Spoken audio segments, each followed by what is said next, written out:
Stream. Maybe should be working now. Thanks for letting me know.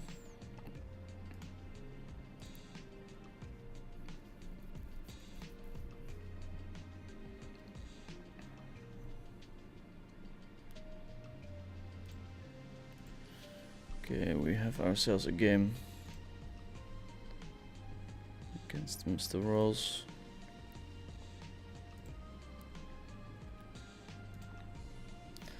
To be honest, I'm not really certain what to expect against him. It's been a long time since we've played.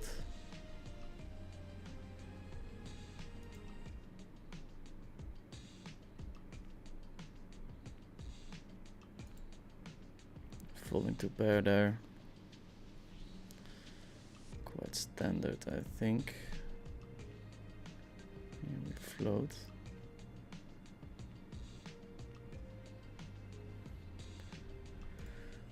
Tempting hand to stab with, but also realizing equity is not too bad.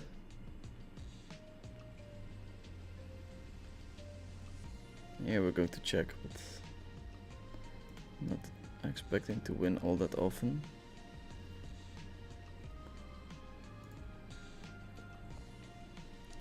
Three bet with ace 8 6 3, that was suited.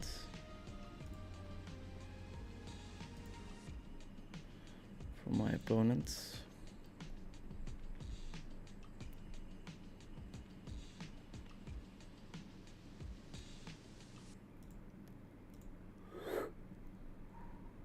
I wish there were more tournaments like last time. It was quite a nice setup.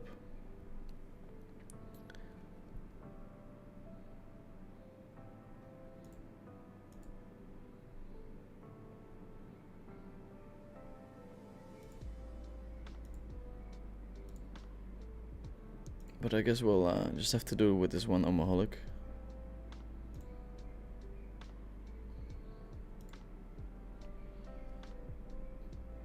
Yeah, the mic wasn't muted, but something in OBS wasn't hooked up properly. Second 3-bet from Mr. Rolls.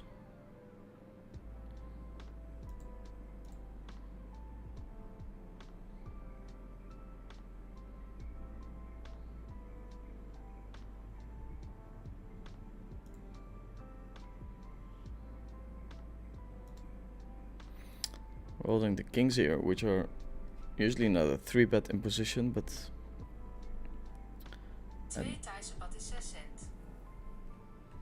at this stack depth we can get it in.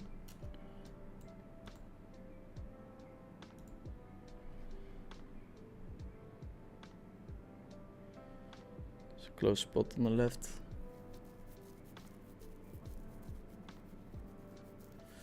Going to let it go, and this 4-bet from Gregorio is bad news, most likely. But we've invested too big of a part of our stack to fold here.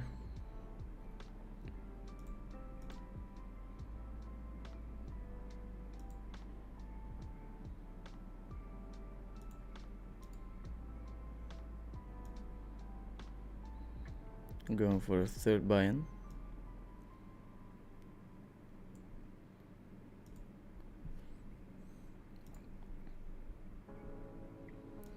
Mic is good, thank you.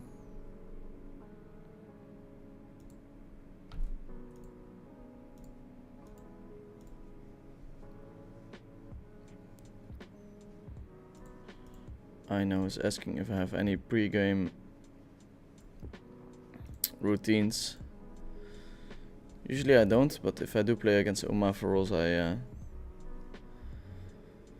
drop on my knees and I pray to any god really that I don't lose 10 buy-ins this session. Pretty sure we're c-betting here at a very high frequency. Kind of unblocking a lot of hands, so not super excited. Here we get our stack in and hit a turn.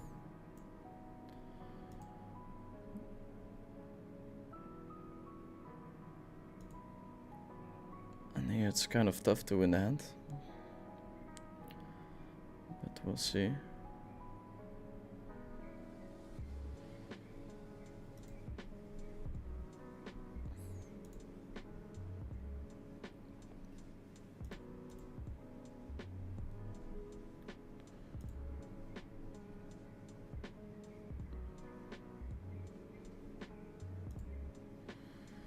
So far, we've lost most of the hands against Omaha for rolls.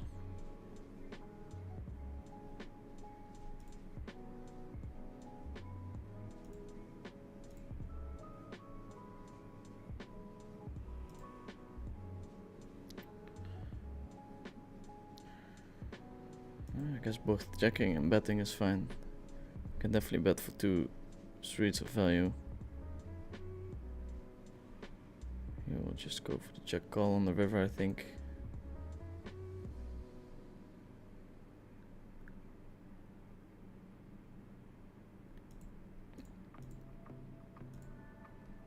This is the tough thing about Omaha rolls. Really puts you to the test all the time.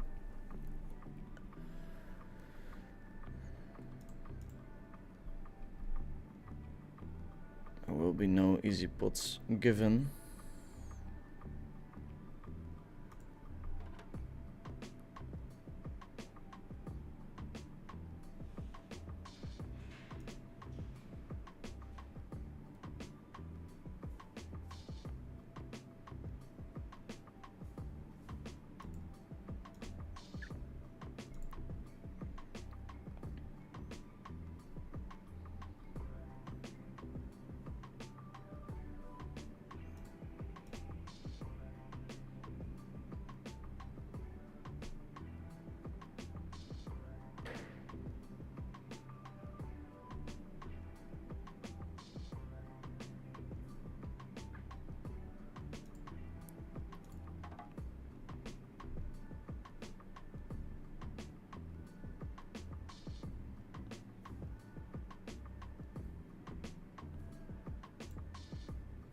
It's a check call, but pretty dicey on the flop already.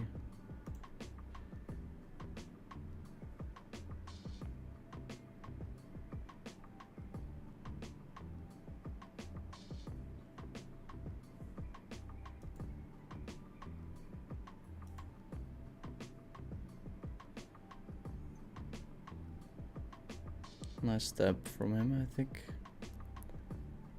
Does get there on the river.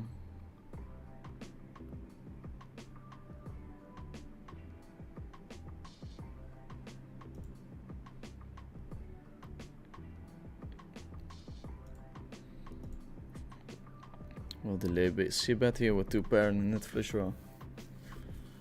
It's a good hand, but also not super good, so I think Silver likes a small bet there.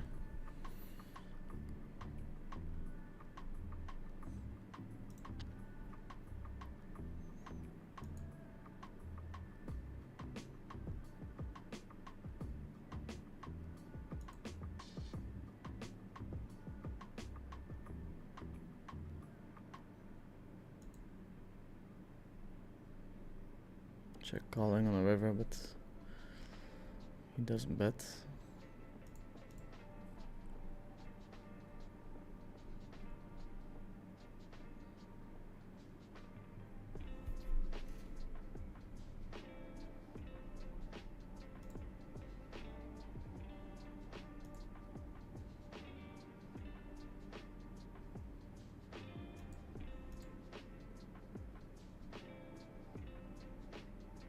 Still have to see which suit is going to be my aggressive one. Next hand, my first card will be the hero calling aggressive card.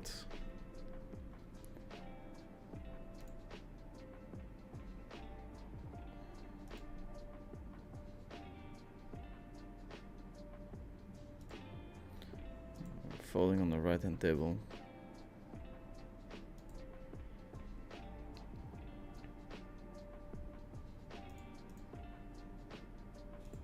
Pick up a beautiful hand here.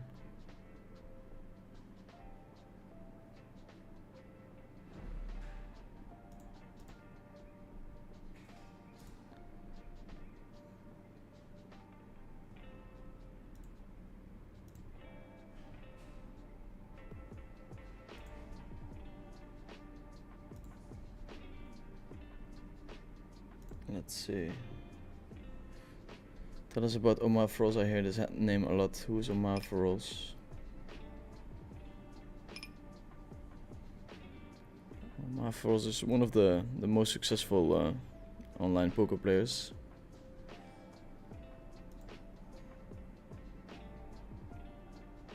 Potentially the most successful in terms of winnings.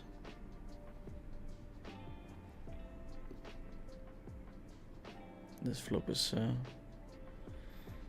rather unfortunate.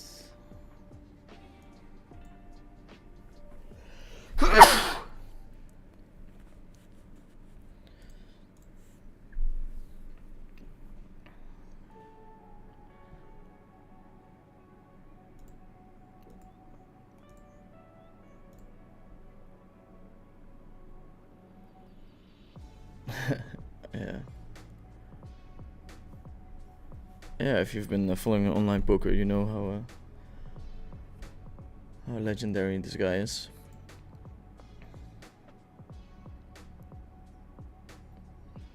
I had to take the queen to showdown, but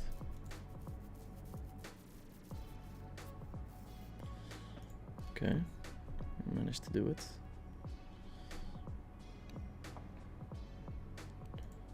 Some aces.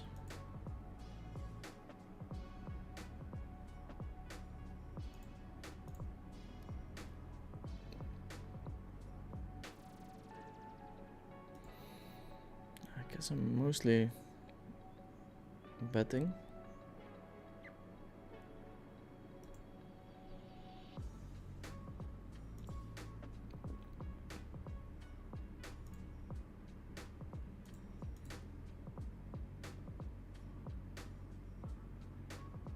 Yeah, I'm betting again.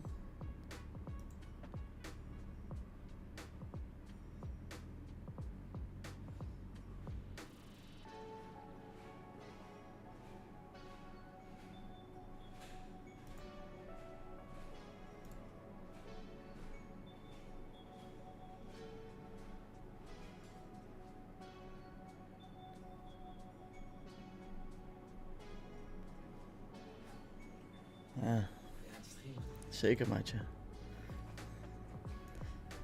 Goedemorgen, hoe is het? Goed dan met jou? Nee maatje, als jij binnenkomt tegelijk azen, ongelooflijk. Daniel Negreanu joining the stream. I don't think I've won an all-in whenever he was watching, so. So let's pray.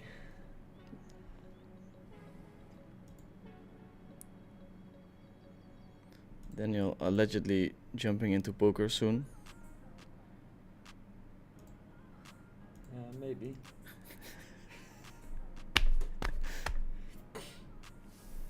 How's it going?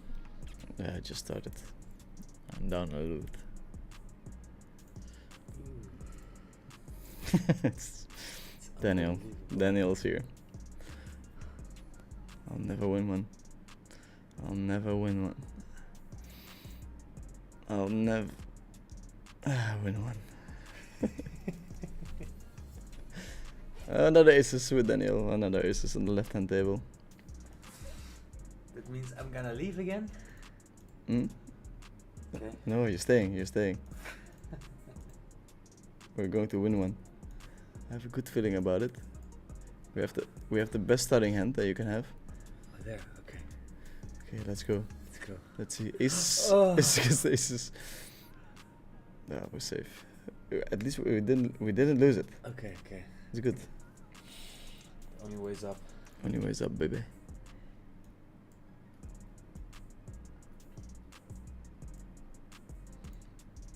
Jacks, come on.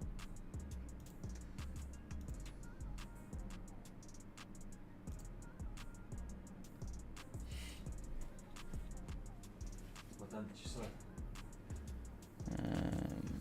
Half an hour ago. You're up early, eh? Huh? You're up early. Ja. Pourquoi? Oké. Kunnen we slapen? Huh? Did you sleep well at least, or not really?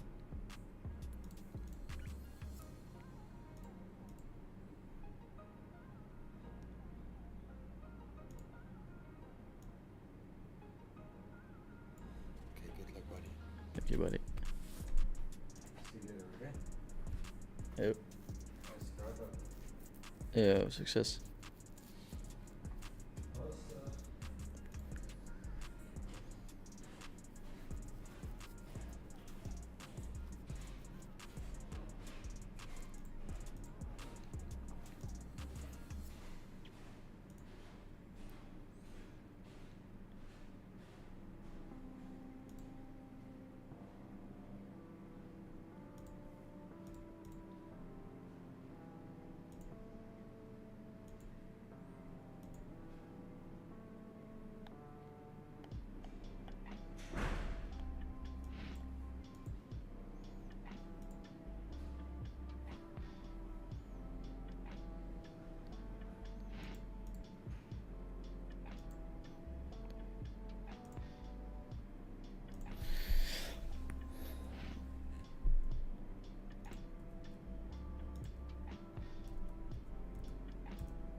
You shouldn't do this. Betting here for value, but we're going to do it anyway.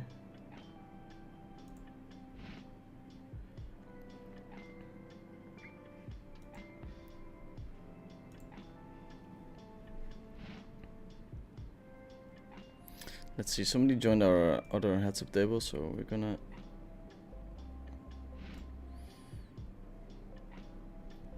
maybe play that guy and Omaha for us after.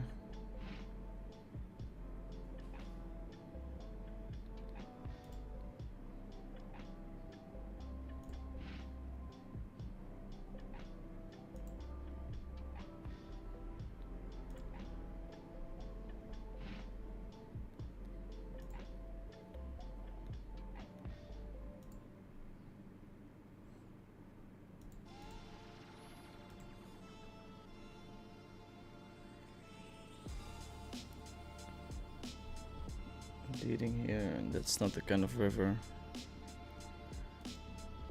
we want to continue barreling on.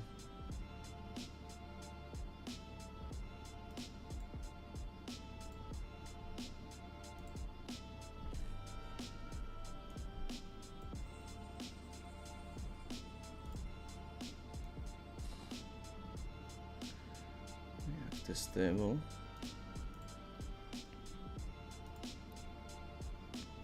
We'll come back to playing Omaha for us, but we'll have to protect the lobby.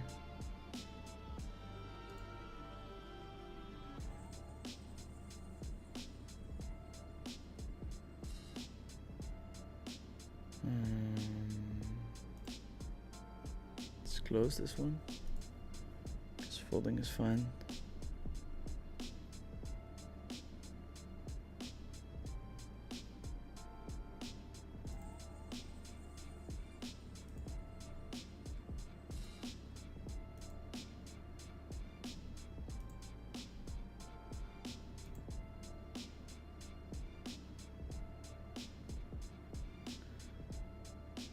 Yeah, calling and raising is fine.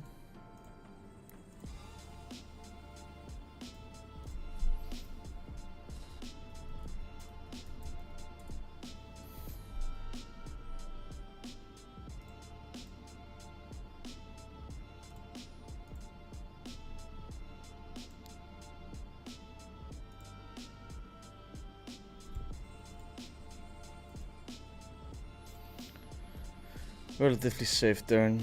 We'll just get stacks in. We lose against kings, of course, but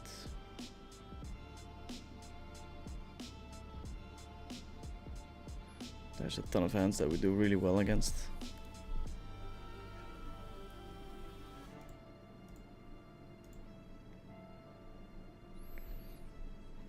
Not a perfect river.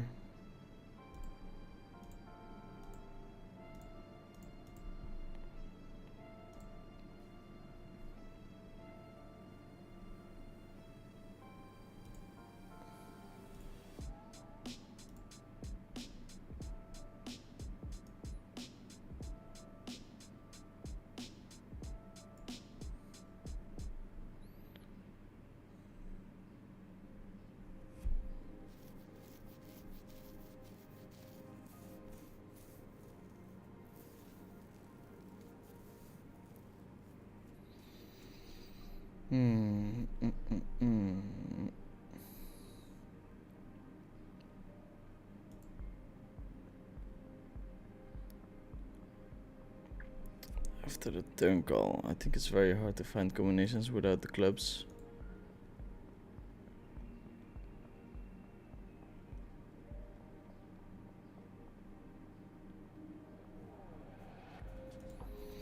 So I'll fold this one, but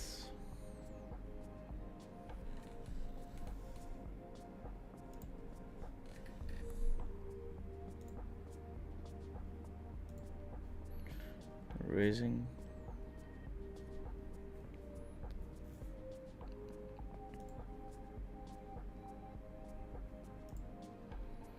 Let's see if I can find some messages.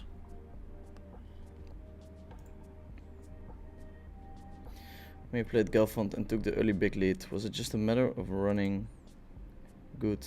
Then when he made the comeback, did you just run bad, or was there some adjustments made by you early and him later? Well, I would say that the run is always the biggest indicator, or the thing that matters the most in a battle like that. So even when I went up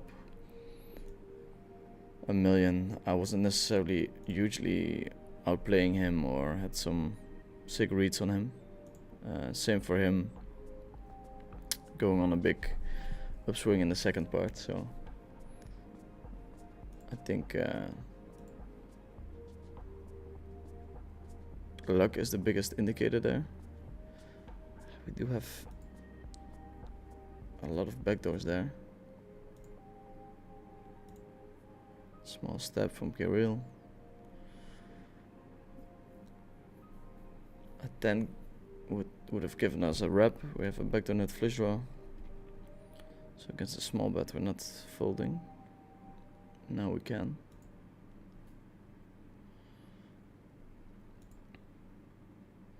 What's a mod with the check back on the turn?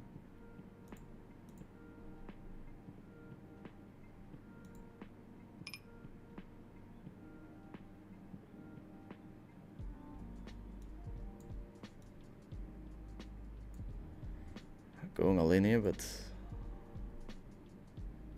I was about to say Mats is one player that is pretty good at balancing his check back range there. Well played, sir.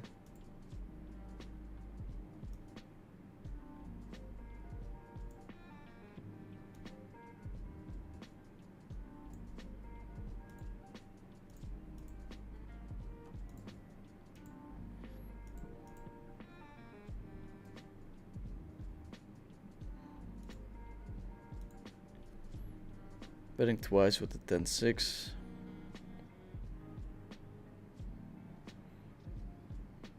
We're not always betting this hand. I'm getting pot raised. I think we can just make a very tight fold with no backup, no pairs.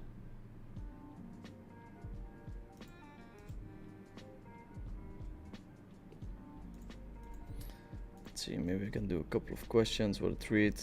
End boss battle. From Jordan 36er. Are you YouTube live? I am.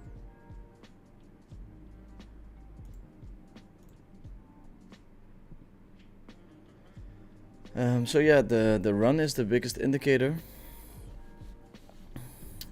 I'm actually thinking about calling here. We need 40%. Also doesn't seem too strong to bet like that. So yeah, that's kind of what I was expecting. He does get there on the river, so we're really firing off hard here in the below 1k. Let's see, that was it's going to be our 5th buy-in. 5th buy-in. We're not anywhere close to the payouts.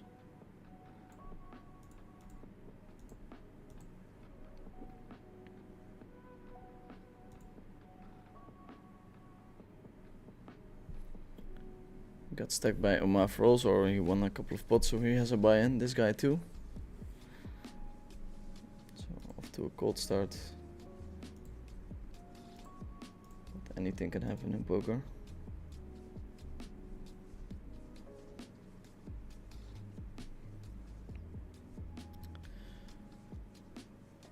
Let's see, we've got some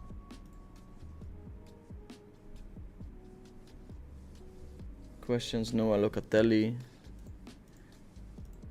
is asking, how do you exploit an over aggro player who over opens pre, over barrel on turn and river? Just play strong hands pre-flop. You can play way tighter than you're supposed to, and just make sure you don't put yourself in spots that you don't want to be in.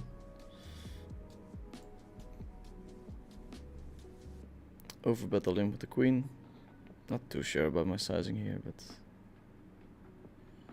you also don't want to give him too good of odds to draw too.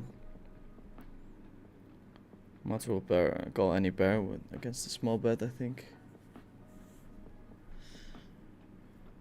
Clear money with the bet.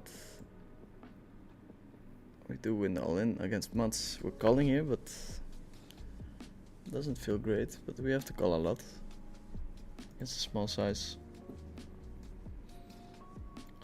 Isn't 10k low stakes for Omaha for rolls? Yes, it is. It is.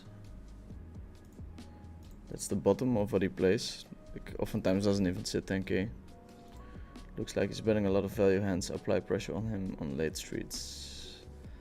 Some reads from the chat bros. Here we have another interesting message. Misha BLR. Streamer is a gay, always some man on the backside. I guess having friends means that you are gay nowadays. Interesting take. I'm going to fold here. This one's actually kind of close. We'll let it go. Next card is going to be the aggressive one. Hero Gully one. Okay, hearts today.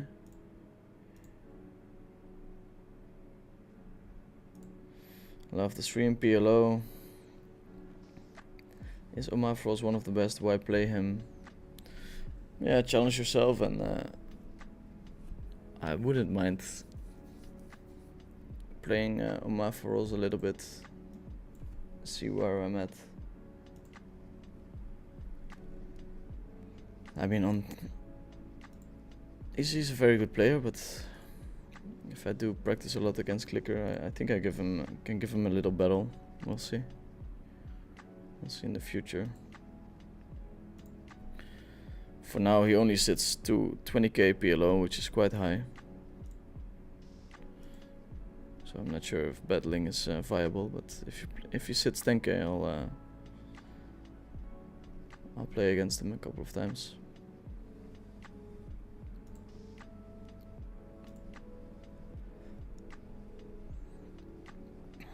Okay.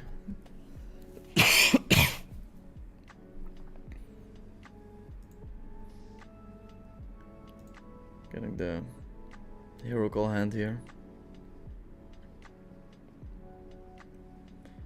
Blocking the pairs means that my opponent will have air more often.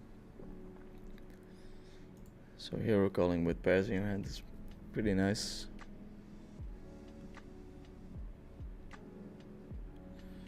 Here we have 8 high flush, and since we can only bet the size of the pot, never really folding here against a capable opponent. Out of position, a lot more tighter with garbage hands. Increase pre-flop 3 bets with hands, counter his range.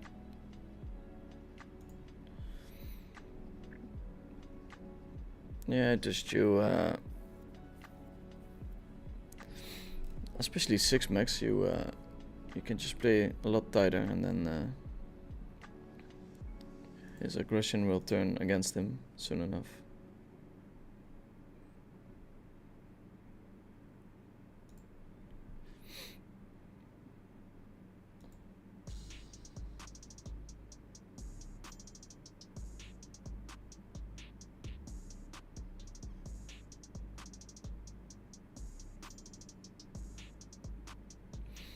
4 cards flush, we have 2 pair and we have a 10 of heart blocker, which is very relevant. I think we call here once on the turn and then most of the time fold on the river.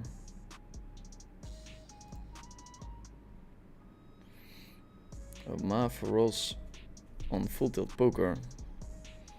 I think full tilt is a little bit before his time.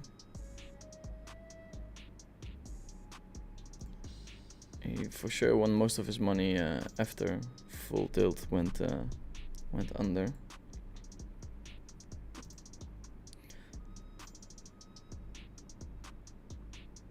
Okay, Martin Stanchev.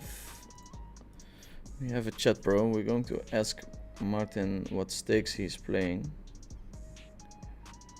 Let's see, he does have a caveat. Obviously I'm far from the level of Finividi, so interesting what he's going to say.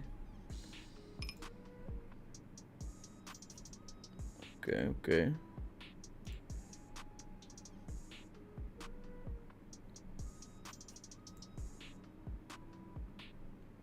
Just being tighter in general, and obviously all those marginal spots become very tough when somebody barrels very hard, so I would stay away from marginal spots. And then of course calling someone down a little bit lighter than you're used to.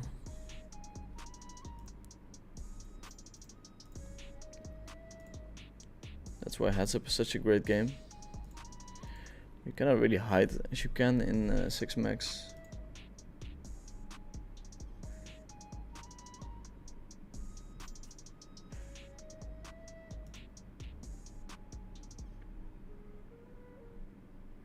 Ireland is loving the stream.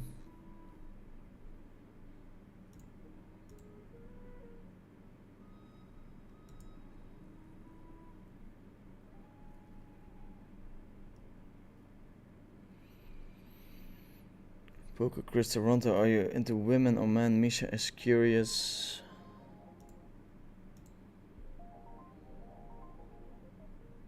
Thanks my friend, I'm going to ask again to Vinny, how do you exploit over aggro players? So hopefully I've answered the question, but let me know. Can you show us the Omaha for rolls table? No, so I quit playing Omaha for rolls and we're gonna focus on these 2 tables, and then whenever this guy quits, which he might not do because he loves to battle, we'll play him again. How do I go from chatfish to chat pro? It's a good question. It usually helps if you give a lot of advice. Giving a lot of advice helps while not beating the game. That's definitely very important.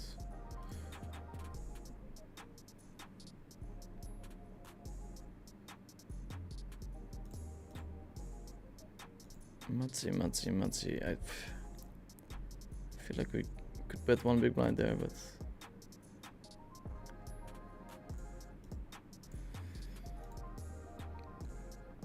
talk about blockers and backdoor draws also helps. Just in general, handing out advice without any knowledge really does really well. You get to chat pro status very quickly.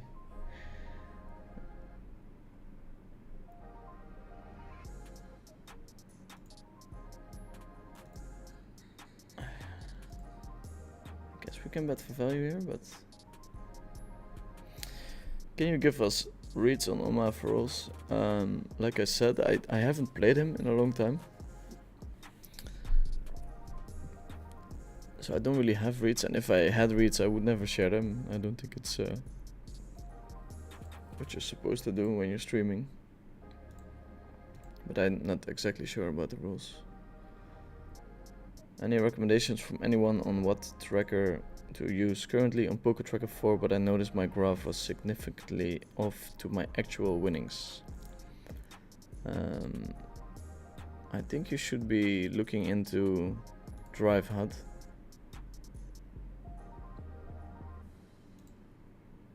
It's also very good for 5 cards, so maybe look into it. Do you coach? If yes, how is it possible to contact you? Maybe on Instagram, FannyVD1993. I have someone who wants coaching for 2k an hour actually, but I've just been too busy the last few weeks. So yeah, but that would be the price. I don't really enjoy coaching, and I think coaching by the hour is not necessarily super beneficial for the person that's coaching. I mean, it depends on a lot of things, of course. 2k an hour is a lot of money, but I get what you, hopefully you get what I mean. 4, 5, 6, 7, 8. What is he doing? Checking back the nuts, I guess.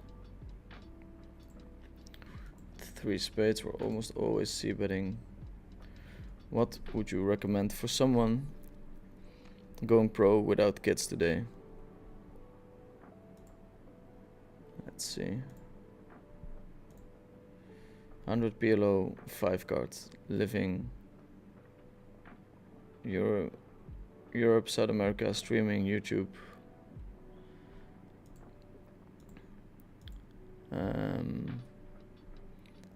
I think still the best way to make money is to become a very good poker player. So definitely focus on your poker game and not on creating content. But it never hurts to have a brand. So maybe do the same thing as I'm doing, like stream once a week, a couple of hours, and then go from there.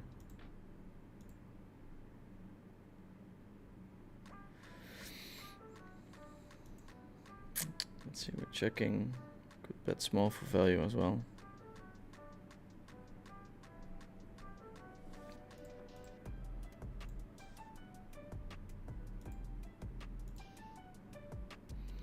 Would you ever play the 10-20 and 5-10 4-card and 5-card game on coin poker for EV?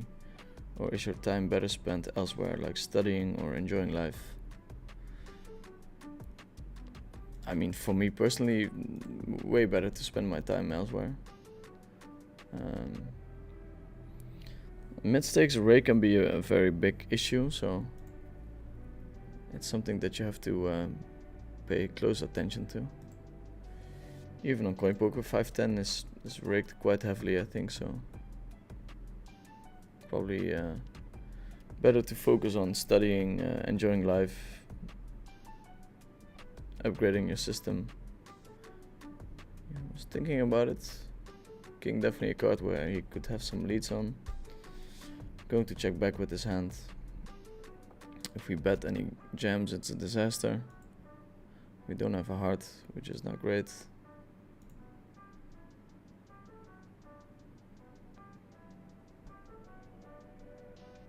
Sometimes when I grind, I'm up for like 5 or 6 buy-ins and I realize myself looking at the graph every 5 minutes. The fish that plays every day is still there and losing at full ring. Would you suggest continue playing or just lock up the win and play when you have more energy? Given I have already grinded for 5-6 hours already. So yeah, I think in general win locking is a very bad mental attitude. If you feel like you're up and you want to lock your session, mentally you're in the wrong place for sure.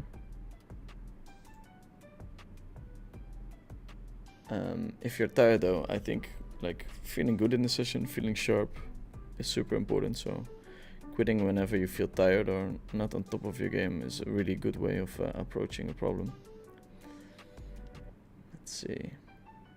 I mean, of course, he's checking back his 6-7, Jack-6. So we don't have those beats, but we do unblock a 6, which is a very like common calling hand on a turn. He does have the 6-7. Open 3-bet call.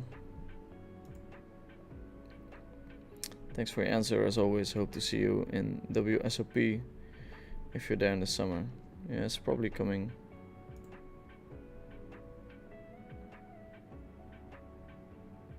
Probably coming down for WSOP. Wait, I have to change the Twitch thing.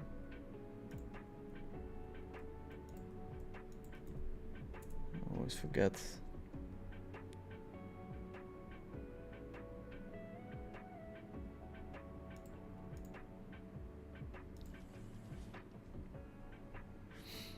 Small bet on the turn. Cause sometimes we call there, but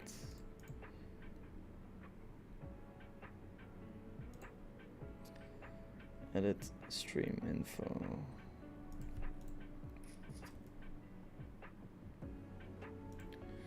Poker done.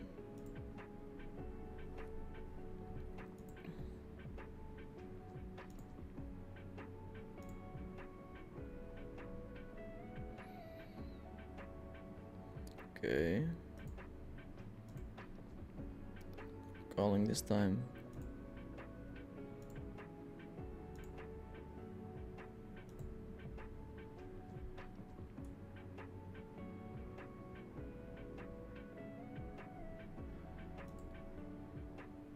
Calling again. Sometimes raising, I guess, but it seems fine to call. And here on the river, I feel like he's still value betting with his ace jack, so folding is always out of the question.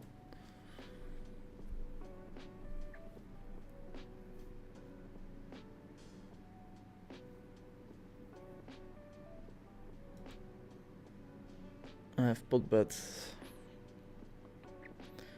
Most of the time we have the best hand, of course, but the raising a bit dicey without a very strong full house. Does show up with the bluff.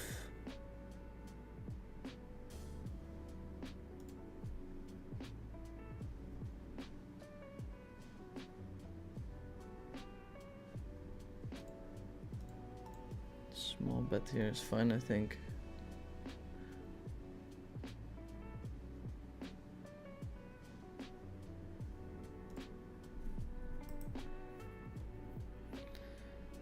Most of the time we have the best hand here.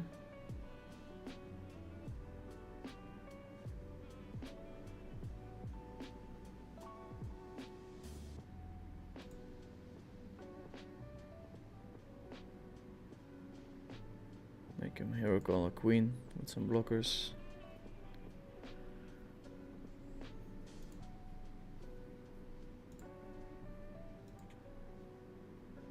It's kind of close this hand, but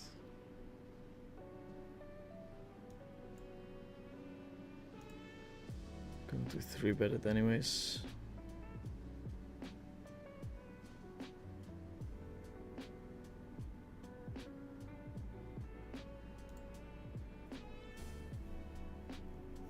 I guess since we're pushing so much equity, we can bet here, but checking also fine.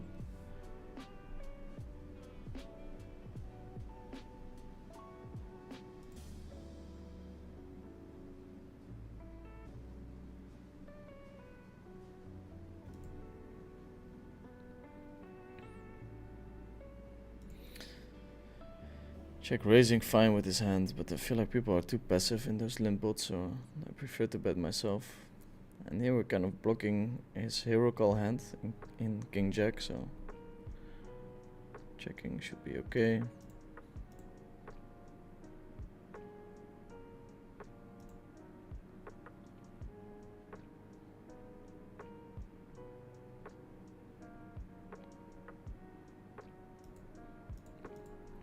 Lead from my opponent.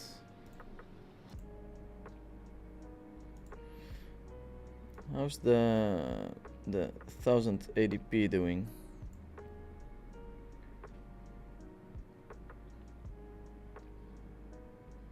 I have the tens. I don't think I'm folding ever, but might be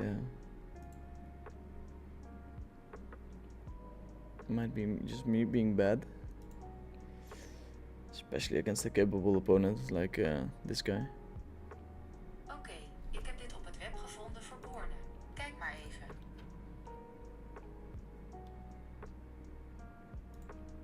Okay. Decent flop. Also the kind of flop where I could potentially go crazy with the lone ace, so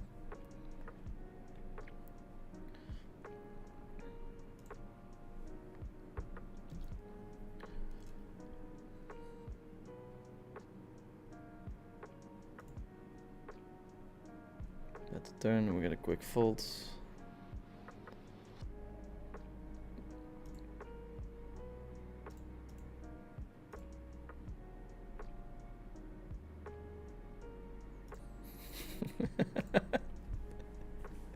Sometimes the chat is so funny. By the way, yeah, I'm coming to the WSOP most probably. Not 100% sure, but most probably. It's close a pair and a gut shot, but going to fold. Let's see, what did he say? Techno Feeling was asking if the transition to no limit hold was a joke. Yes, it was. The gap is so big, and I had my best year in PLO, so wasn't planning on going anywhere.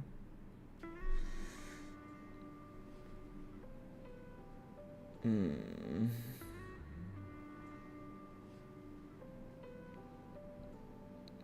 think I can fold here, but very easy to overfold. Thanks, I can return the glasses I bought after last week's 720p stream. Yes, sir.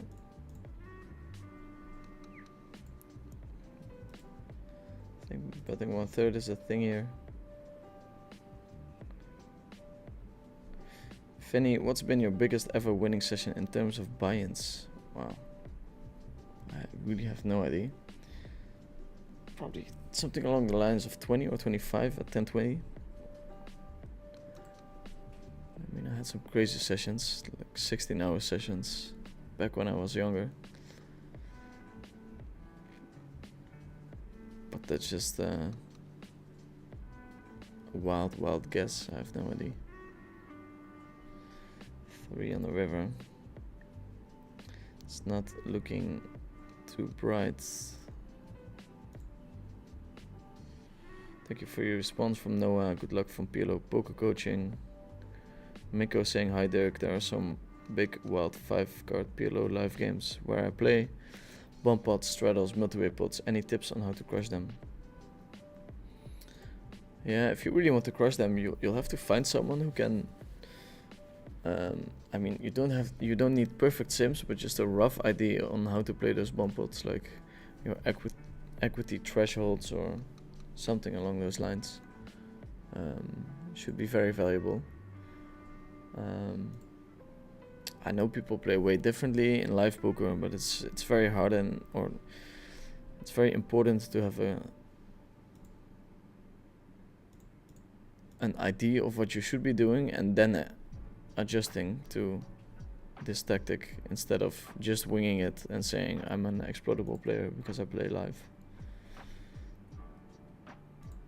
But yeah, it's a discussion that will go on for a long time. Yeah, well, there's a crazy pot here. Wow. Let me flop it again. Guess we can size up. Very hard for him to have a hand to call with. Holding the aces, the jack, and the ace of spades.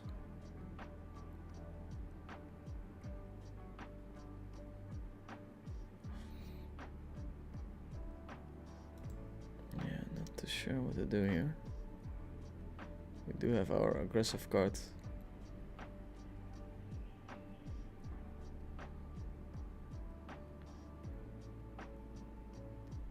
I think betting's fine, but I'm far from certain.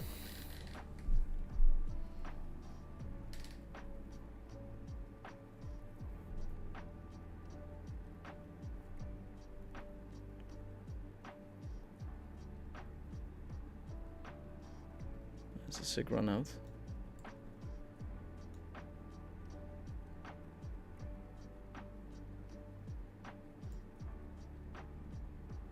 Guess I'm betting, but also blocking the main hand that he can call with. Yeah. I don't know about that river. Holding the ace of spades is pretty bad to bet for. I think it's cool to have a check there, but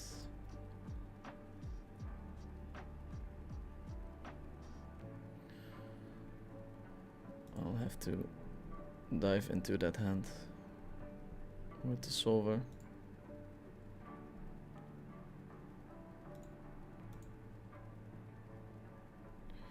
$263 people tuning in. Those are nice numbers.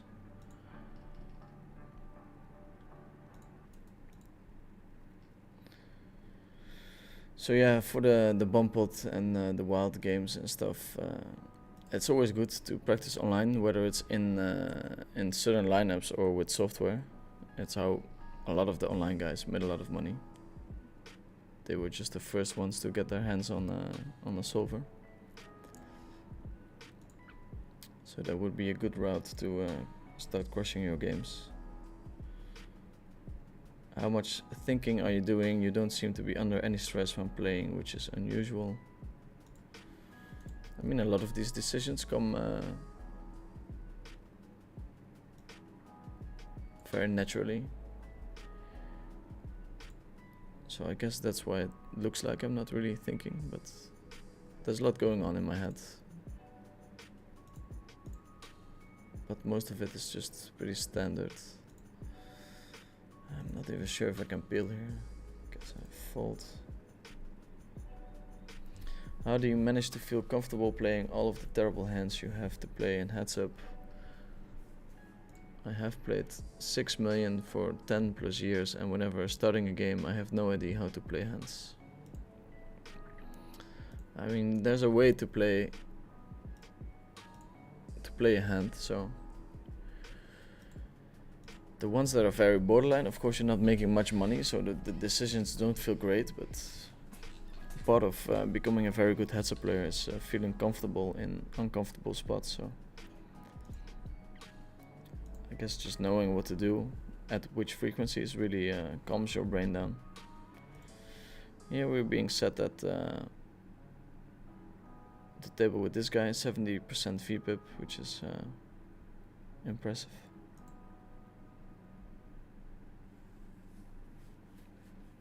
Let's see. Small bet from Kirill.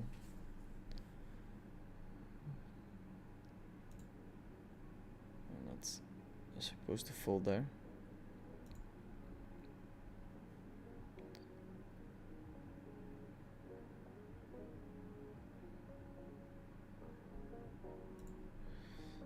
Leading there seems okay for small size, but very tough for us to have air on the turn after check calling. And he does still have air in his range, so pot bet on the river.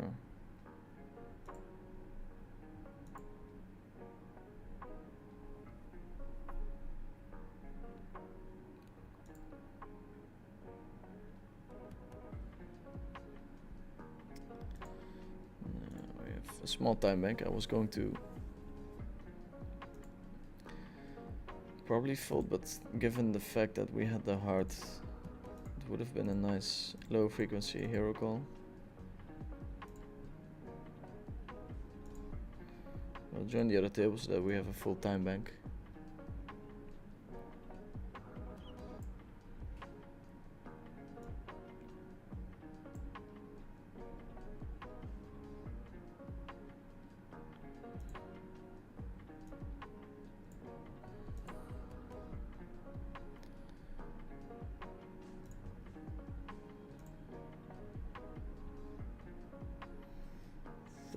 Five with the flush draw and double gutter.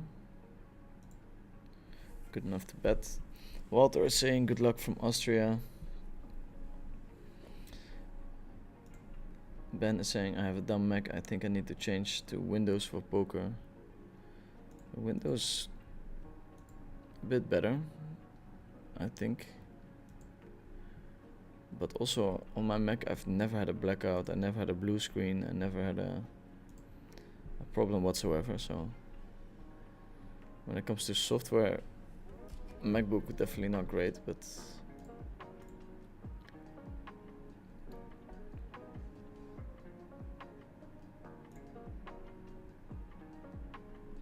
seven on the river. calling. Queen 7 makes sense. Chat Pro, I am currently losing in the micros. I don't study but could definitely beat you and have a lot of advice about leaks in your game. That's the general feeling, yeah. I wanted to open this hand, but then I remembered we have this guy at the table, so not expecting too much fold equity, and that's where most value is coming from a hand like this. Good luck today, Dirk from Moto. Your streams are fucking brilliant. Keep up the great work. DG for the win. Thank you, sir. From where are you streaming right now? Undisclosed location. 6 of spades. Would be nice. I'm putting the auto rebuy on.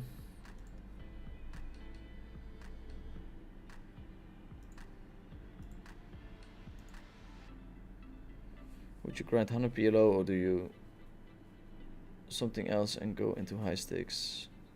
Smoked, I missed your question, so you'll have to ask it again. Here we're going to check. We're blocking most of the hero calls, so. Hey Dirk, I heard you were interested in Jeju PLO high stakes games. During the Triton, I have sent a DM in IG but could only send one message. Yeah, I would like to play. I'll see if I can find it right now.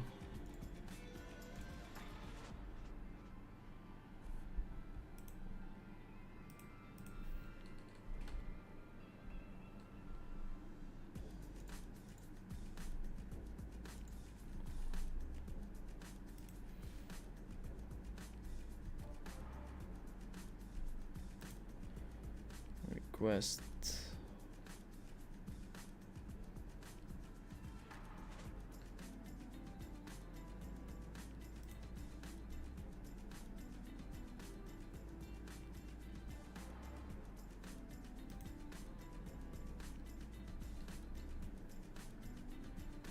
Okay. I'm trying to find your message about the high stakes games, but I can't find it. I have no new messages.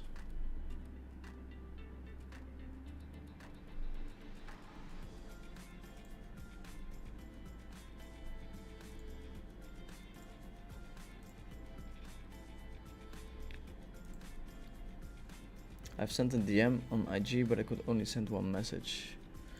Maybe my normal IG, let's see.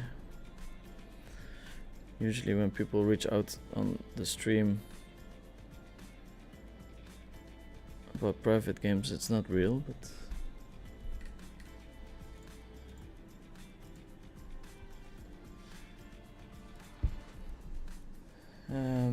yeah, I can't find your message, but whatever proposal you have, you can send it to Tiana. I guess you know who that is if you're playing Triton. She can relay the message to me.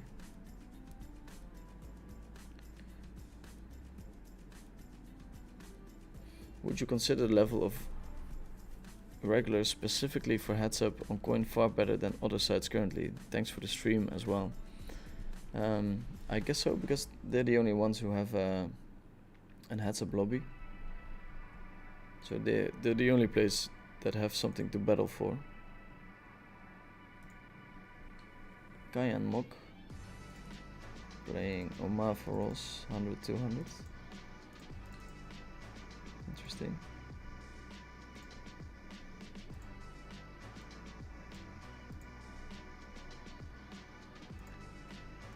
Maybe they're doing half-half. That would be cool. So yeah, I can't find your message.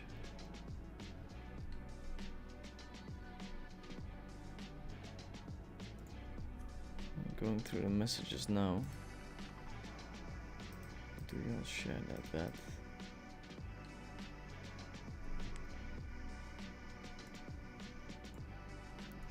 Okay, our boy chip leader now. Expecting an open here. Just thinking about it.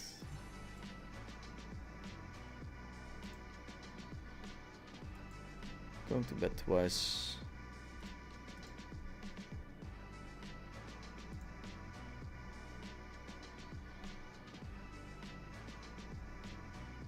Get raised.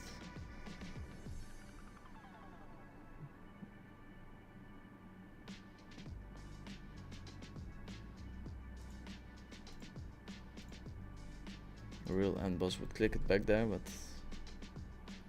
guess I'm not a real end boss. Here we'll probably keep firing.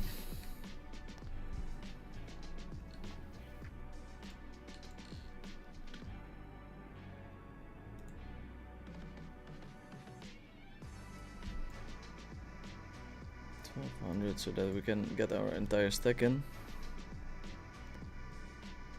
Quick fold. Very easy combination to bluff with. Let's see if I can answer some questions. Oh, I'll probably fold this one.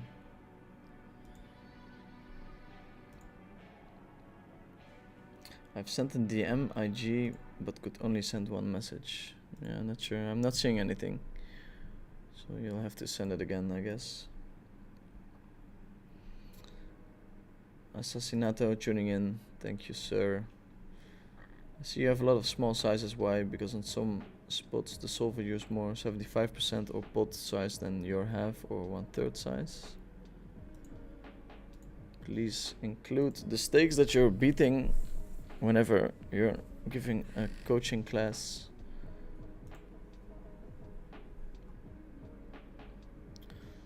Also, it's very important to know that run it once vision, it's not a solver.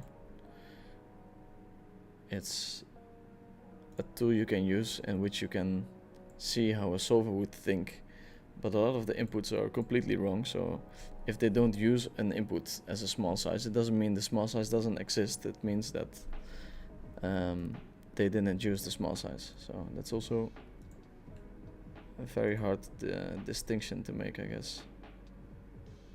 Very important distinction. Calling here on the turn was quite likely a very nasty beat, but I guess it's fine to call the turn there. Oh good, I'm happy. No power to 2-card PLO. Find myself tilting when I was up 7 buy-ins, then lose back 5 buy-ins, and then the fish leaves, and then go to sleep mad and angry, then checking my EV line over and over again. Any suggestions? I mean, yeah, it's quite clearly you have a big leak in your mental game, so my suggestion would be to work on your mental game with a professional.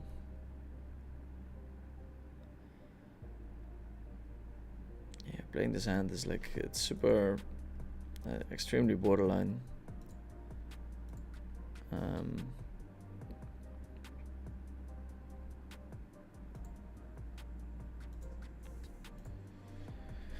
Extremely borderline, but you kind of want to play some post-flop hands with this guy. I don't know. Should be okay.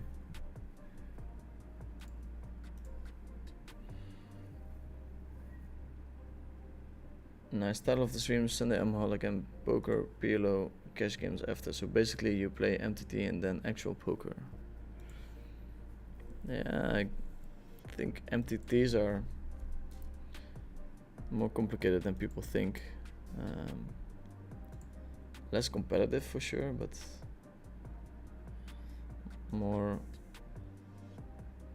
played from an exploitative point of view as well, which is one of the reasons why people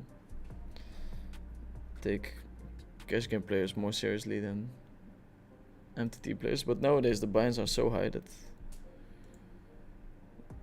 I think they're definitely getting closer in level. Maybe are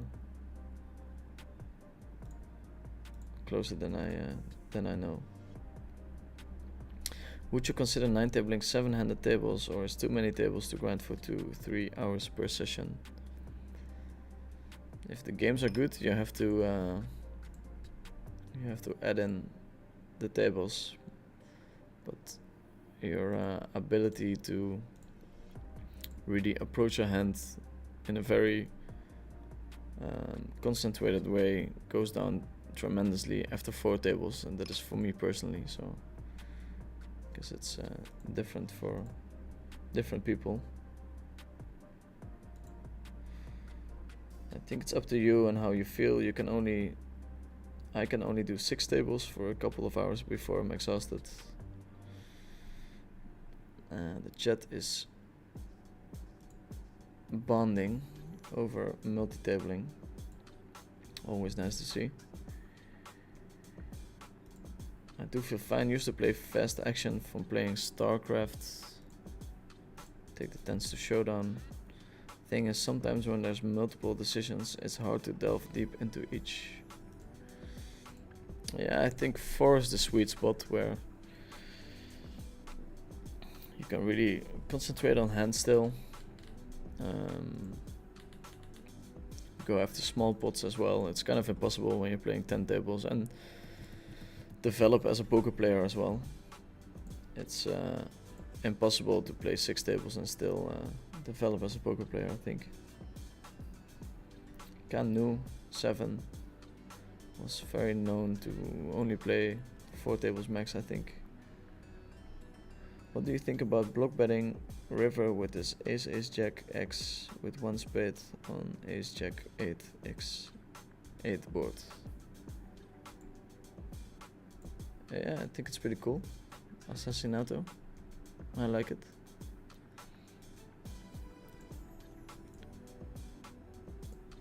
Checking probably fine as well, and betting small, and then betting big is, I mean, maybe it works in practice, but from a theoretical point of view, not the best line, I think.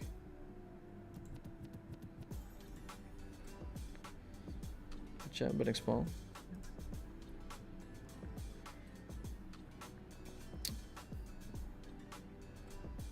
Thank you very much for always answering my questions, Dirk, from Miko to 19. No problem, sir.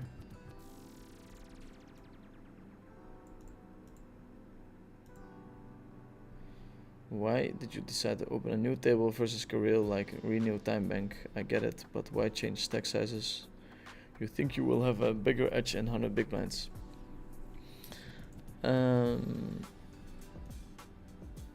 No, I mean, not having a time bank is a huge problem. Like, I'll time out in a hand and it's going to be very costly. 100 big blinds, I do feel more comfortable 100 big blinds. Most of my study is 100 big blinds, pre-flop ranges, post-flop, also mostly 100 big blinds, so I think I also feel more comfortable 100 big blinds. Chaps is saying good luck today. Thanks for tuning in, chaps. Paras Nakpal is saying, is it possible to beat Rake at PLO 5 and PLO 6 in the longer run? You need to ask me a better question. Okay, I mean, of course, calling here is fine, but we have the hard, aggressive card. We're blocking a lot of 2 pairs. We're blocking the straights. Most of the time we're betting ourselves, but it's a very interesting combination to bluff with. I think a lot of people struggle to find enough bluffs there.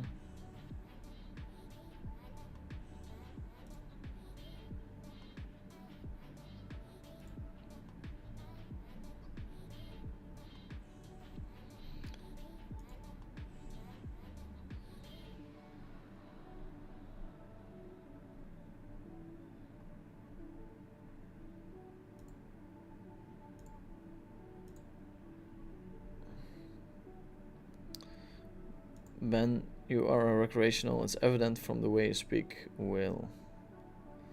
Mia is saying, thanks for the videos, Dirk. Potentially one of the few females that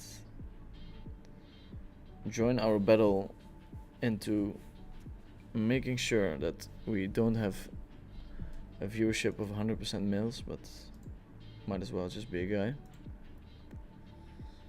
Open from our chip leader. Going to call here.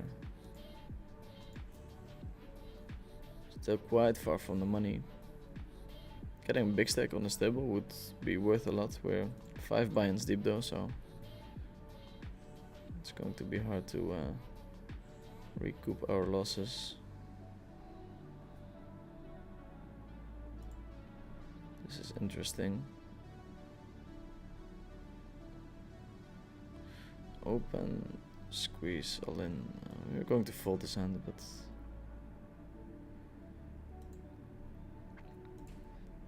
some hand combinations would be a call there for sure. Kings. Wow. Okay.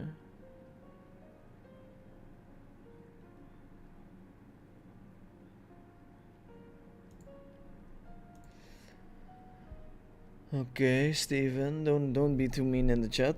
I'm very strict.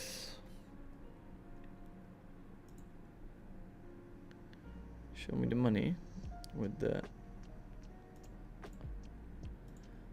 triple up. Would prefer the money to be in this guy's stack, but can't have it all.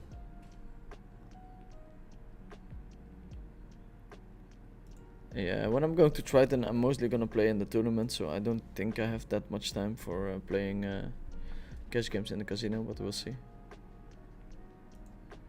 Don't want to make any promises that I can't keep. My coach has me playing only Badugi hands in PLO. Probably best to fire your coach. Stephen Lowwood gave it away. Nuno tuning in. I guess it's very late for Nuno at the moment. That's true dedication. Christian Kopolse is saying, can I play coin poker from the Netherlands? I tried to download on my MacBook, but it didn't work. Or am I doing something wrong? Well, I'm not tech support, so I guess you'll have to figure that one out by yourself.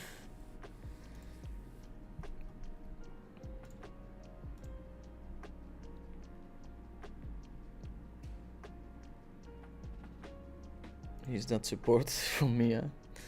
Thank you, thank you. Must be doing something wrong then. Noah saying thanks for your response, and you pick smaller size to bet more or to focus your opponent to defend looser and force the mistake for someone who don't defend enough. Yeah, it's not an exploit. I think it's just the right sizing. So bam in the bank.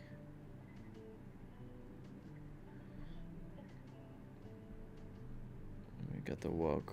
We fold here. I'm not saying I'm playing perfectly. Surely I'm making some sizing mistakes, but the smaller size is being used when, if you bet big, your opponent can only continue with hands that are better or do quite well against your hand. And then when you're sizing smaller, you force them to call with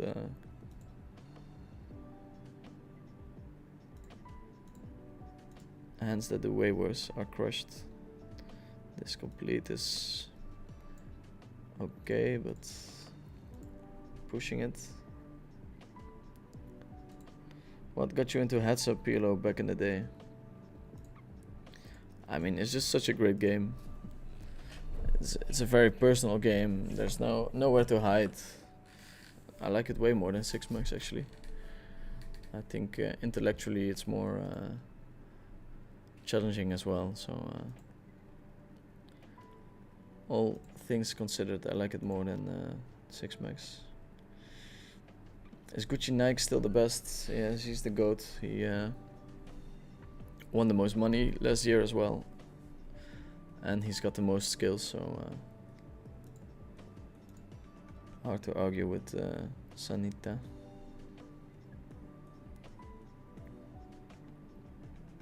You can renew the time bank on table by just close and open the same table on coin. Not 100% understand by your answer. Do you know this or not? But I will write just in case. Yes, thank you for letting me know, but I was also pretty happy to reset my stack and play 100 big blinds.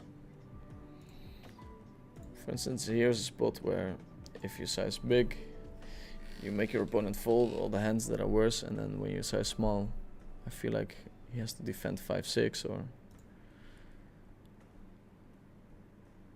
something along those lines. We're gonna check call on the river.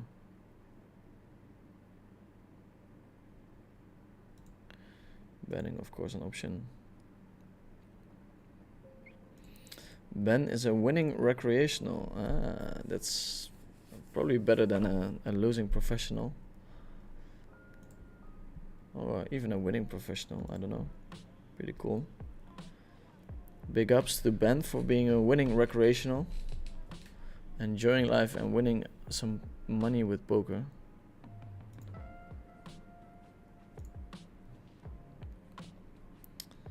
Let's see. Dirk, I recently got accepted into a CFP and Eric is the head coach. I'm currently a 500 PLO player. What are some words of advice you have for me in terms of learning from him?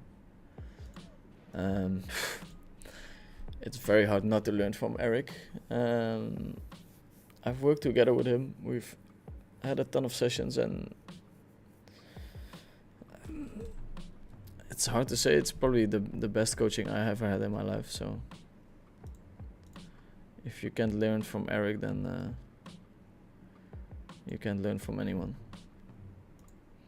I would love to be involved with CFP at some point, but not sure if it will happen.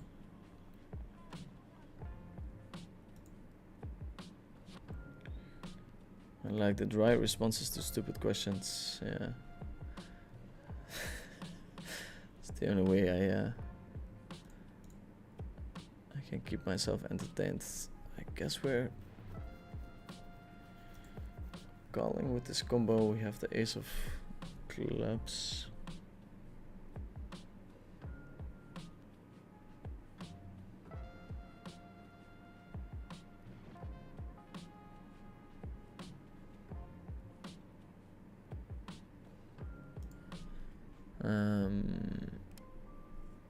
It takes a long time, then he checks. We have to find some bluffs here. It's entirely likely that the solver checks this combo back, takes it to showdown, but I think it's kind of nice to bet it, barrel off on some rivers.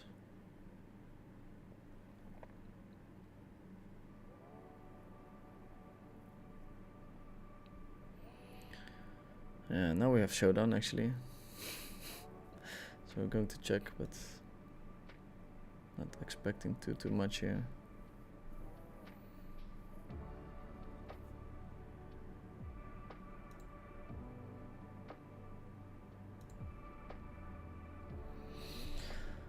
Our boy is still trying hard to get that 100% VPIP.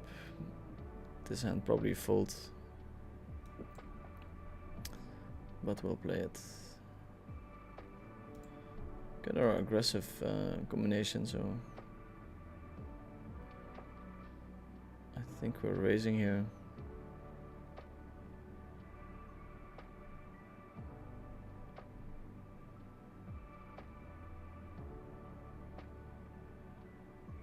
It's very important, very good heads up to force yourself to be creative in a couple of spots against delayed c-bets or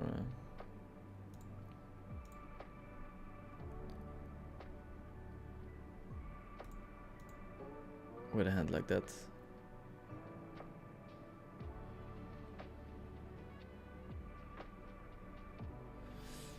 I'm going to flat call.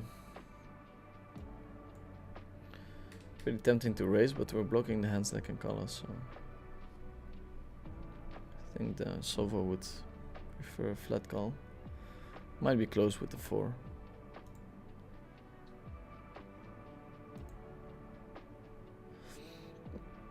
Our boy stays alive. Our Y is playing as if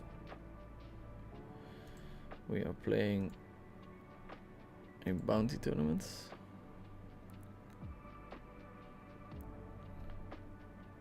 Finally using a big size. If you had the nuts in a hand versus your mom, would you take her money or fold? I'd take her money, bro. She's signed up to the poker table.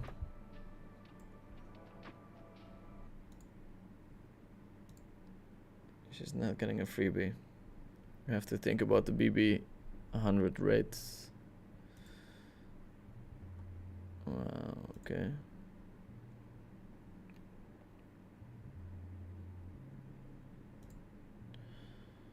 So of course we're raising here. Oh, I'm saying of course. Yeah, I guess of course.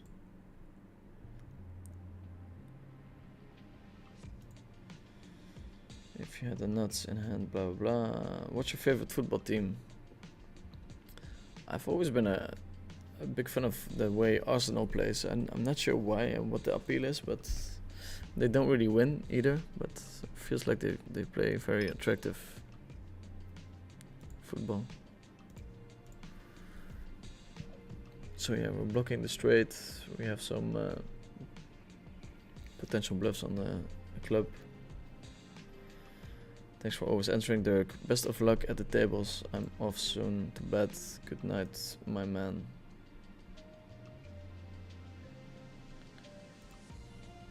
$264 people tuning in. That's quite a good score. Been streaming for 1.5 hours. I'll happily continue if the numbers stay up.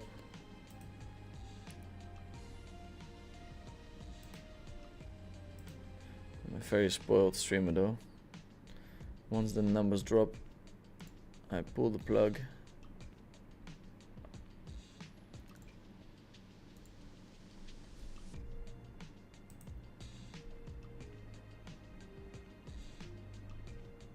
We're checking here. Same here, I guess.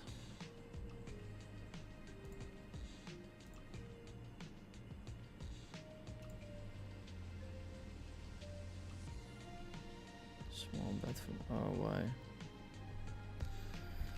So tempting, but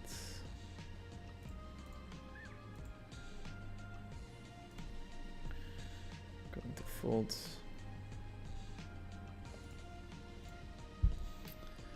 Here we stab almost all of our air, so I guess it's fine to stab. And here the most likely thing happening is this guy calling. And then we will squeeze our kings. Very weak hand, of course, but oof. Now it's interesting.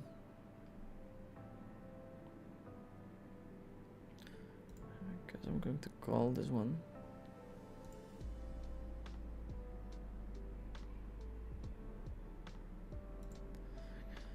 Going all in would have been fine too, for sure. Super close.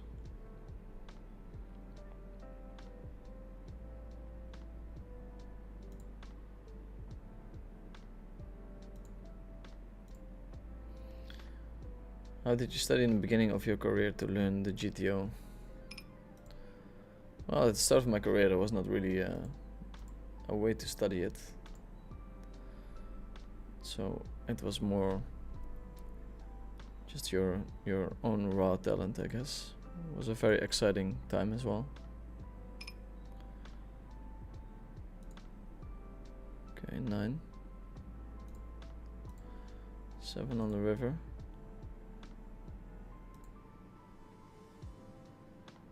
Check, check. Does he have the aces? He does not. Pretty important one. So kind of weird delayed c-bet, I think, but it's whatever still.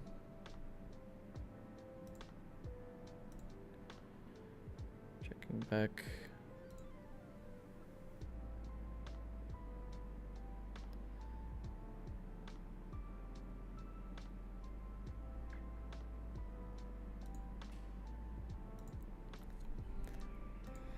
And losing the hands. Kathleen G is tuning in. Always nice to see the female viewership going up. For sure, one of the most toxic environments, poker and live poker. Can only imagine sitting down as a female at a poker table. Chat pros left and right.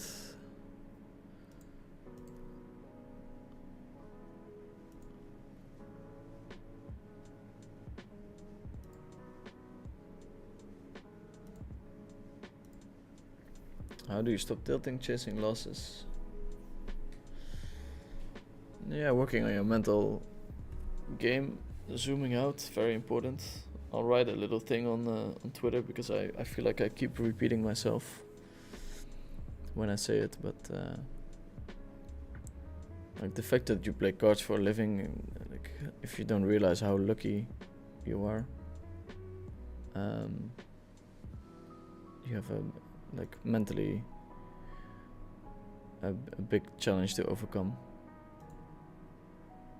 Like being born in a Western country, being healthy, being like all of those things are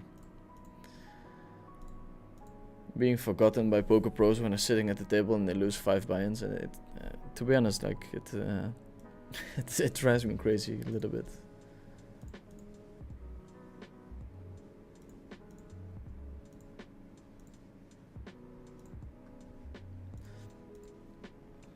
Like if you don't realize how lucky you are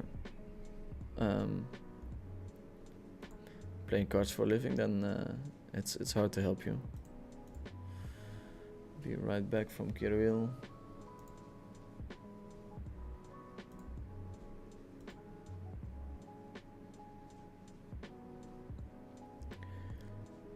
Let's see. Take it down with the 6s.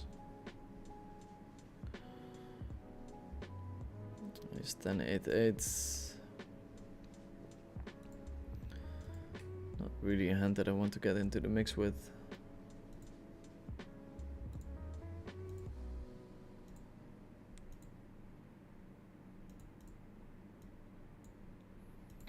Action seems to be very live on GG Poker.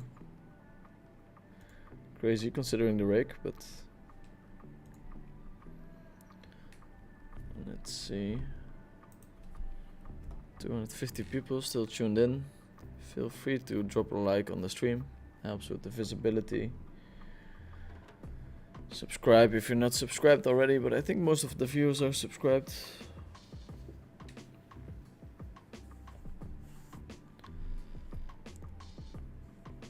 If something else pops up, I'll start playing it.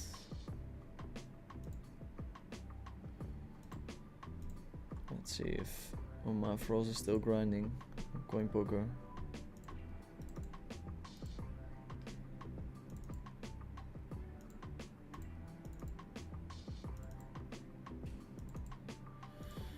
He had a battle against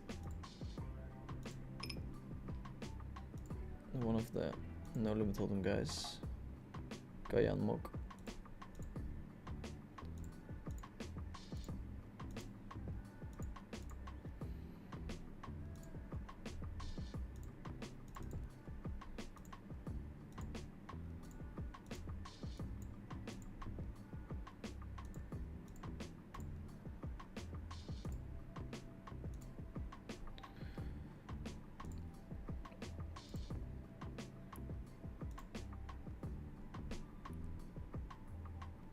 Catlin, Sing, nice to see you, learning a lot.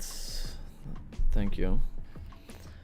Trying to provide some value, and soon I'll do another Rush and Cash stream where I really dive into why I'm playing certain hands in a certain way. Sometimes it's hard to to explain my thought process. I don't want to give too much away, but in those games I can give a lot away without hurting my own bottom line. So looked like a very quick open, but nobody seems to care.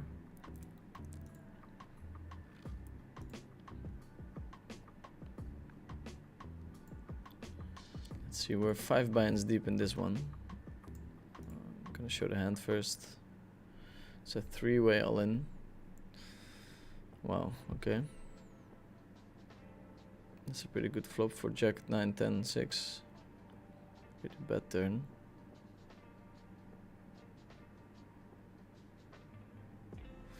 Wow. Yeah. Tournaments are alive and kicking.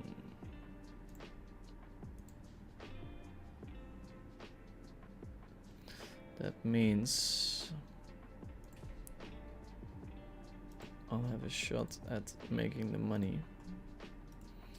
2k for 9th, which would mean I'm losing 3k. So we're going to aim for first. 3-way all in yet again. Show me the money with the kings.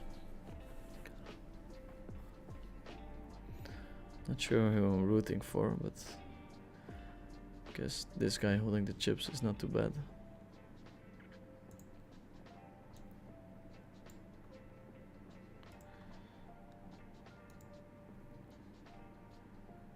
Yeah, we're being put at a new table in the big blind, unfortunately. Ranked 10th, places paid 9.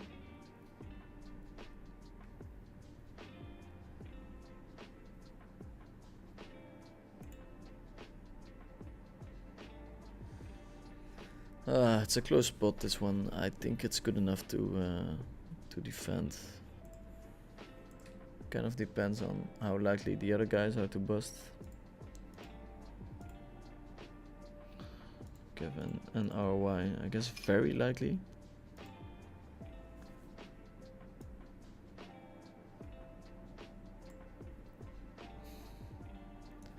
So maybe folding outperforms calling here.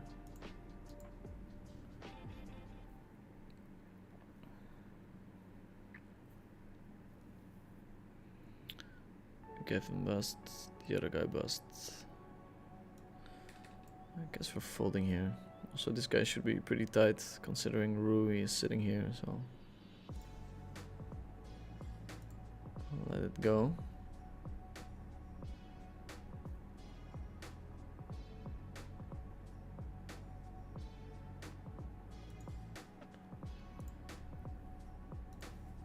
Always weird, these spots.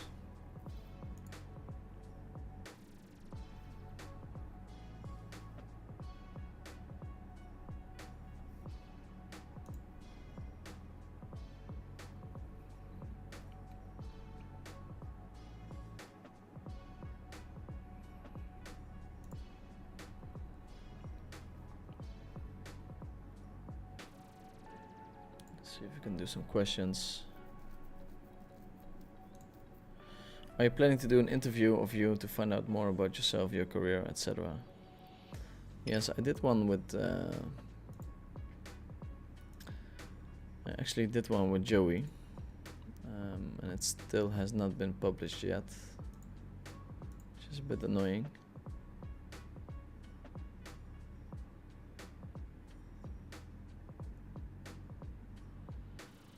Guess we're just checking here. We're completely unblocking the board.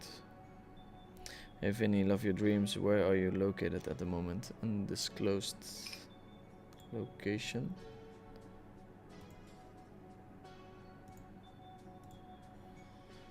Maybe bet once here, I'm not sure.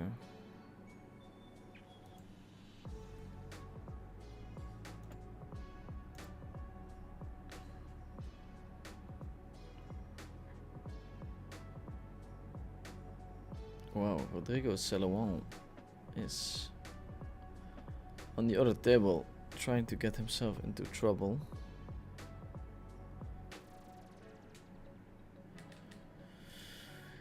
Here we check the river.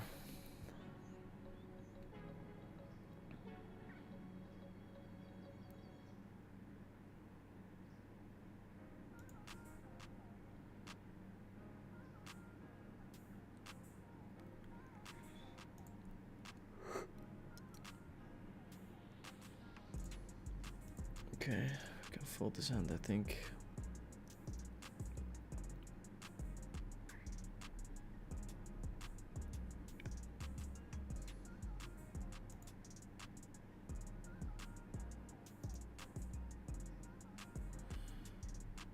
Play for the win. Yet another close spot.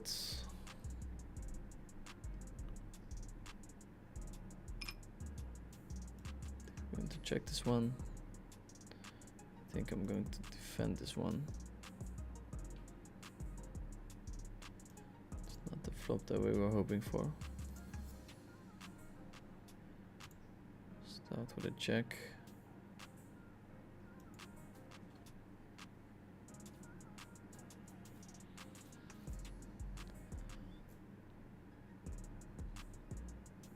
Okay. Interesting check back. Usually means the very strong or very weak, so we're going to step small.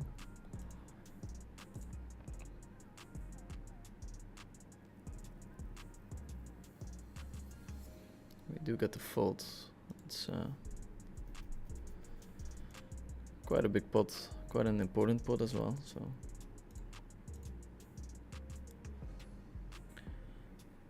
On the other table, Gavin is all in against RY, so we're on the stone cold bubble now.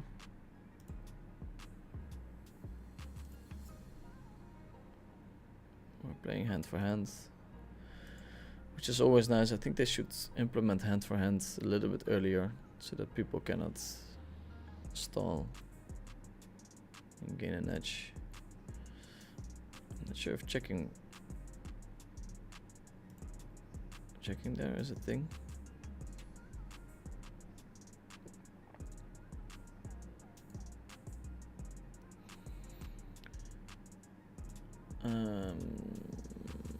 Betting again.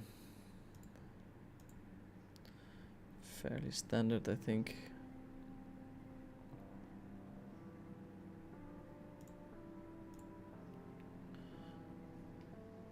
And now this is our auto short stack, 11.5.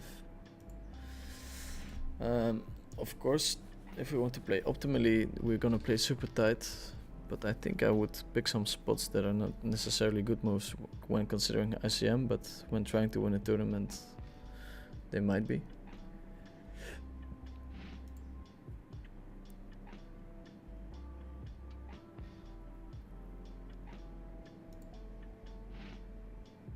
Bet and a check.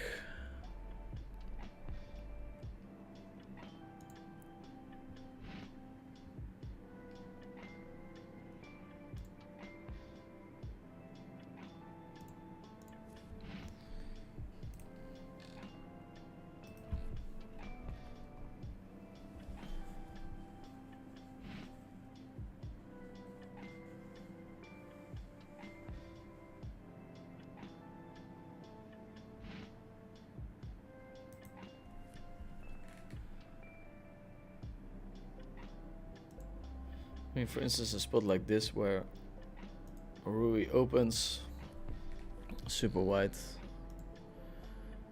we 3-bet this hand as a bluff, I would like to say, but he doesn't want the bubble to burst. He's opening a lot of hands from there,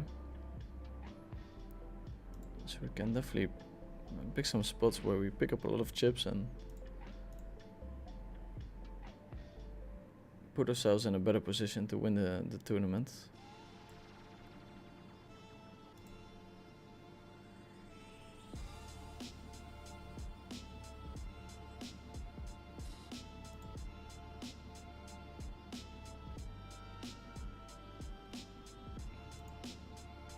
Going to raise a small bet. If he puts it back, we'll have to call, I guess. I'm blocking the ace of spades and the king of spades as well.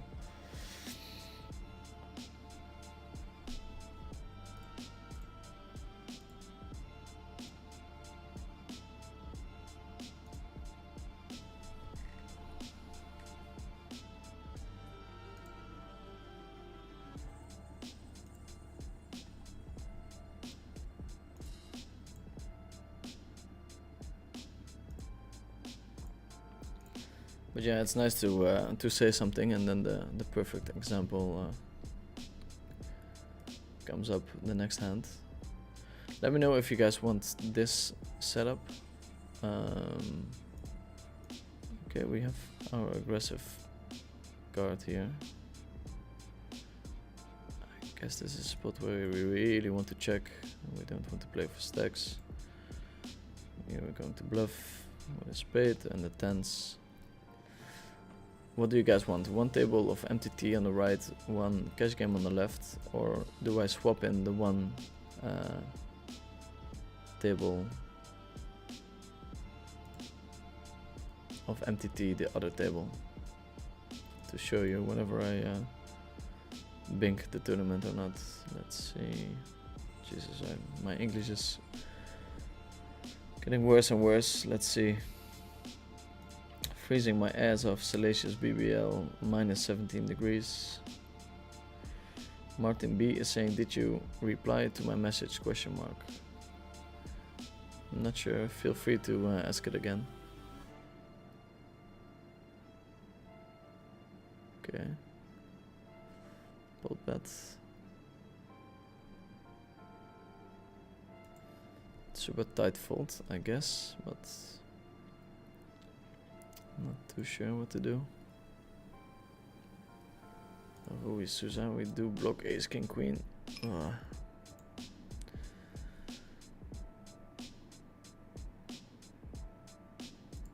Funny spots.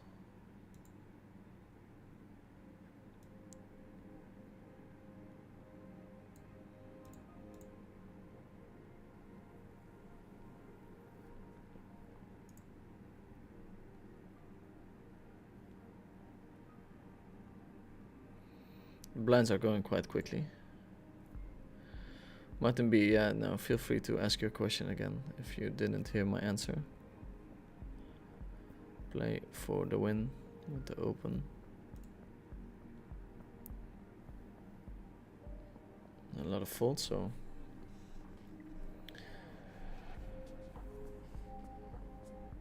the bubble will stay on a bit longer.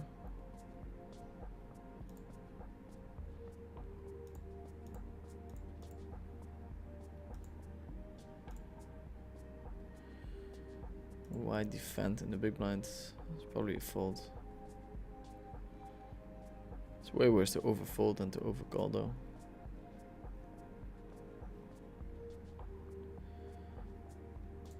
Small bet.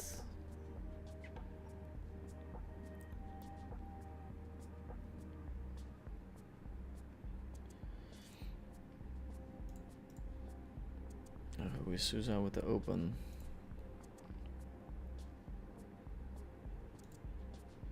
Soon we will not have fold equity when 3 betting, so either have to make a move now or be not able to make a move in the future. I've any love the streams. How did you deal with confidence issues during downswings?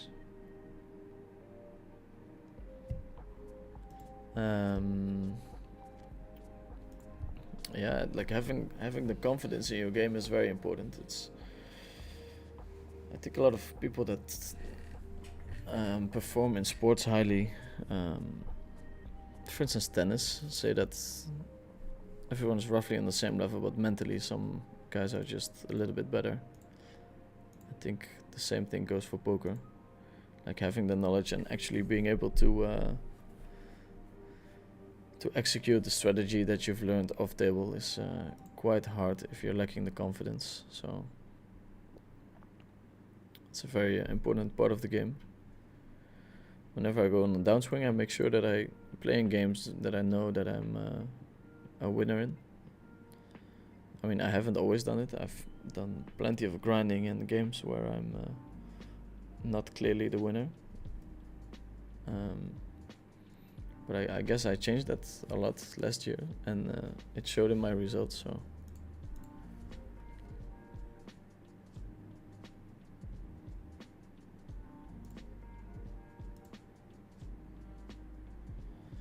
Play for the win in the bank. That means something might be going on the other table. Yeah. We are folding.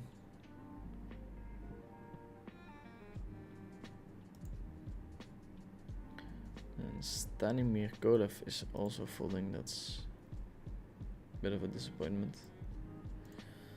Continue betting.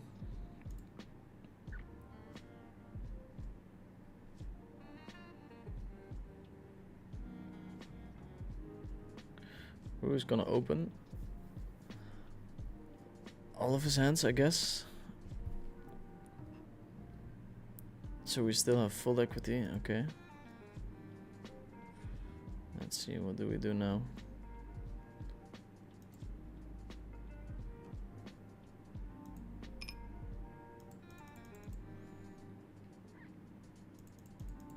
I guess it's all super close, so we're raising.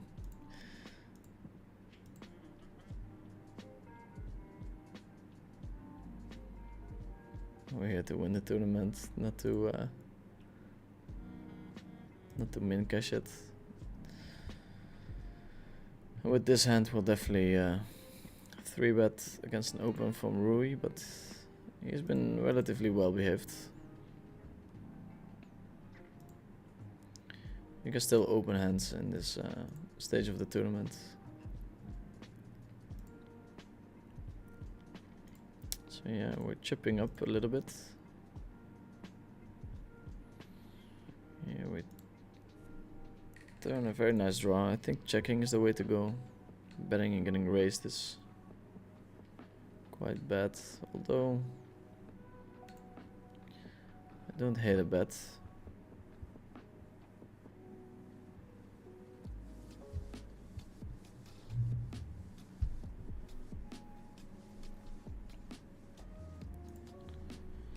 Let's see what the people are saying.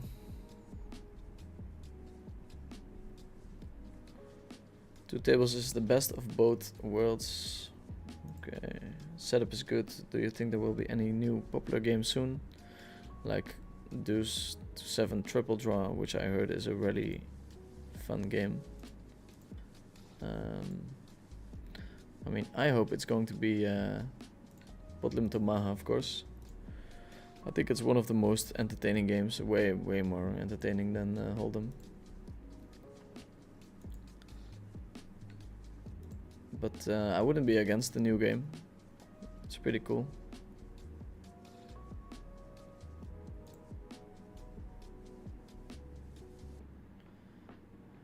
We have plenty of checks on this turn, but I think this hand benefits a lot from just betting again. 2 better than 1. Cash is better than MTT personally, but I know a lot of people like MTTs. Yeah, I guess the thing with MTTs, it's a better story than a cash game. Every hand is just a new hand in a cash game, and in tournaments there's more of a storyline. It works better for televised poker for sure as well.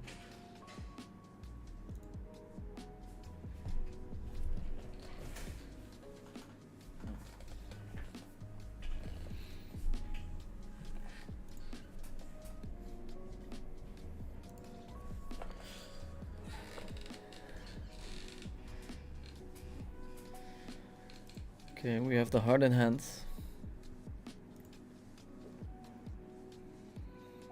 We have the heart in hand, so we're going for aggressive line. Guess check 10 of hearts is the nuts here, so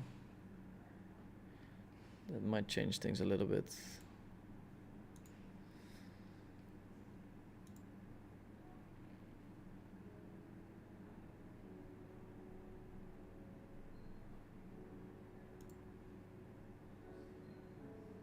betting again.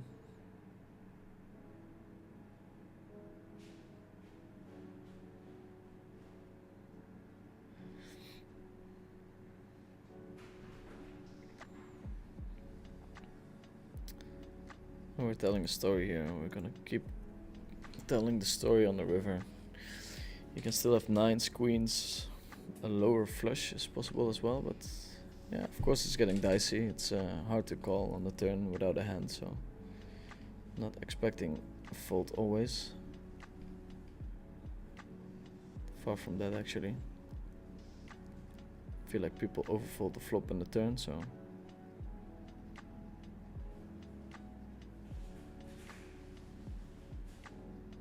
we do get the fold, which is nice. Martin B is saying, I wrote you a message on Instagram a week ago about staking, not sure if you've seen it, but I really want to crush PLO after an unreal downswing 2025 so far. I'll look into it, but so far most of the applicants have not been too interesting. If you make less than 200k in poker or 150k, it's already a tough sell unless you have a very high win rate. Noah saying, by the way, your vlogs are very great. Thanks for your content. Thanks. I don't get that much. How do you say?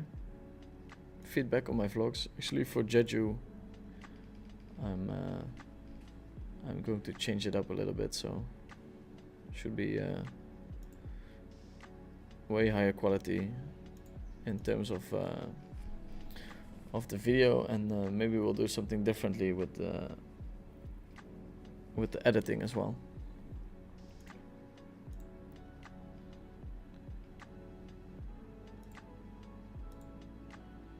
What country do you live in? I'm living in an undisclosed area.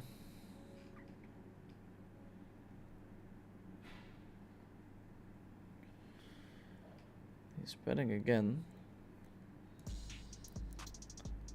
Going to call. He did show that he has the 3 street bluff.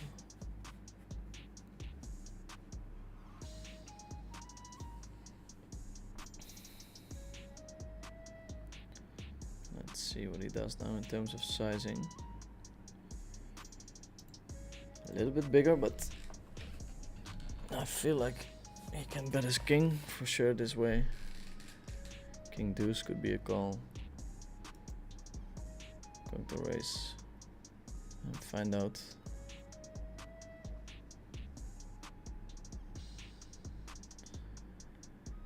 Raise and find out.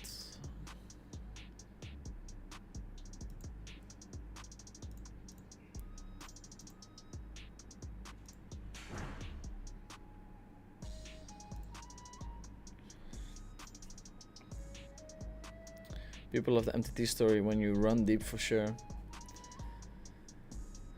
Yeah, the one run in the Venom was super sick, of course. So many people tuning in at the last part.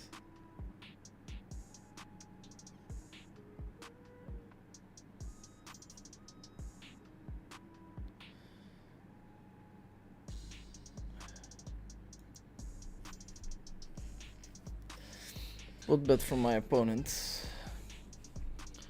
We're holding 8-6.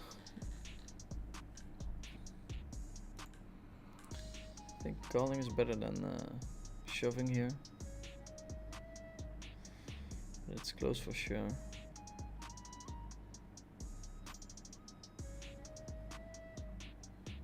this river should be kind of scary for him.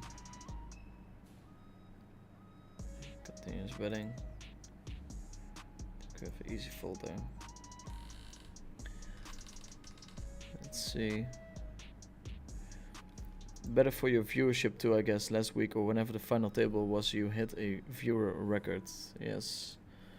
I think it was 700 people tuning in or 800, so was super nice. It was one of the reasons I was so how do you say, so sad when I busted the tournament. Okay, here we burst the bubble. So there's less ICM value at the moment.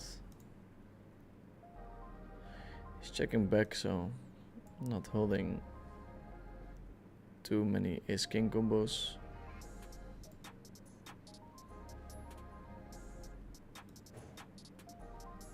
We do hit the turn. Not sure how to size here, I guess this is enough.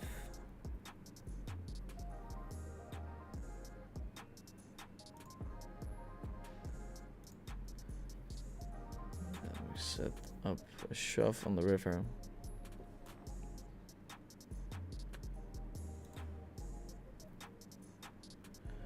Queen 10, quick fold.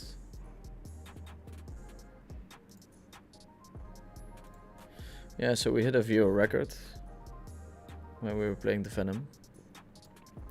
I would have loved to have a deep run on the final table too, but yeah, of course we run very hot. Getting there anyway.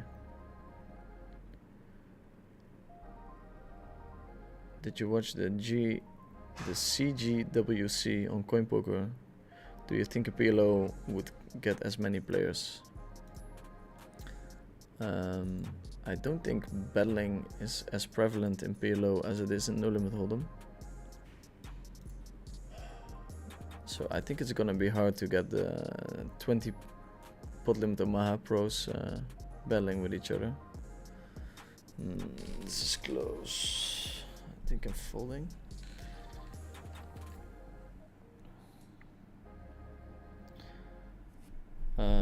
Also, people prefer to watch No Limit Hold'em still over pot limit Omaha, so I don't think it's going to take place. I have talked a little bit with KKT, and it seems like they are happy not doing it. If a site offers a play it safe option where it pays the percentage of the equity when money goes in what you receive, is there a certain percentage you would play it safe? I like it when I have anything over 85%. Me personally not. I'm a gambler at heart, so I kind of like running it not too many times.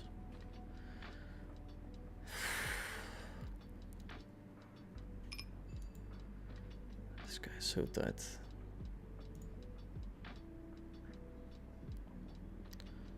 I think I do quite poorly against his 3-betting range actually. I think I'm going to make a tight fold, considering the fact that my opponent is not gonna show up with enough bad hands. Would have been a pretty decent flop. Pretty decent flop. He's not gonna show up with enough bad hands, I think, to make it worth calling there. Also, we're not playing a cash game, so folding actually means that we might ladder later on.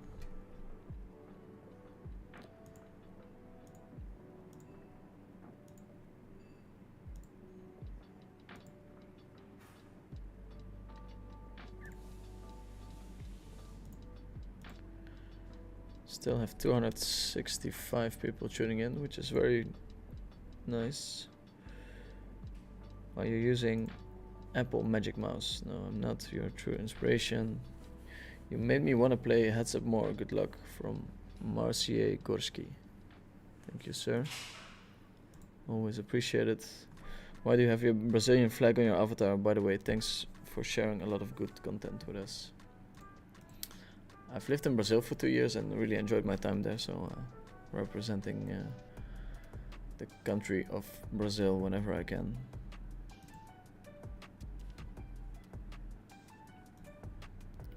We have the king here, not going anywhere anytime soon.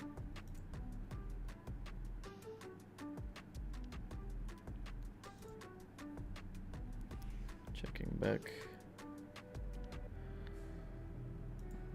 Calling here.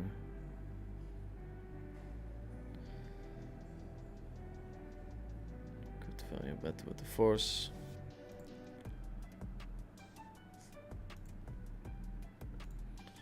Overbet from Rui.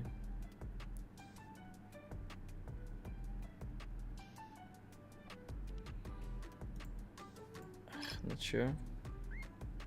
Calling not great, and we do have our little heart here at the front. So whenever calling is close, raising is always an option. We turn the straight. No need to blow the pot, I think.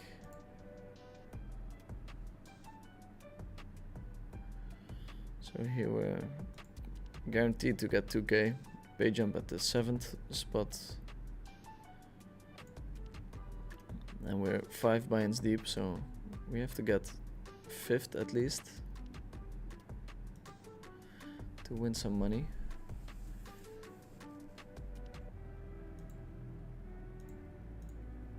Small bet should be fine.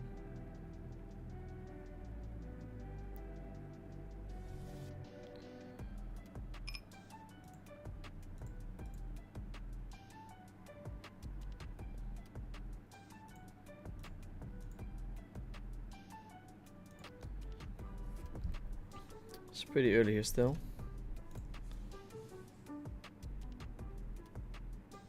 Why don't you think PLO pros avoid battling? Yeah, it's a good question. I'm not too sure.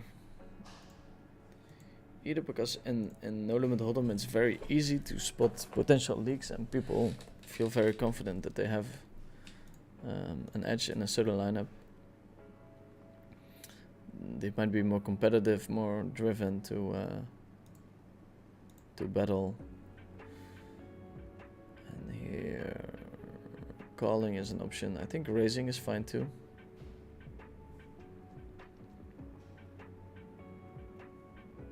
We do have the King of Hearts, so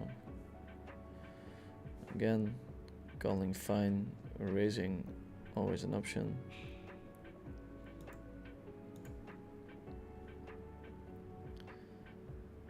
I think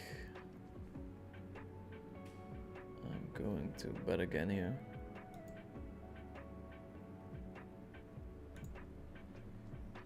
Funny hand. Not too sure. I'll have plenty of hands to look into after the session. Hand for hand. One player away from the final table. The structure is quite quick. So it's a bit of a crapshoot, or at least it feels like one.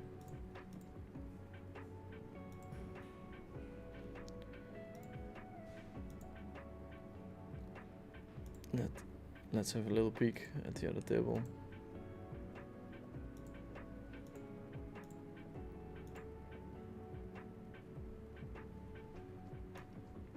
Not sure if it's opening. River to pair. 271 people tuning in.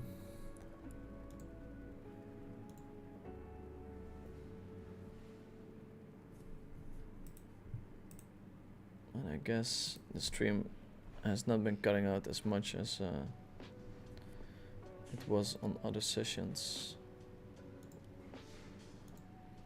Okay, I'm trying to look at the other hand, but wouldn't let me open the table.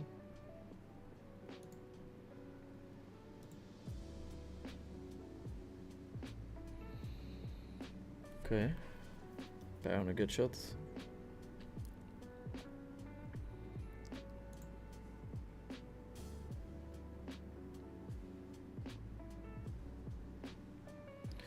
Diogo Aveiga is the new chip leader. That's the message that we're getting.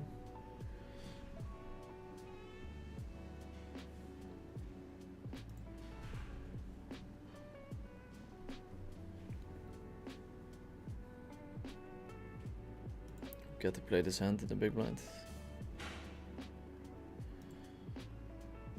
He's doing this a lot to 1/3. Flush completing turns. One pair and a double gut shot. It's probably close, but going to fold.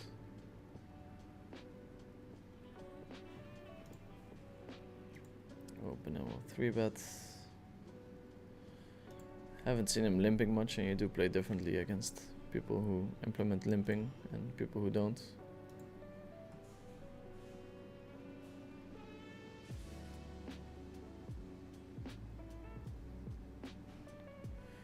With the flush here.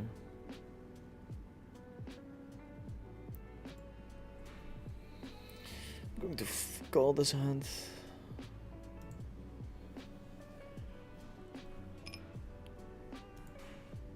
Even though it's not the best of bluff catchers.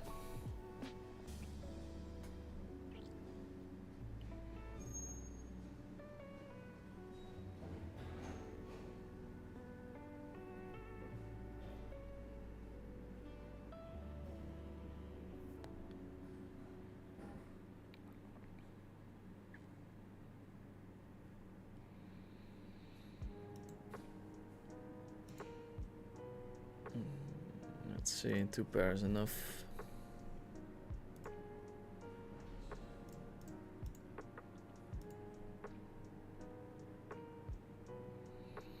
The PLO power rankings. Yeah, I've done it enough now, but I'll write something on Twitter. People really want to know.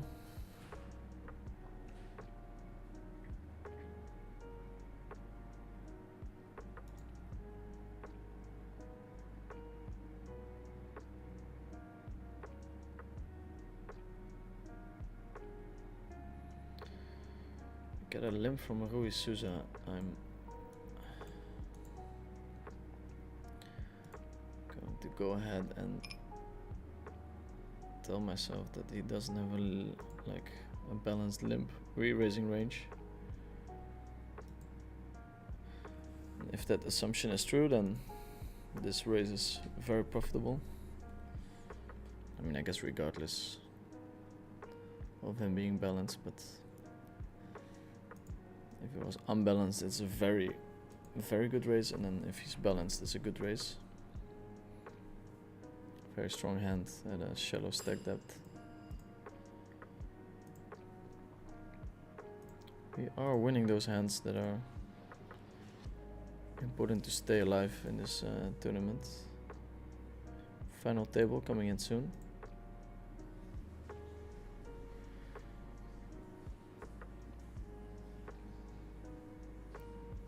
We're hand for hand, so we can just play quick.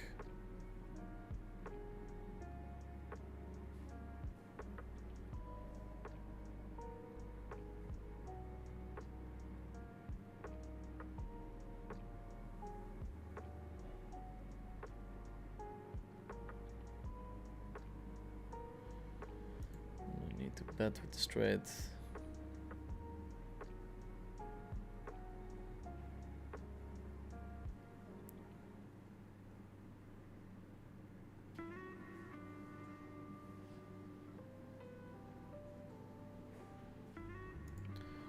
Checking is fine here. Ends up not bluffing this combo, which I think is fine.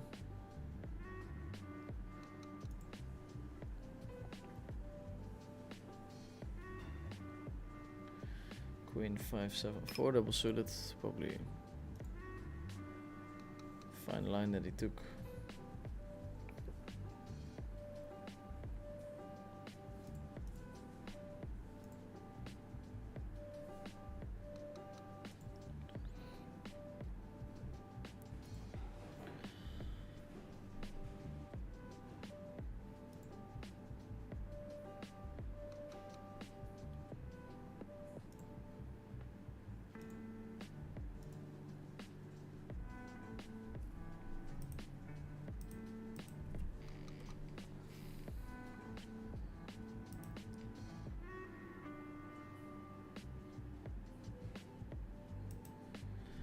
Unbelievable. You guys are a bunch of nits when it comes to liking the stream. Going to call here, but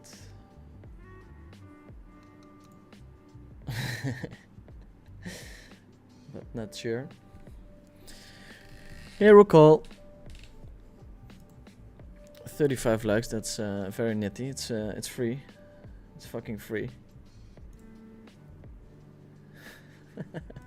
And a comment from my opponent.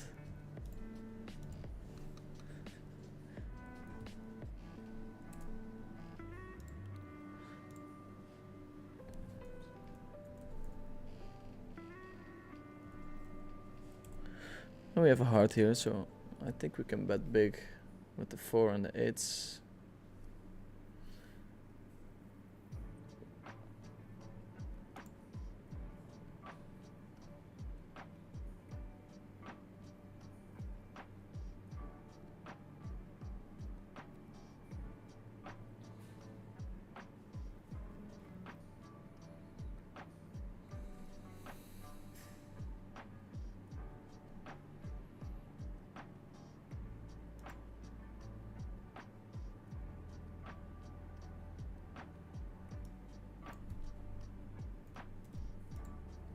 We're gonna bet again. This turn is very good for us.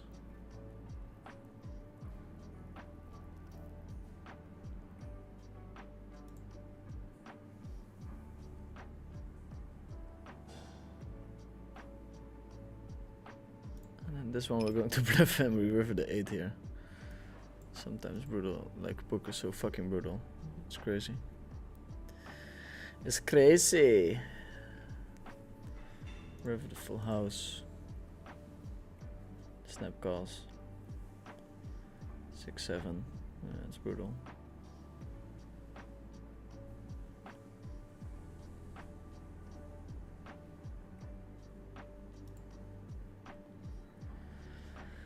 It's brutal, and here on the right hand table we're going to defend the ace queen 10-8. Super strong hand, but of course his open is it's quite strong.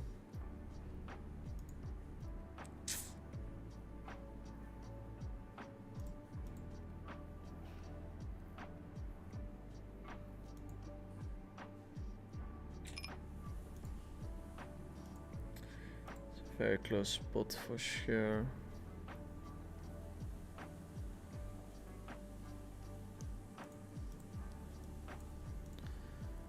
We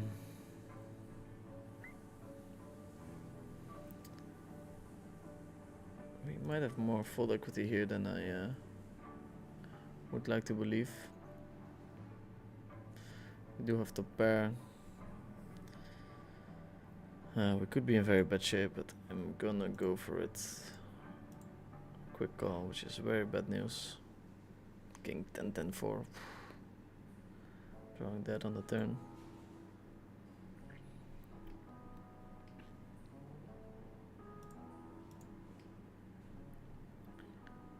It's not what we hoped for. It's close regardless, like we still at 25% there, and I think there's a healthy chance that my opponent still finds a fold. Here we both have the king of diamonds and the queen of diamonds, so I think checking is fine.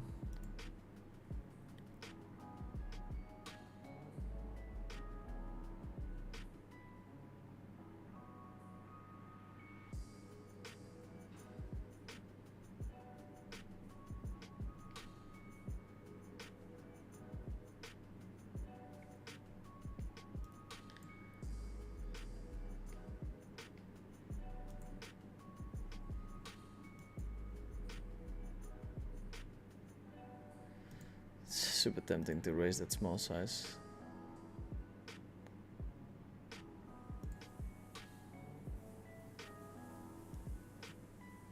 Because he's kind of saying I have a low flush and I don't want to bet 2 streets. Not too sure what to do there.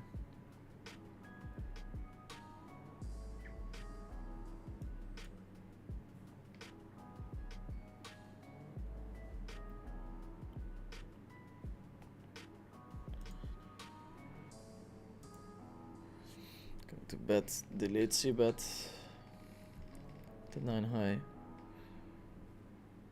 Super nice if we can get a fold there.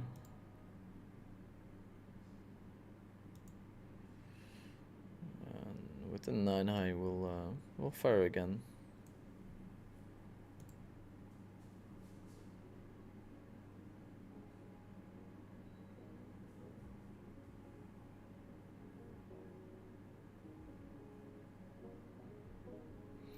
Of course, he's not folding any queen, and kings he's still calling quite a lot, but if we check, we basically always lose.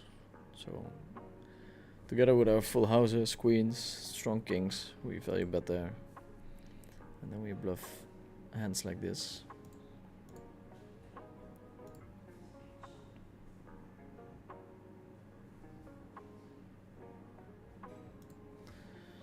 Okay, here we do have the 10, and we have a pair which the sofa always likes, because if I do hit a 3, I still have the best hand quite often.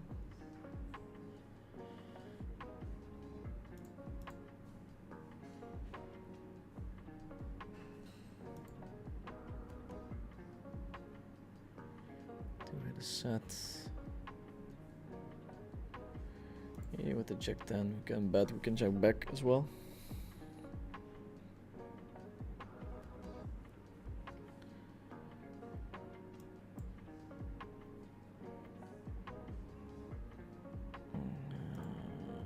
Guess calling, betting, both very close.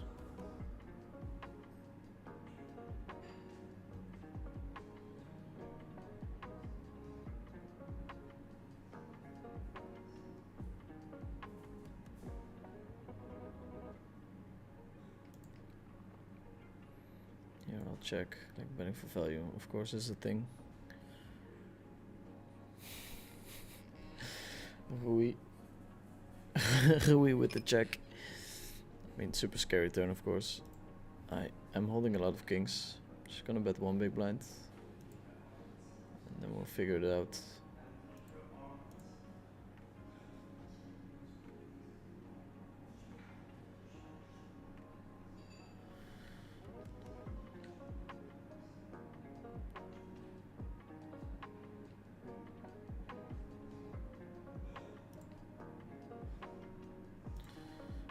He shoves.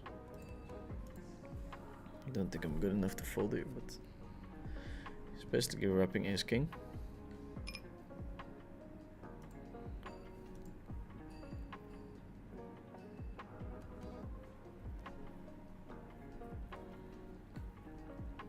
Interesting hand.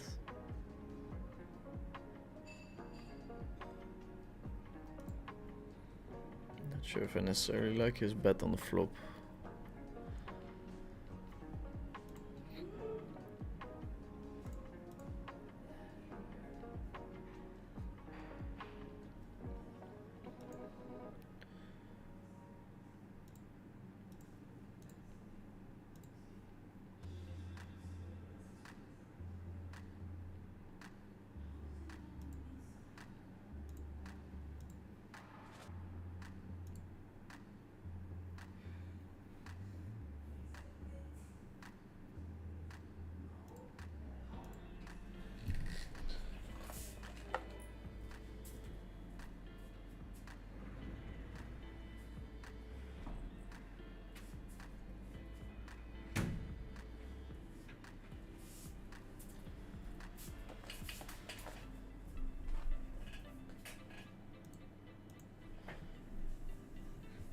Let's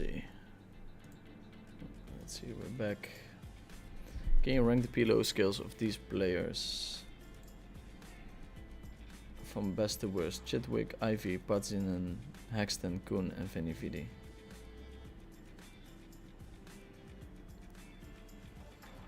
I mean, I guess only 3 of them I would consider real PLO players, which is me, Hexton, and Padzinen. I think me and Ilis are very similar in skill level, so I would put ourselves on a joint first place, and then Hexton slightly beneath, just because I don't think he's playing much PLO at the moment. Back in the day, he was definitely considered one of the best, if not the best PLO player. And then the other guys like Ivy and Chidwick, Kuhn, they're not really PLO players, so hard to tell who's the best of those three, but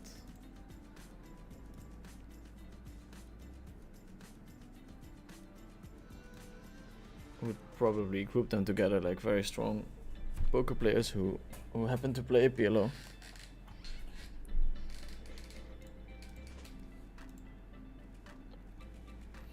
Dimitri is saying, "Hi Dirk, how are you? I have a dilemma. I am viewing stream now, but my wife is sleeping and I'm afraid that if you will shout on the microphone, you'll wake her up. Please be the silent killer for today." I'll do my best. I'll do my best, but I really appreciate the fact that you're risking a fight with your wife for watching the stream. It's a kind of dedication that I'm looking for. If I do win a big pot, I would advise you to turn down the volume. This hand, even with the ante, also fold. The ante not that big since we're only 4 players.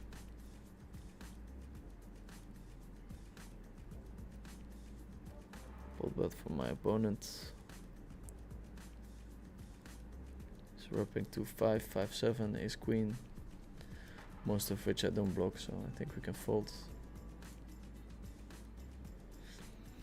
300 people tuning in.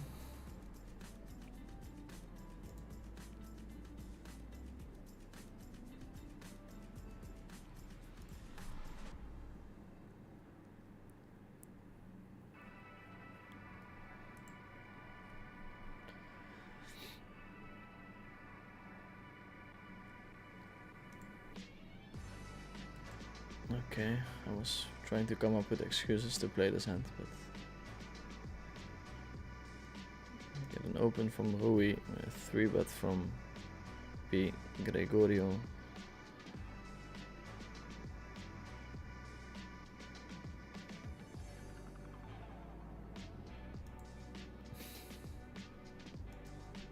Call, but usually people don't take this line with air. Yeah, it's more a hand like that.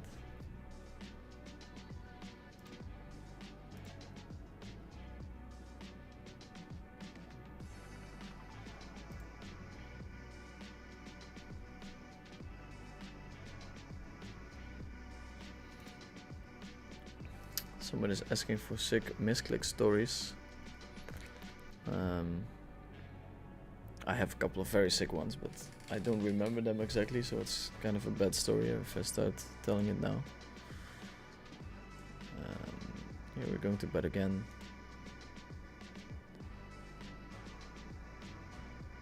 Bottom set, if we get check raised on here, it's kind of dirty, but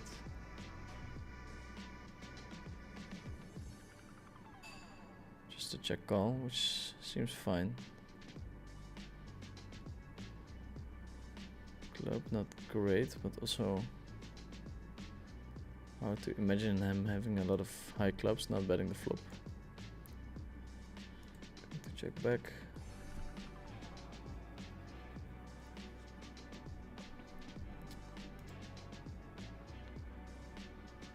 I have one where I was playing a $500 sit and go, and we almost went all in, except for one big blind. Then I misclick folded, which was probably my most, not my most expensive misclick, for sure not, but in terms of big blinds, pretty painful one. But yeah, misclicking is, it's very painful. It goes into the category of disconnecting, power cut, those kind of things. I think if Rui completes, we're short enough to bet here. Here I'm going to pot raise. Feel like he has value there quite often. Sometimes we just want to apply the pressure. Most of the time I'm betting the full house myself, so we can only do low frequency, but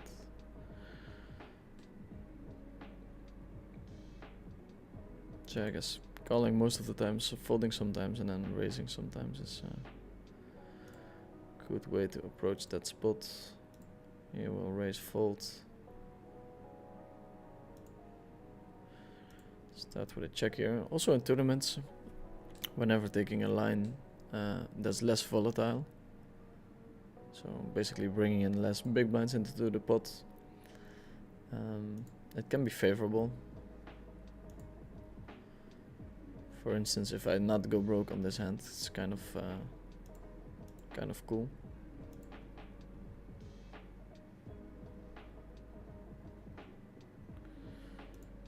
Going to bet again. He'll never have king 9.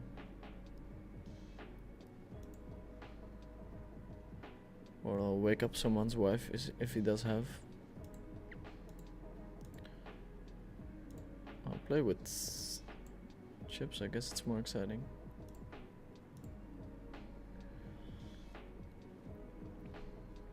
Would you go back in time and bet on yourself in the Gelfand challenge? Well, I lost it, so that would be kind of crazy.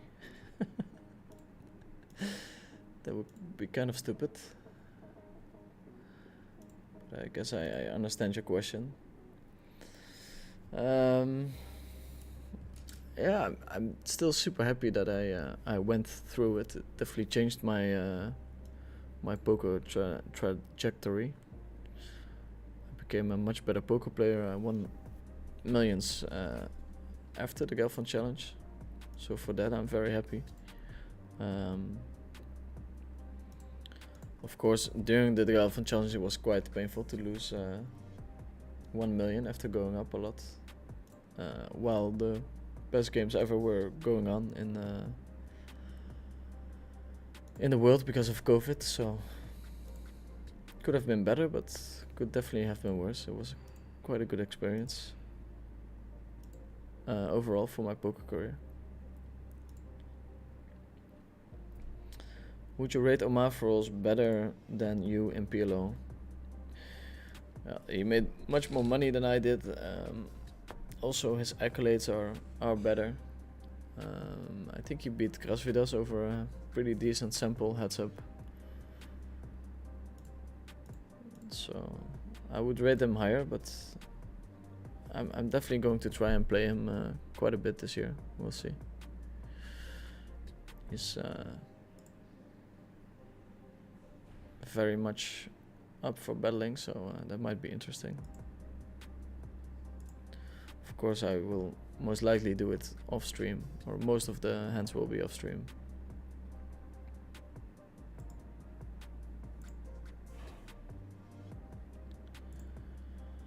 Let's see, we have a good story in the chat here. 2005 I was playing online with my whole bankroll, $50, grand total $50. Those were the days at the library, and I misclicked all in with 7 deuce off and got snapped by aces and won. That's, I have to say, it's a pretty good one, Colin. It's a pretty good one. If anyone else has a nice misclick story, feel free to share it.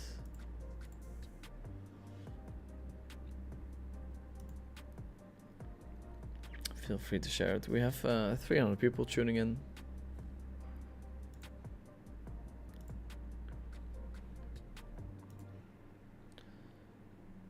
Number potentially slightly going up because we're having a deep run.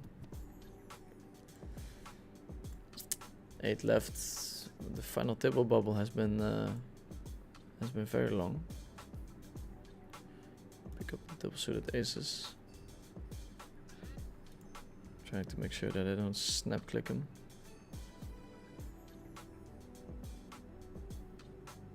I think I can check this hand. Check call against half pot.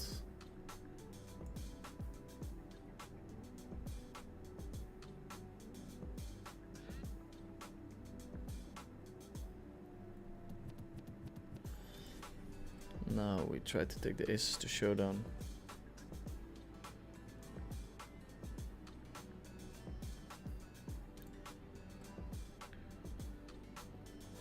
hand for hand, taking a bit longer than usual, so potentially something happening on the other table. Here Karel comes in with the pot bet.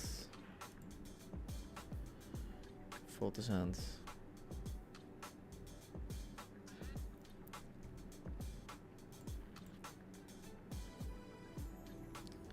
Going to V-pip this one.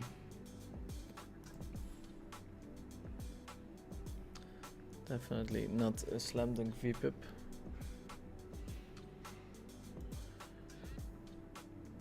It's very easy to overbluff on boards like this. So we're going for the delayed bluff or check fold.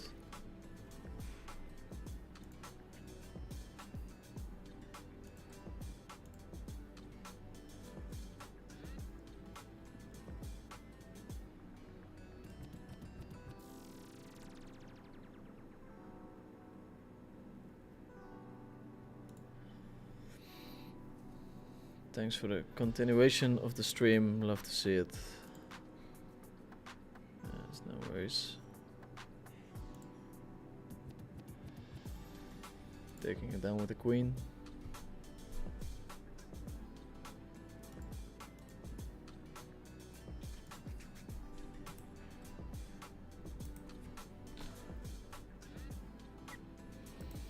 Bumped it up to 54 likes, appreciate it. I feel like I deserve more, but also don't want to be rude to the people that managed to click the like button. Oof. Check calling is fine. Don't really want to blow the pot. River the two pair. Take it down. Rui Souza is the chip leader. As you can see, he only has 2.5 times my chip stack, so the difference isn't that big. Here on the ace 3, my opponent is holding most of the aces, so I'm just gonna call and then most likely fold the turn.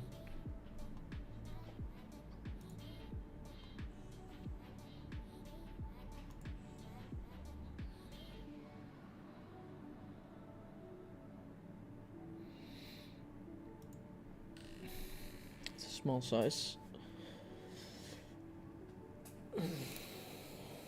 Not sure. Guess we're calling, sometimes folding, sometimes.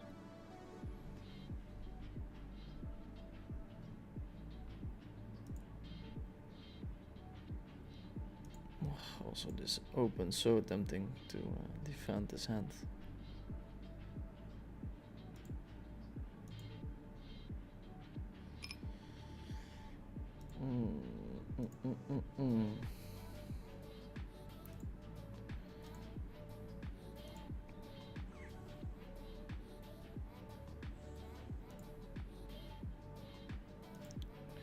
I think it's just better to fold.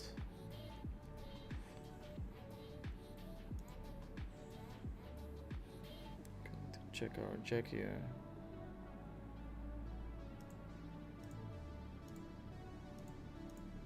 Been a bit dry in the tournament.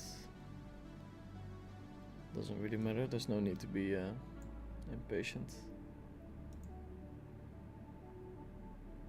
As long as you lose or win your last all-in, you're gonna be fine.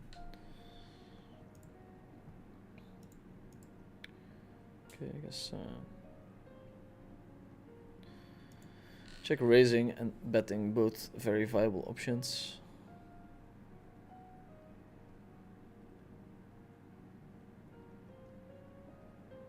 Wow. Pot re-raise. We're blocking tens. Checking back jacks, of course possible, fives as well, but feel relatively confident that we still have the best hand here most of the time. The 9-8-8 7 will be our last hand in the tournament.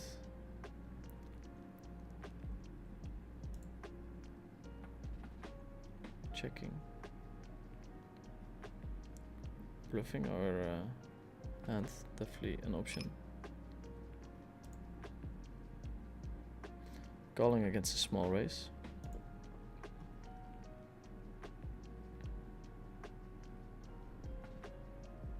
Okay, real doesn't find the bluff there. And here we give ourselves an opportunity to fold 2 overs. Nothing really going for our hand, so in a tournament it's very, very important to give yourself the opportunity to stay alive. Get a hand like this. This is a good shot with a double backdoor. It's very close, but I think we can peel.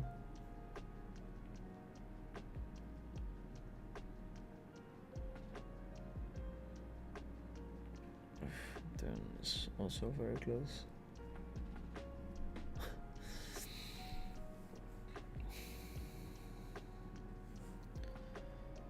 Don't think we're supposed to fold.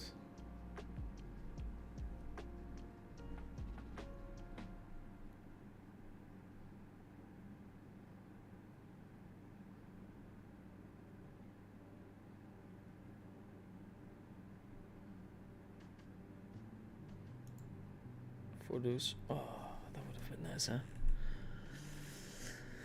That would have been nice.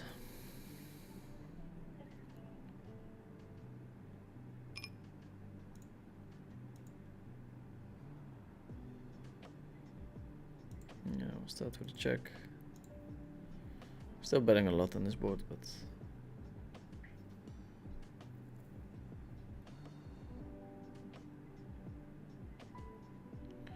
check is also fine.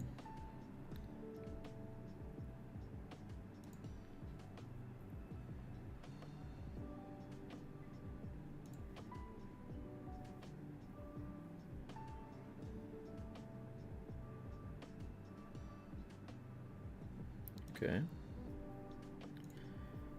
Would it not be nice to get a fold from Gregorio? We know he has it in him.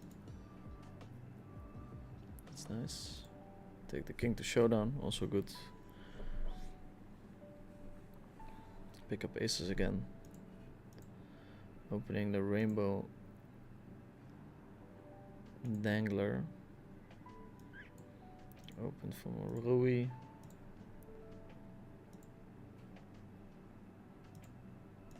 And I think a good tournament player would open the other table and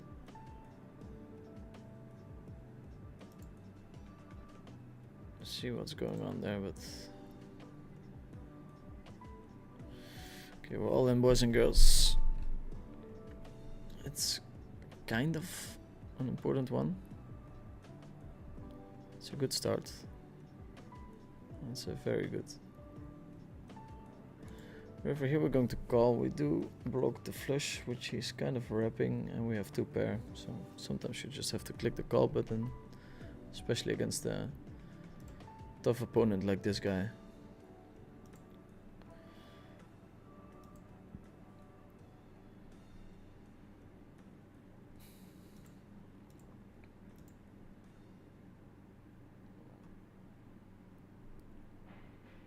Let's see, I'll answer some questions. Jitterman is saying, really enjoy watching your content. Being this calm during such a hectic game is admirable. Thank you, sir.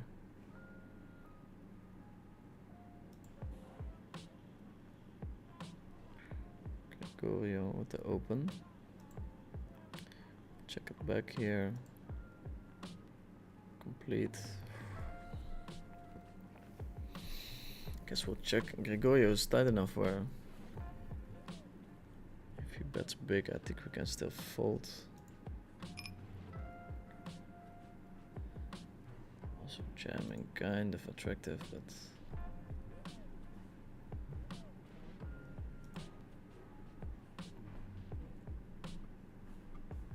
he does find the check back. Going to check again. Bet from Kirill.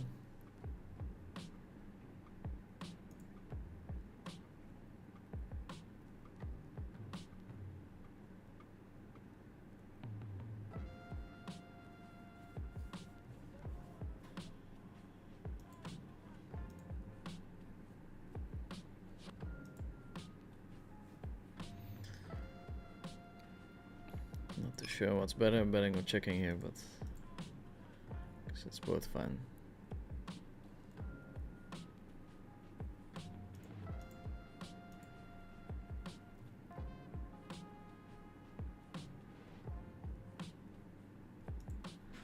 This hand we can 3-bet against Rui. He's not gonna open a crazy amount of hands, but does limp the button.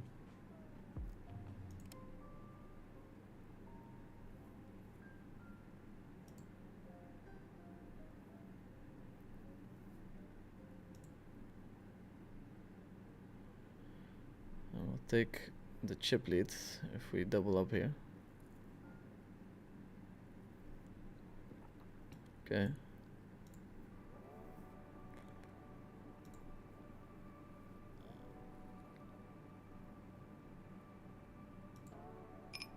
I guess we're going for it.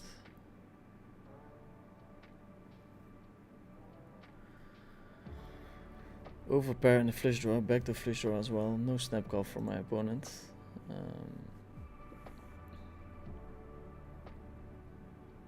And to be honest, it's not that bad to not be at risk and him folding. We're going to bet with our top pair blocker. Twitch emoji. Yeah, Jitter, thank you for the nice words.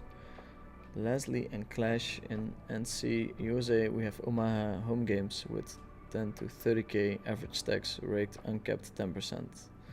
Do you think this is beatable? I'm not rolled for it, but I'm wondering if I should look for backing. I don't think it's beatable if it's raked uncapped. So,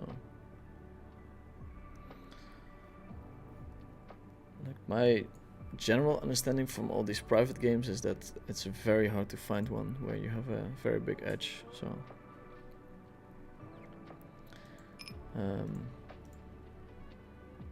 there's a lot of downsides in private games: not getting paid, getting cheated, super high rake, people trying to angle.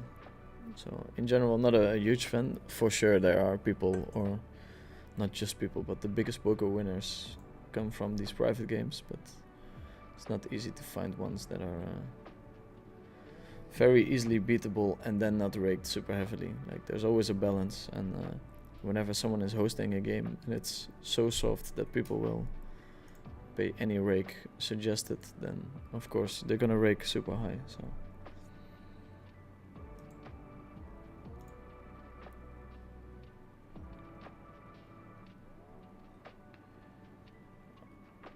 in real life, misclicked a jam.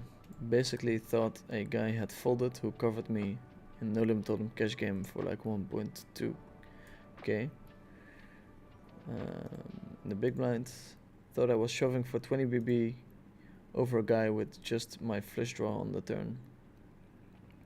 Snapped by the guy with a top set. Guy said once I hit my flush and he left. Putting bad beats on people, there's not many things that are better than putting bad beats on people, I think.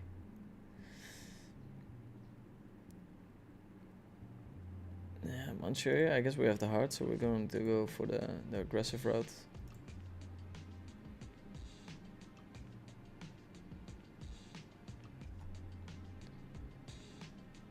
Aggressive route it is. Do you know about some new software for coin poker? Some news last was that they were planning to create it until the end of the year.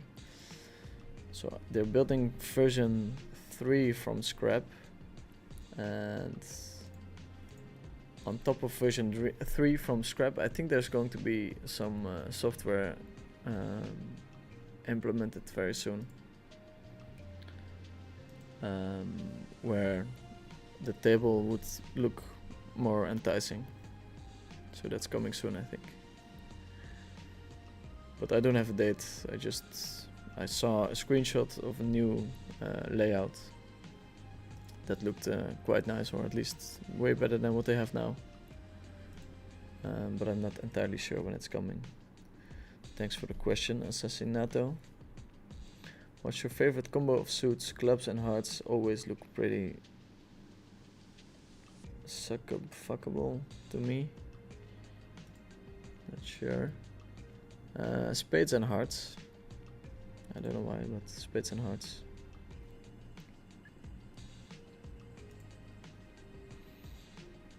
Gregoria with the bet. Not supposed to full 2 pair here. Against Gregorio, it might be a good idea.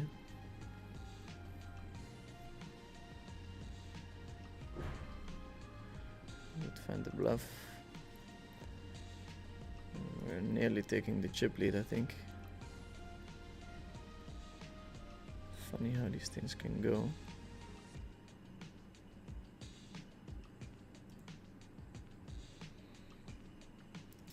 It's very close on the flop already. How do you randomize by your cards online? If left cards the highest is your highest frequency, 100%, for example, ace, king, queen, jack.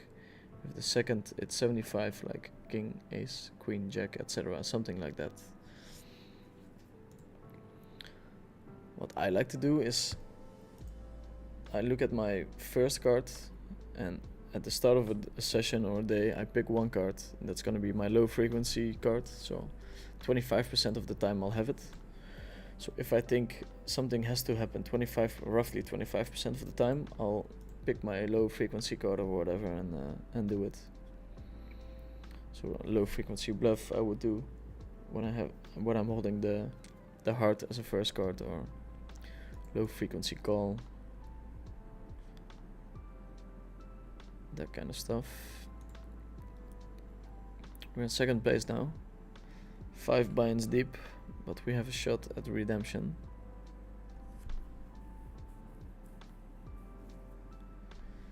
Small bet. Going to call, not super happy about it, but nice combo, I like it. He's blocking a lot of my hero calls, so sizing down is nice. Protecting your small bet. Okay, we're getting some stories from the chat. Remember when I had... they're not so good at typing though, but...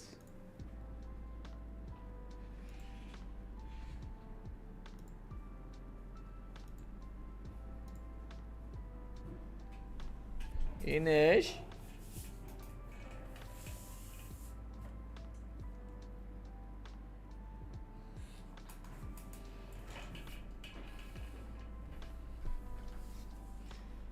No, oh, okay, hey.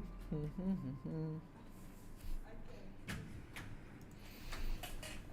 see what you did with the card, baby. Oh, it's so fresh here. Huh? Right now? Okay, you have to come. Huh? Sasa, are you like? Yeah. Of course I am. The people in you have to show yourself. The people in the chat think I'm gay. Because Victor and Dan keep showing up. So yeah, I'm not sure if you guys saw it, but Ines was in the chat last week. It's true. I'm not a bot. And I decided to reach out and fly her out. So let's see. You want me to explain some stuff or not? Yes. Yeah? Please. Okay, on the left-hand How's it table, I'm playing against this guy. It's going okay. Not bad, not good, I guess. So here on the left, I'm playing 1 against 1 against this guy, and here on the right, I'm playing a tournament. and it's 8 people left, and I'm second in chips. And you can see the payouts. Okay. And also I'm very hungry. Just putting it out. You want food? Huh? Do you want food? Yeah. What? I don't know. But maybe I can order and you can pick it up for me. Hmm? Or maybe Yeah. you can choose here. Then I order mine as well. Mm-hmm. Okay, that works for me. You had a good sleep? Yes. I'm better, way better. Yeah. Nice. I think I will be maybe 1 hour more or something. Look, you can see what's going on the camera. Huh? Yes. Yes. And here I read the messages. And here you can see how many people watching.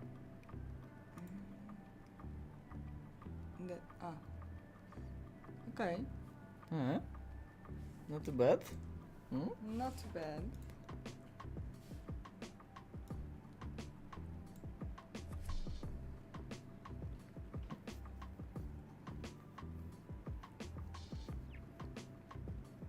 Let's try it. The app is telling me. That's true. Thank you.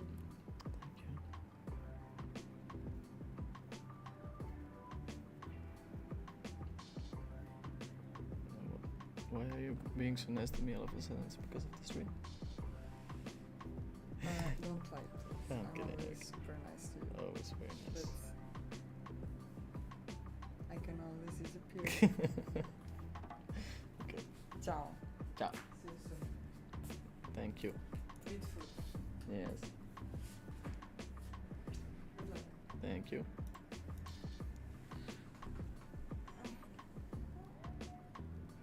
Yeah, it's okay like this.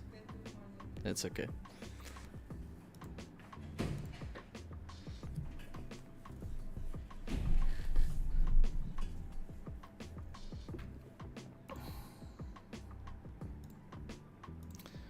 Okay, let's get up to date with the questions.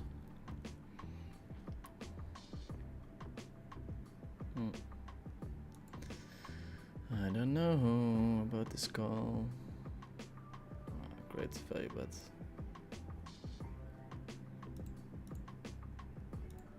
puts me in a lot of tough spots, this guy, for sure.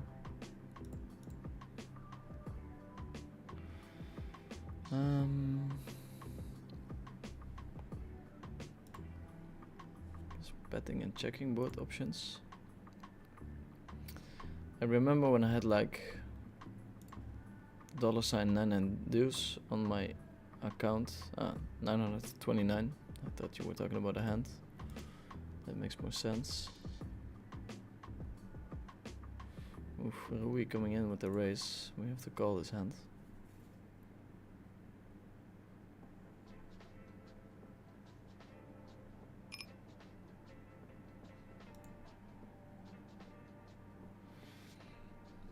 Spades. Check back with the straight.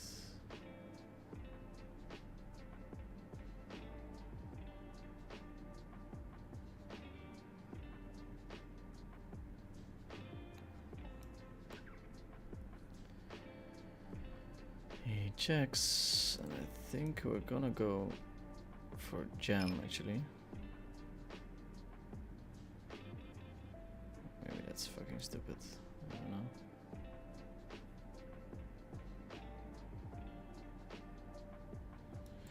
Just gonna do it. We'll see. We will see.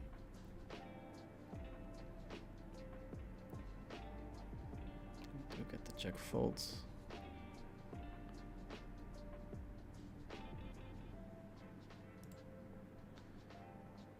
Here with air, we're going to continue betting.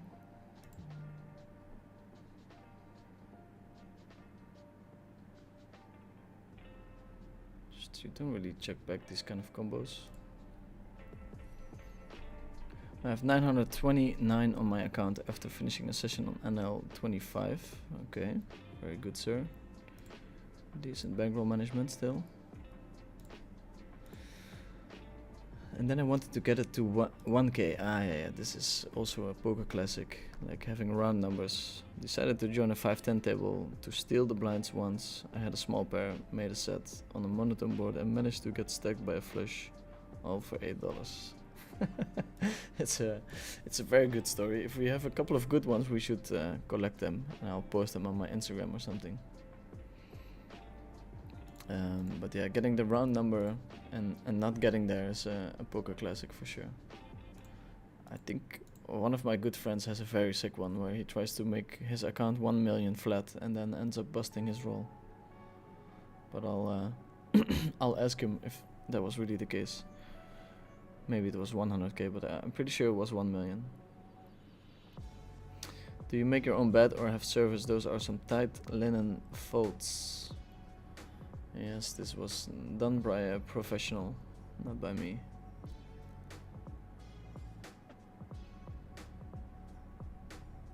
Assassinato saying, whoa, that's nice. I like this coin poker software, actually very minimalistic with no random things on the table, but more prettier, probably would be better for the game. Yeah, I think so. If you look at both of the tables, like coin poker and GG poker, this is way better for a regular, like someone who wants to play some poker for fun. Of course, they spent so much money on getting this software ready, but I think they did an amazing job. Also, when I post shorts and it's on GG Poker, it tends to get more views than the coin poker ones. So there's still ground to gain. Seeing McGovern Lehele. Dirk, you're a pretty young multimillionaire. How does it affect your dating life? What about other poker players that you know? Well, most of the poker players that I know, they're extremely intelligent and also have enough money that they don't have to worry about it. But I think those are not the most valuable or most important things that people look at when they look for a dating partner. So I think I have a very, how do you say, a head start on most people, but I still think like very good interpersonal skills and confidence are way more important than having money or being good at poker. I know a ton of poker players that are very good at poker, and for that they are not so good at a lot of other things.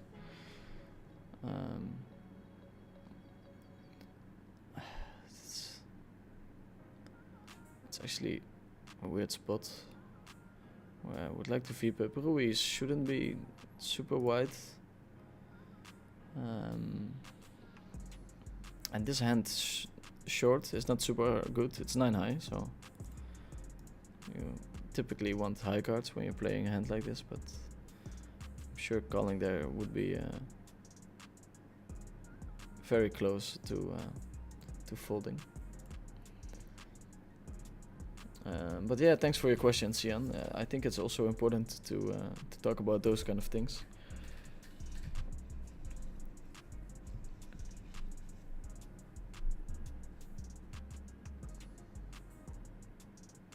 People sometimes really think having money is the end all be all when it comes to dating, but it's not the case at all.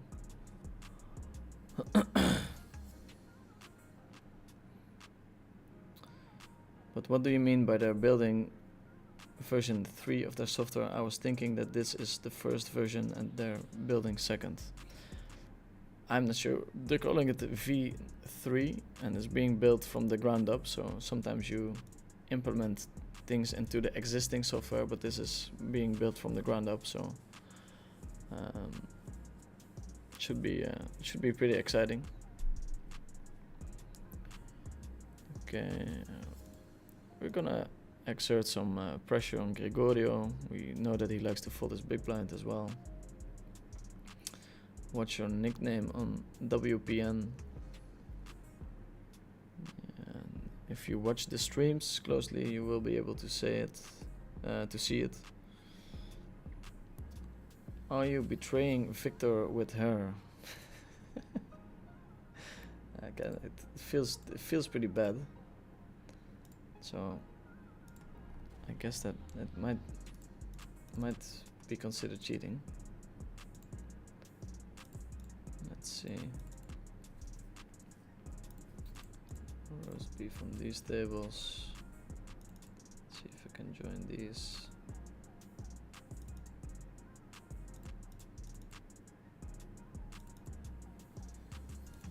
No.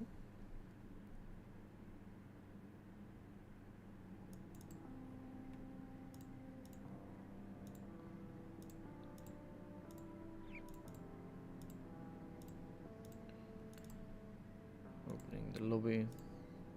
Hopping on some tables. Flopping the nutfish drawer with an overpair. Almost chip leading the tournament. Life is looking good. Life is looking good. Going to bed again. I think we can charge him. And here we're going to, I guess, bluff open, but it's a pretty strong hand. We do river the flush.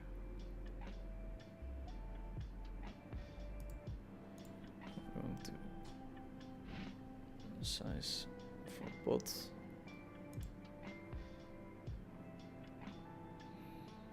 Ace 6 5 5, very tempting since I'm holding an ace, but both of these guys have a stack where if they rejam I have to fold.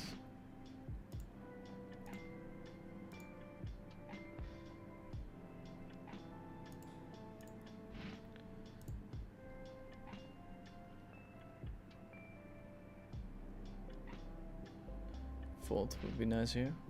This very airy hand. And if not, we'll take a 10 of hearts. Pot re-raise from Kirill.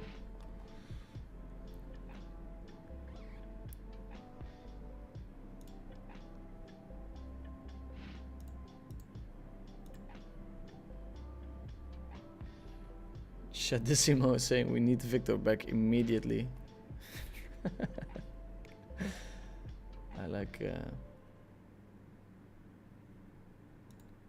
that he's been able to win a certain status. The real wifey Victor. Careful not to lean too far down. Don't want a nip slip ban. Okay. Thank you for looking out for me.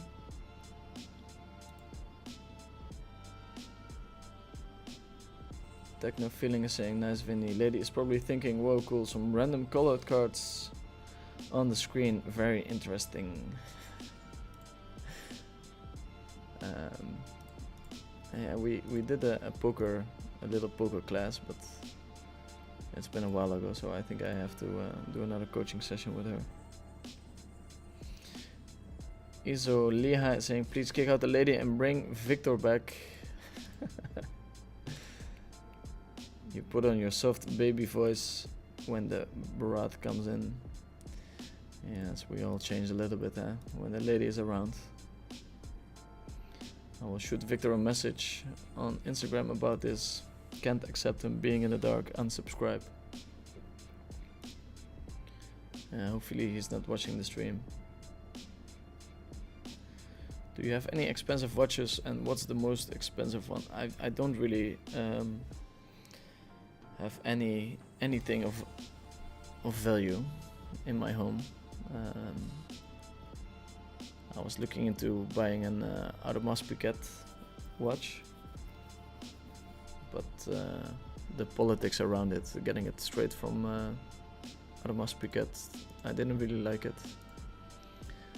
So I ended up not getting it, or at least I'm on a list now and they keep offering me a watch that I don't want, so I don't see myself getting one soon.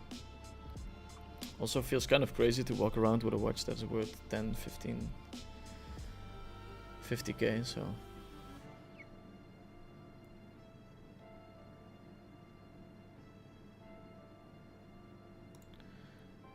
Checking, fine. Betting small, maybe fine.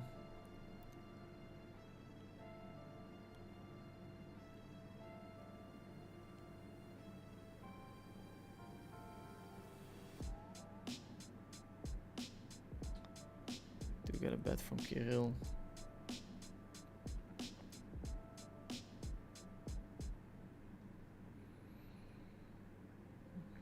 We're going to call.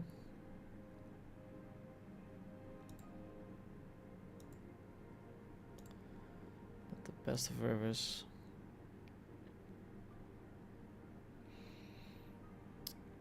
We got to the final table.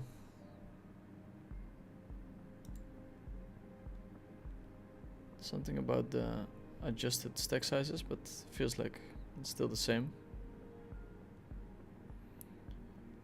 And also people have been playing very passively.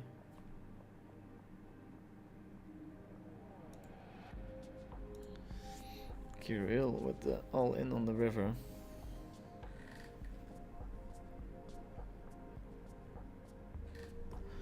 I think we're going to fold this one.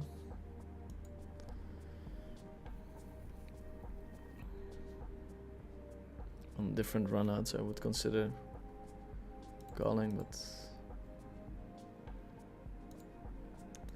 probably fine to fold there.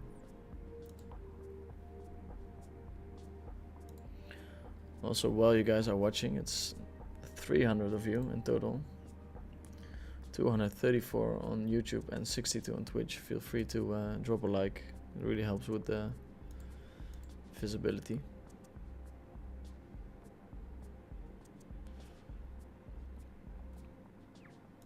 Here we have two options, calling and raising. I guess this deep getting in net straight with a 9 high flush is also not really what we want, so I'll check call and decide.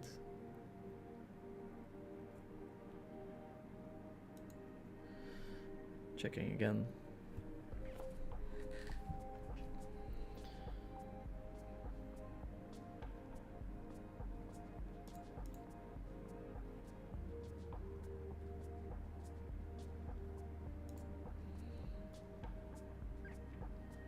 Okay, so here we have the choosing of a seat, which is always interesting part of the final table. I don't really know why they do it.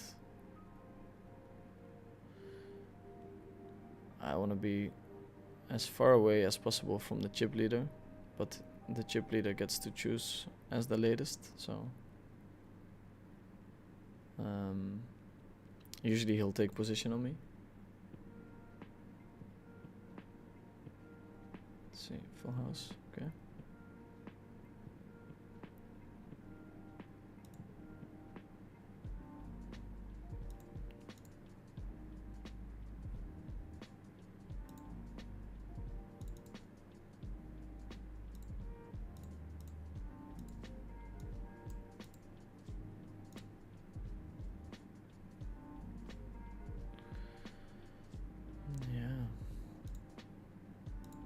This would be nice.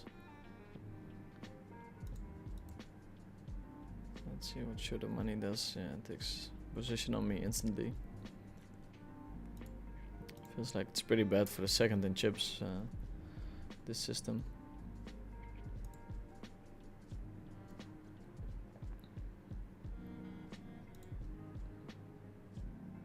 Also the game clock. I guess they give you less time nowadays. That's nice, I think.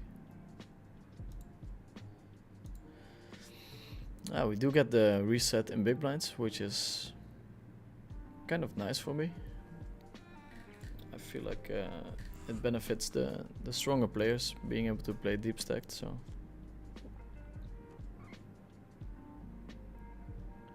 I can imagine that these guys are very, very tired, so we'll see if we can make something happen.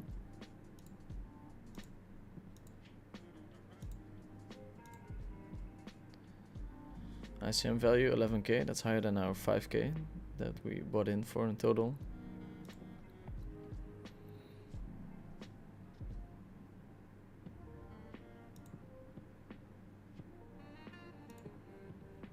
It's a limp. Fold even maybe, but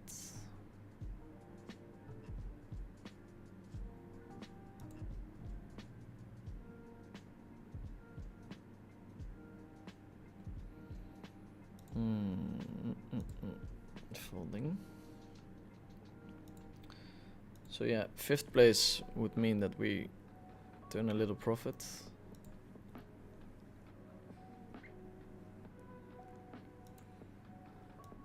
And then 1st place would be kind of nice, 19.5.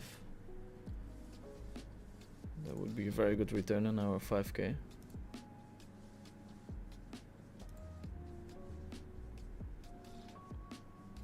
When do we go to a techno festival and take some stronger stuff? That's what you told me 2 weeks ago. I'm really looking forward to it.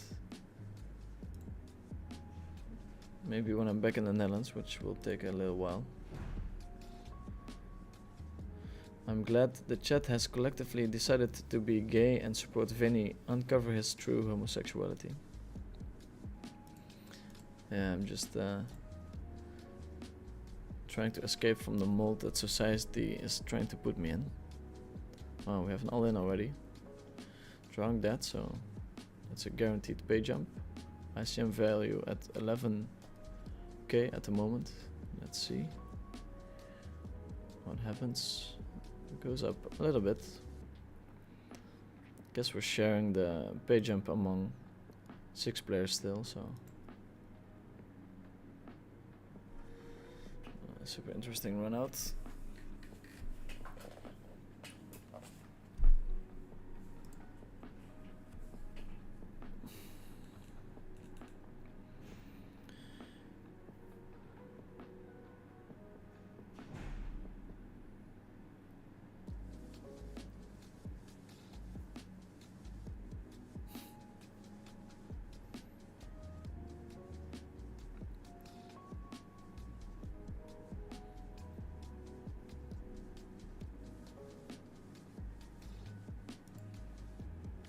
Calling here on the right hand table.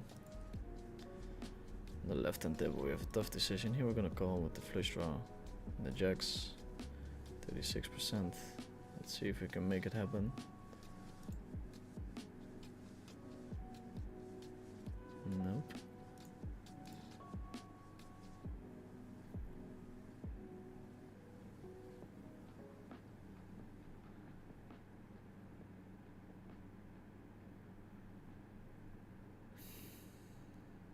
Guess we go for a low frequency hero call.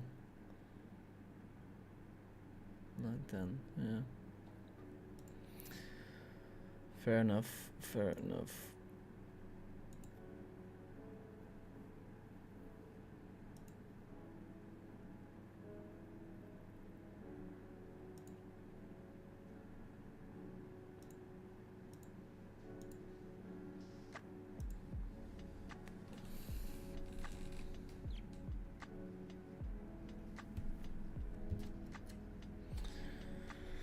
Who is Kirill? A very strong heads-up player. Isolia is saying, do you invest in stocks or in real estate? I have investments in both. I think often though stocks will outperform real estate when it comes to being able to be liquid. The returns on the stock market historically have been super great, so unless you use leverage in the real estate market, I think stocks are the best way, the easiest way to invest your money.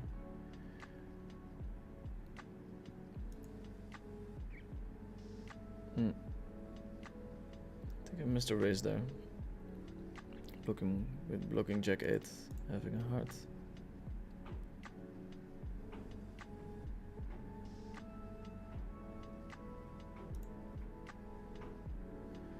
Checking back, hitting the nuts on the turn.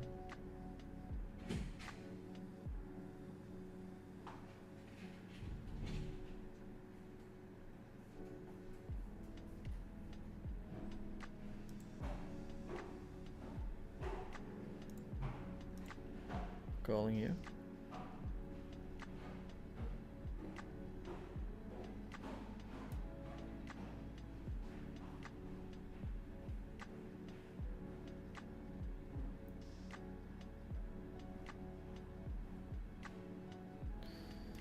And folding.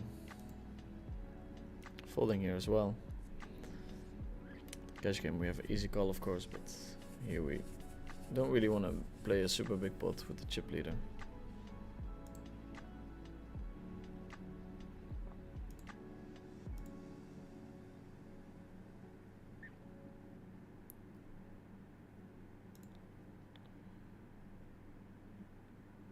Lexington saying good luck. Maybe that's for the hand with the jacks. We didn't get there, but we're still sitting on 35 big blinds. We can still make something happen. Next price 3.8k. Here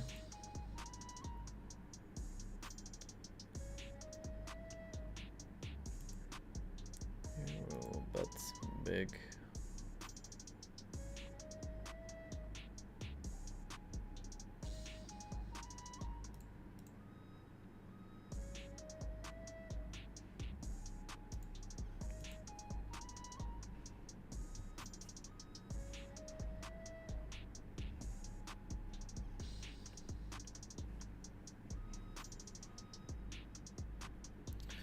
We'll remain hopeful.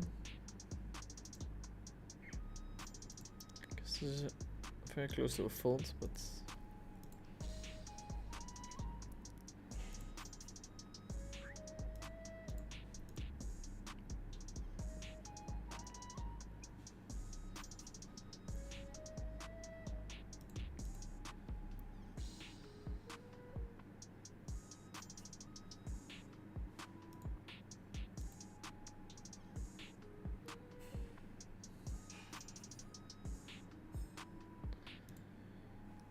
still going strong. Let's see, 7 hours, probably very close. Now we have to bluff this combo.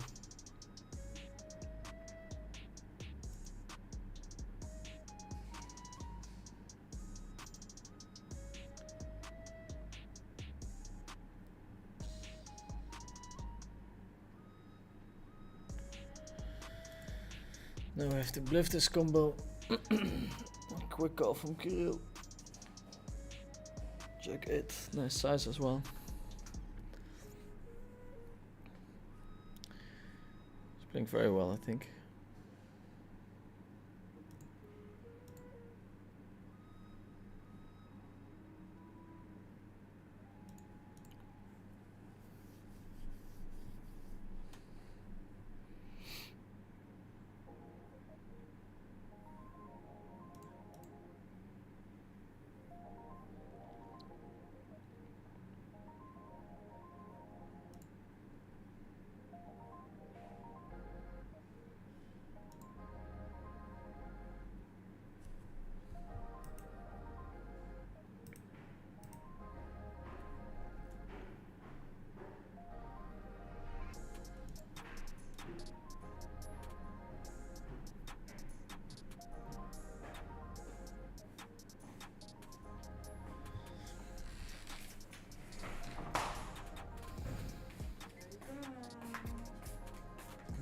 Yes, thank you.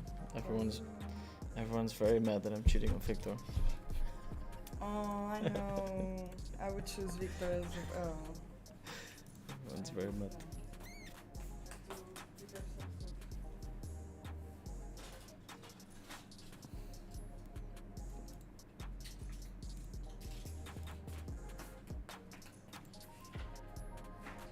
Ciao.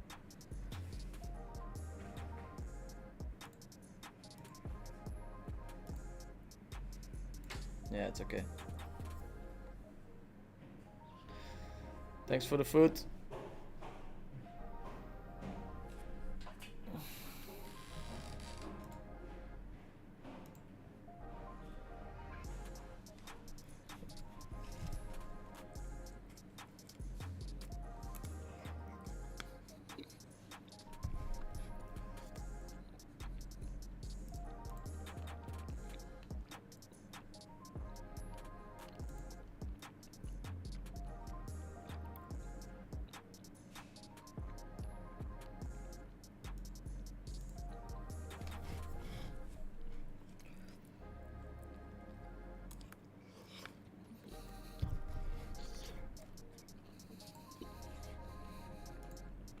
Mm.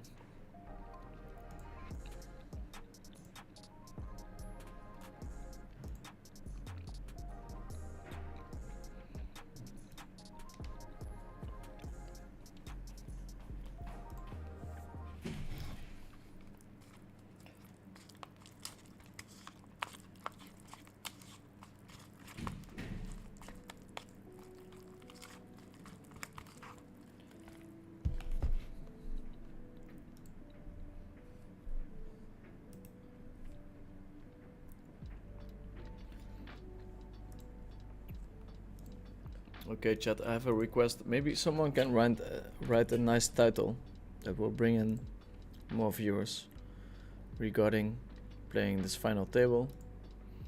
The one we now have is kind of boring, so feel free to suggest something.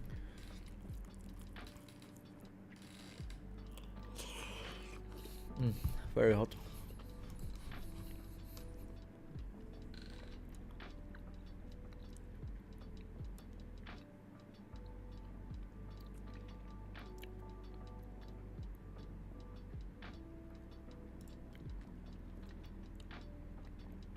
You river it straight.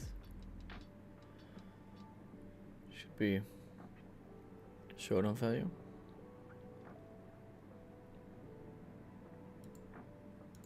Wow, he does bet. Very interesting.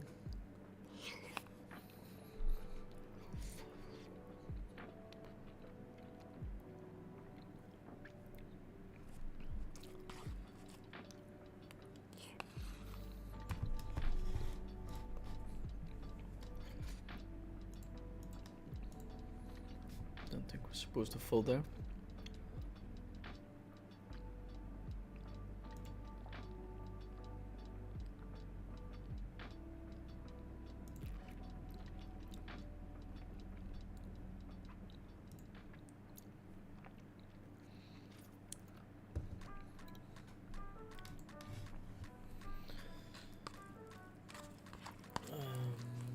Tens.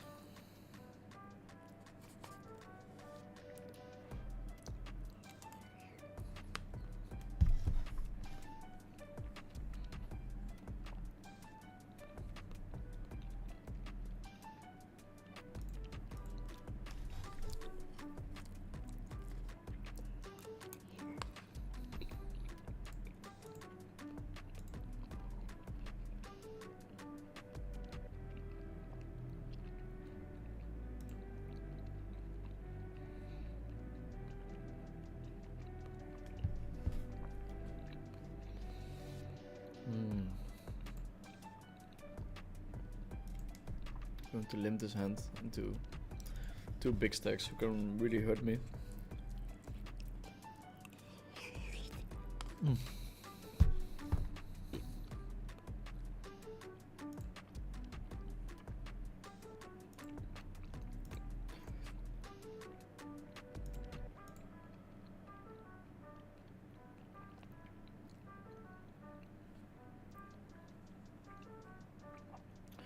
Betting small.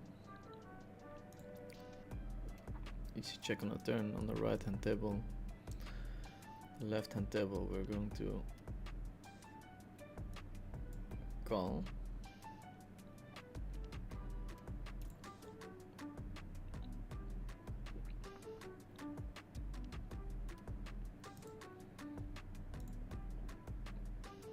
Hopefully take it down. Wow. He had a set with a flush draw.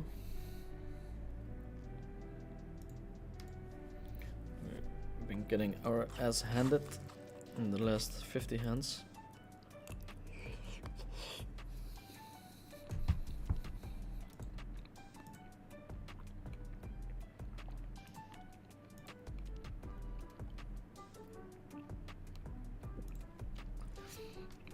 Sub Vinny from Rodney Soria. Title Vinny VD cheating live on Twitch. Joe is asking for the girl back in.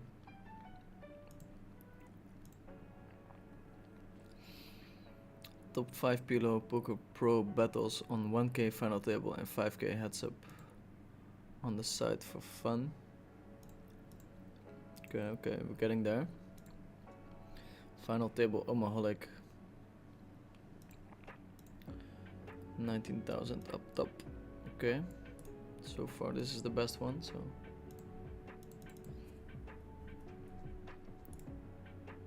Paste.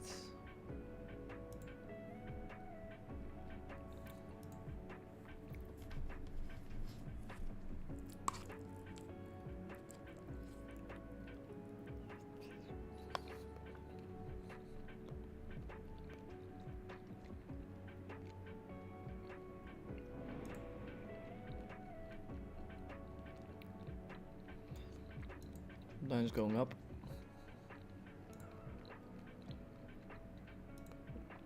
Going to 3 bets.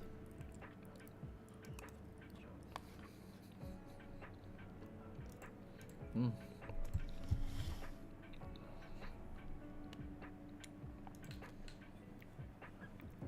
Don't think we're c-betting much here, but.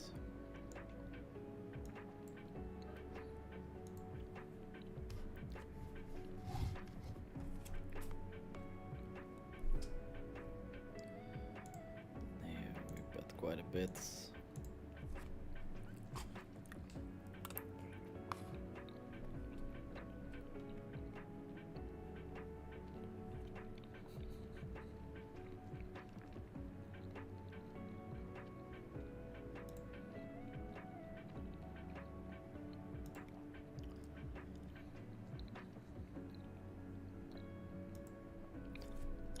Bet again. On the right hand table we have top 2, but no backup whatsoever, so checking is fine, especially in a tournament.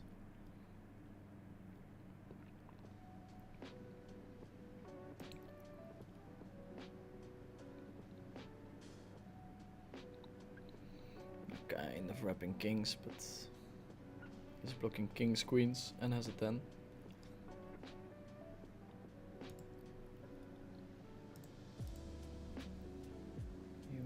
Floating turn. It's kind of interesting.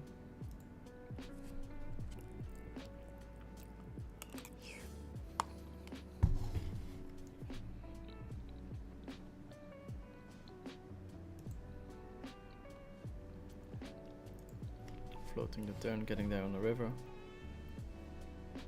Gregoria with the open.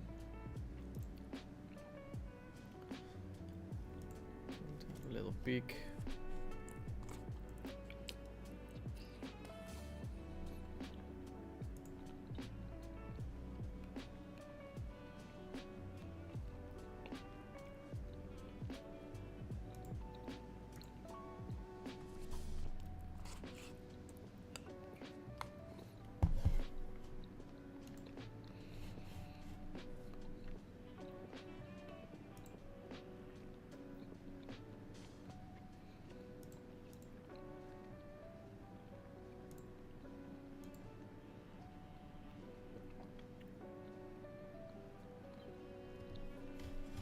Quick call here.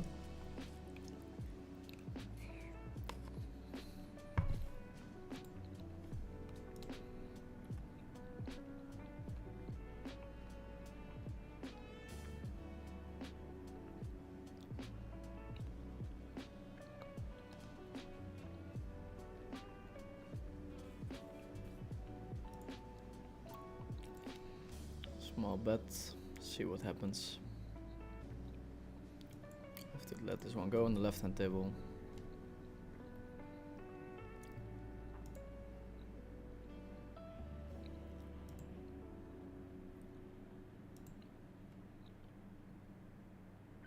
Bet from Stanimir Kolev.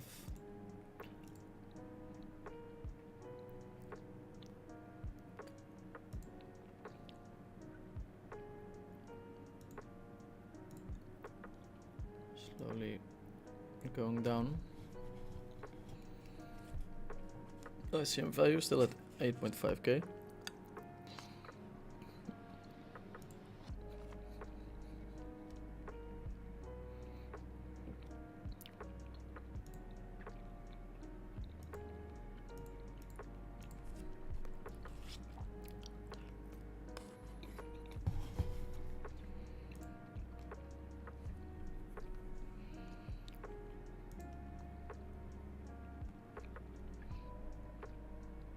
Okay. I think we have a winner. Isoliha. Great use of the emotes. I think we fall there. It's probably call, I don't know. Update all titles. It's really running us over at the moment.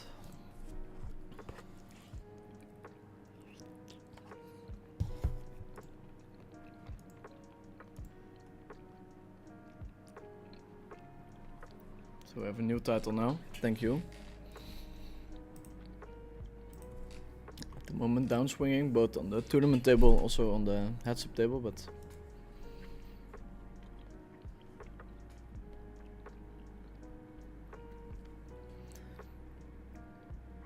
it's very easy to swing the other way too.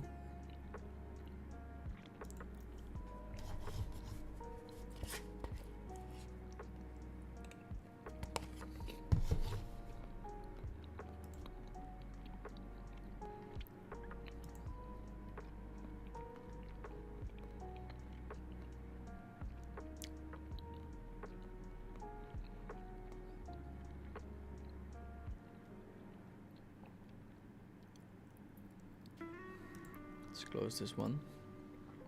Here we have an open and a 3-bet, which is of course good for anyone who's not involved in the pot.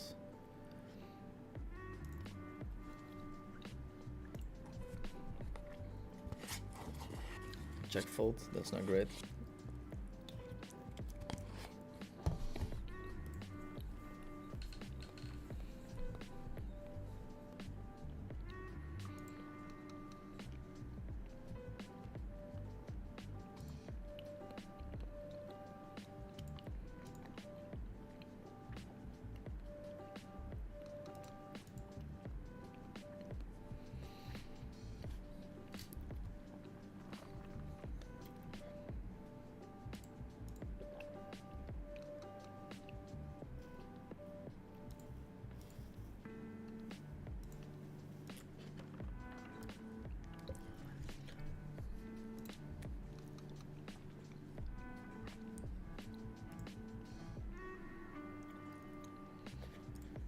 Take a testosterone reset break, it'll help. You play better, trust me, bro. Okay. Hit that like button, folks, for this free content from one of the best in the world. Much appreciated. It does help. It does help. Okay, we're potting.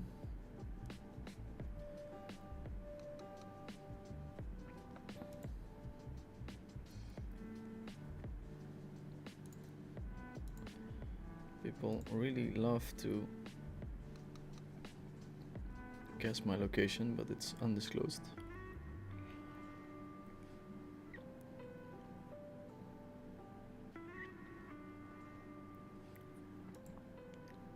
Okay, real.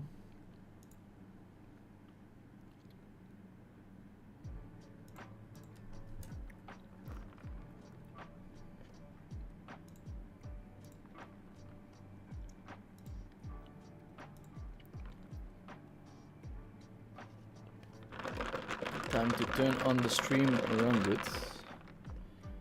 Yes, I agree. Why not check it back this time?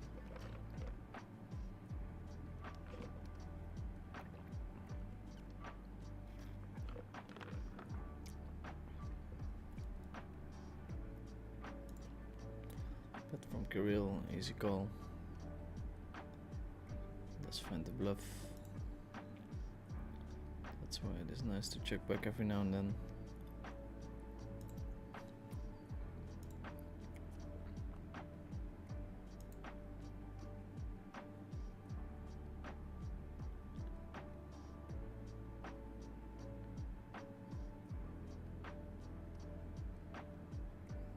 Show me the money. Going to check. bets. I guess we just jam.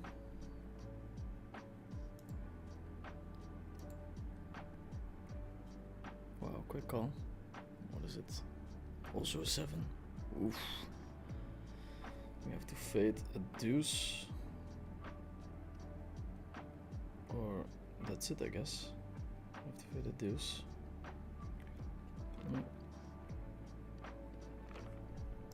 We do hit the free roll.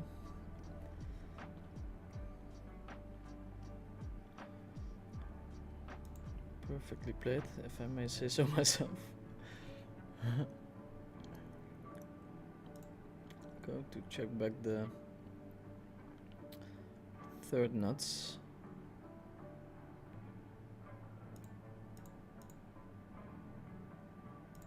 Going to complete here.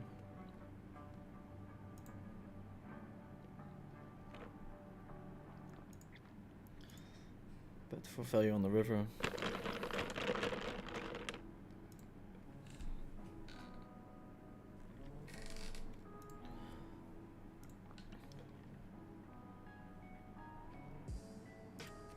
Like rant without music. Actually, the music that you are hearing is music that you hear. I don't hear it. I guess we should get a new playlist soon as well.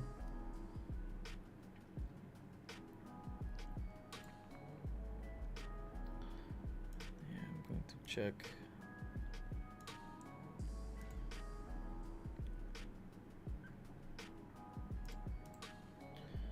Bluff open. This guy is not folding many big blinds, it seems.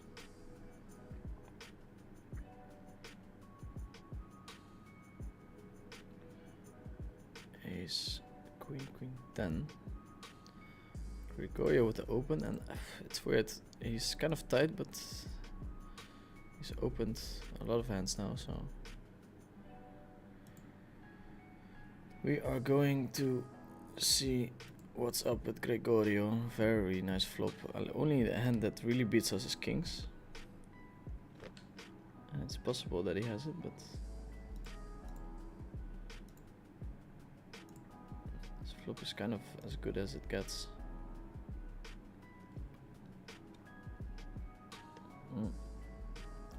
Makes a very interesting call on the flop. Yeah, we call it super close, but yeah, kind of okay. And then on this board, I don't think we're supposed to have bluffs. But this hand is kind of perfect for a lead. We always have a percentage to win the hand. 5 is out as well, not this time because he does have the kings.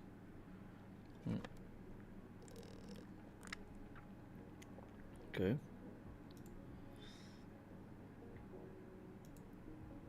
Kirill with the runaway lead.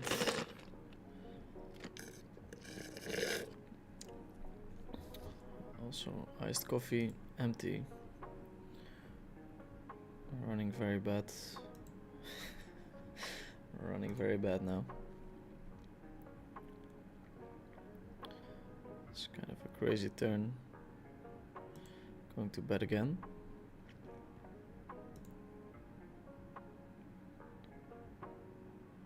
We have a set with a double gutter and a flush draw.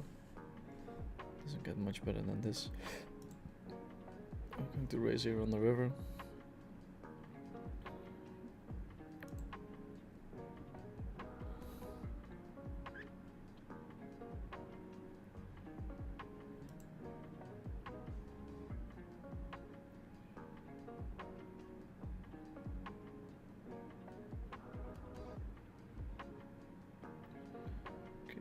Call ace king. Not sure what he was doing on the river there with the lead.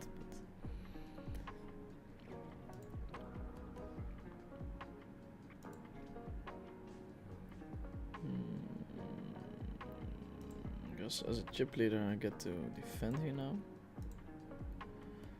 Again here with a net blocker and a heart as the first card. We're going to bluff.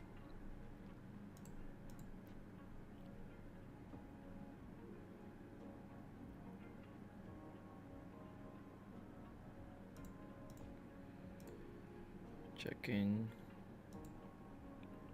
Flatting with the kings.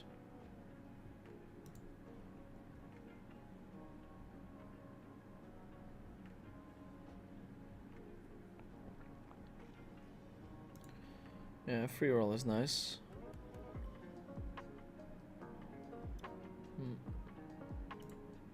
I guess we're calling at least once. It's not too bad.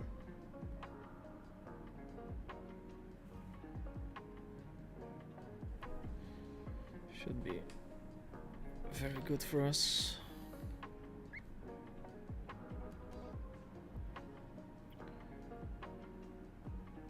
Small bet. I think this combo, it's fine to shove with, but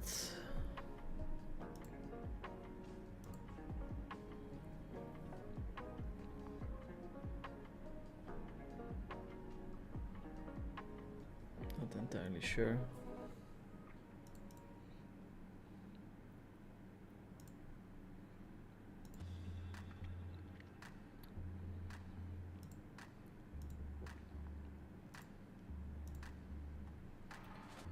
I shipped the $88 Omaha bounty builder today. Hopefully you ship the 1k. I'm going to try my best. I mean, we're in a great position.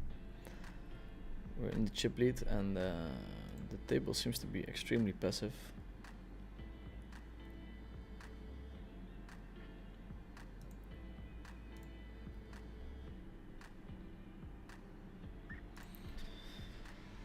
I think I'm folding.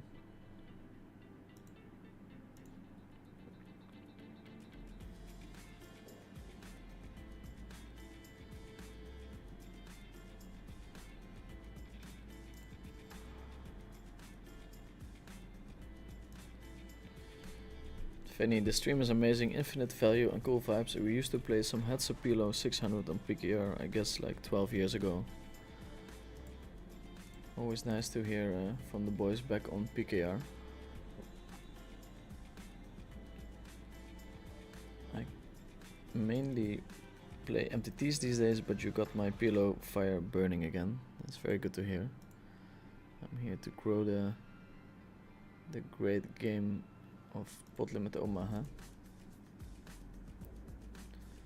So that's good to hear, and could have been even more than 12 years ago. I've started playing on PKR when I was 14 or 15, quite young. Going to open this hand. We should get a lot of folds. Show me the money with the 3-bet. Guess we're calling. That's unfortunate. It's such an important pot. Goes all in, we have to fold.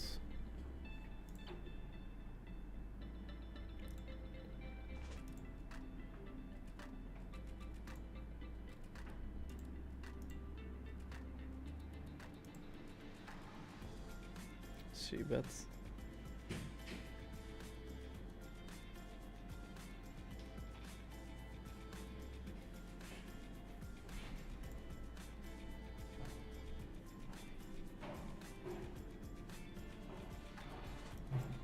Guess we check, get it in here.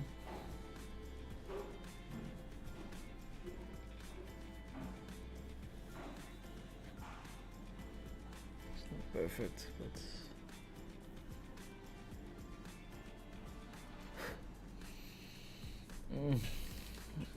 not necessarily the run out we're hoping for.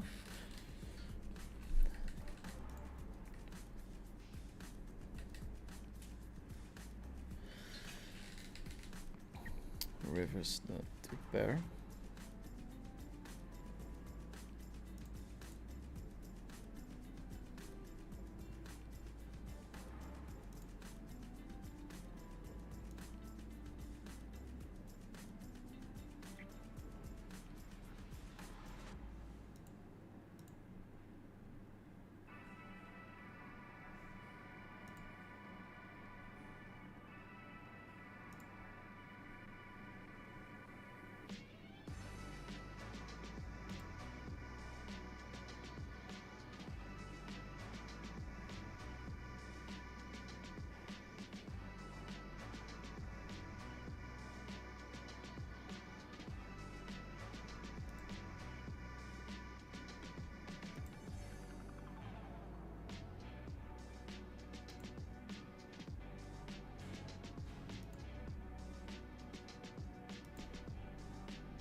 bet.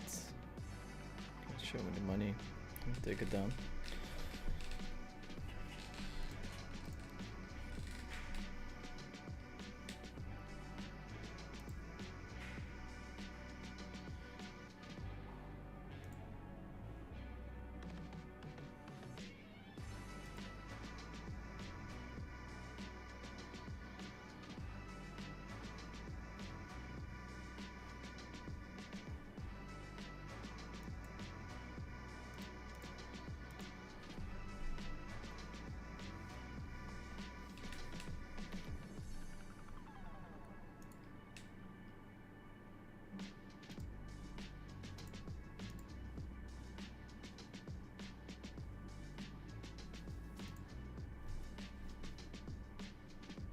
This is the perfect bluff combo. We're blocking straight. We have an ace of heart blocker, so we can continue on some rivers.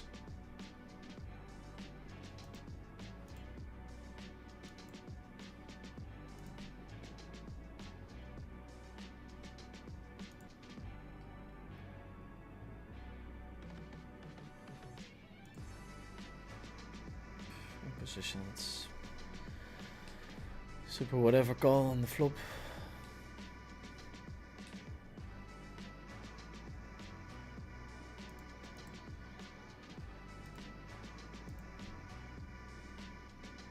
Potentially getting some showdown value.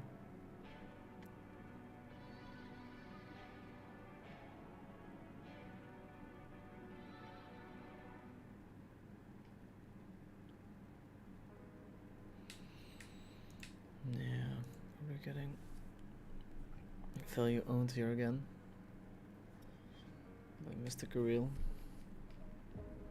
He's been very sharp with his value betting.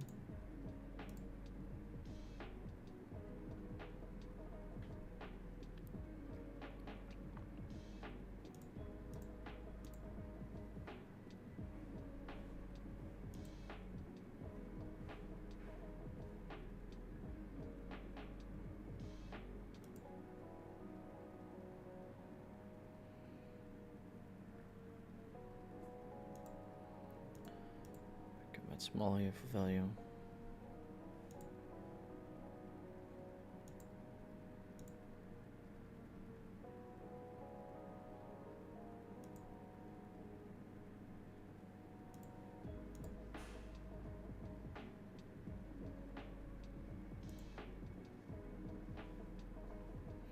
Check calling, check raising, maybe an option sometimes.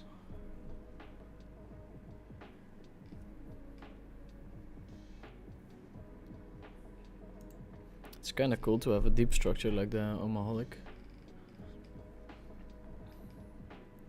The Venom played very deep as well.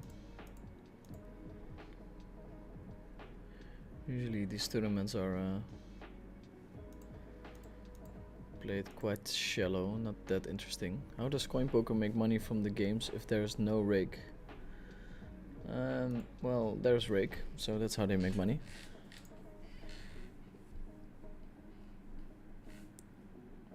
There is rake.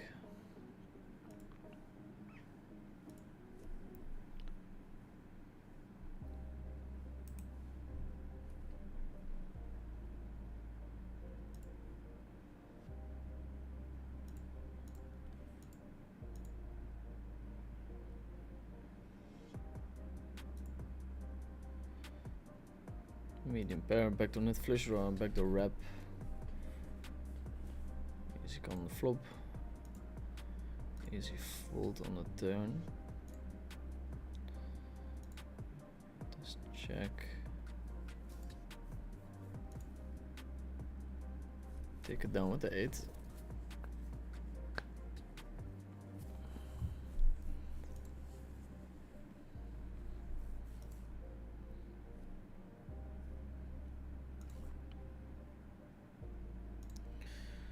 Where do you live, Vinny? In an undisclosed area.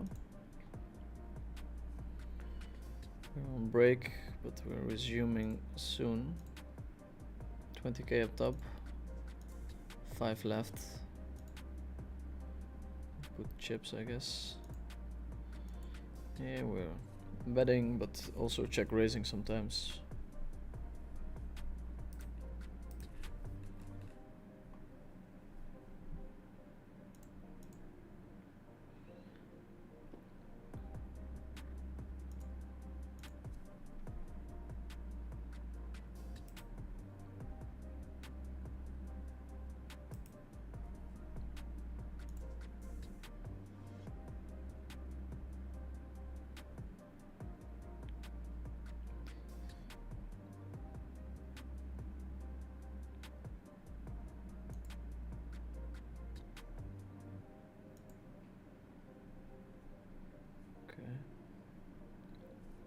Would have called a big bet there, so.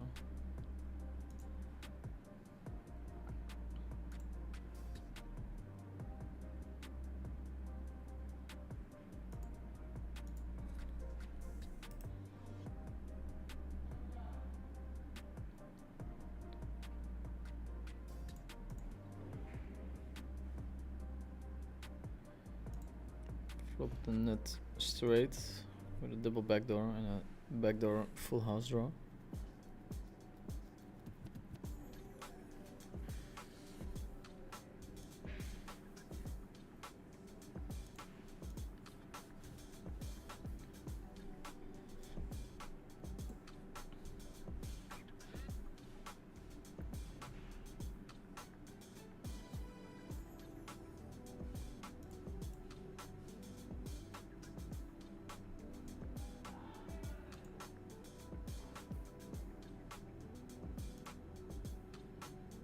Not sure if I should bet there. I guess so, but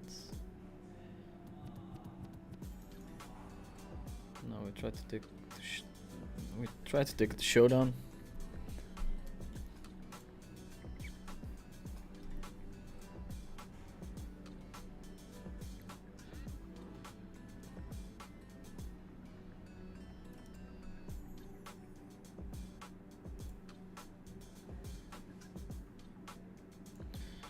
Standing here in the time bank. Going to defend this hand.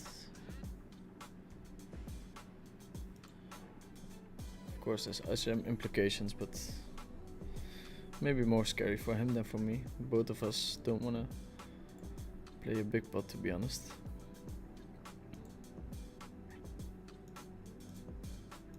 Small bet. And a call.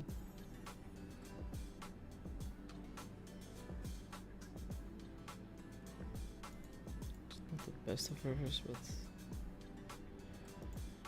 we'll see. And two pair. We bet and get raised. It's a bit too early to fold our hand.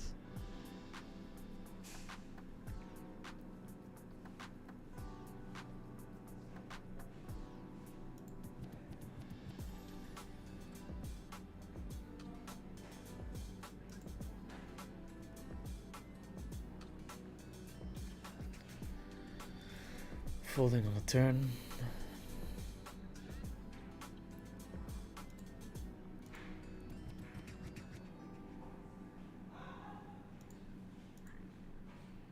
Any words about RTA playing Kirill, or you're familiar with the opponent? I'm familiar with my opponent, so I'm pretty comfortable. He's not using anything.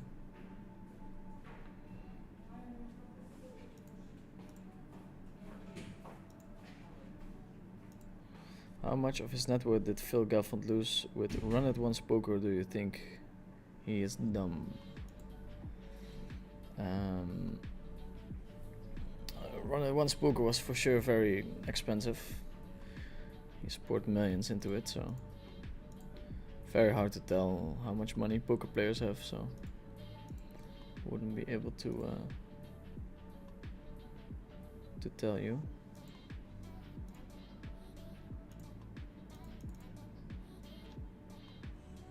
Let's see.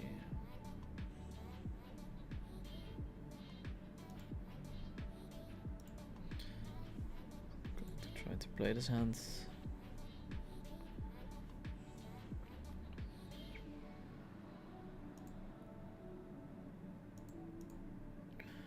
course, we're very close to, not close, but these 3 people busting is a serious possibility. Check, bet, call.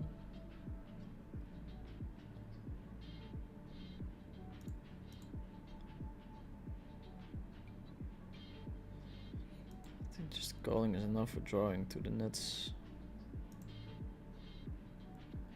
Jamming, pretty cool too.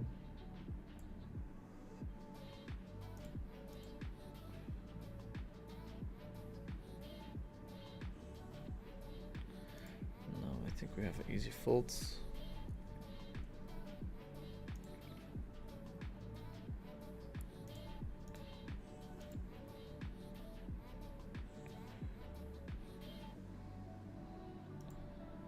Jacks up against interesting bluff.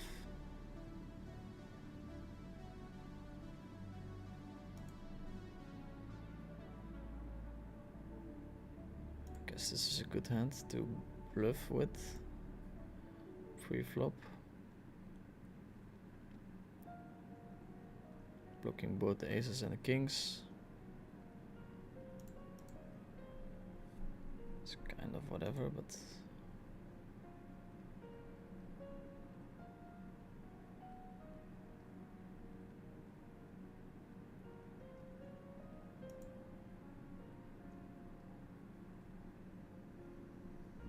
open from Rui.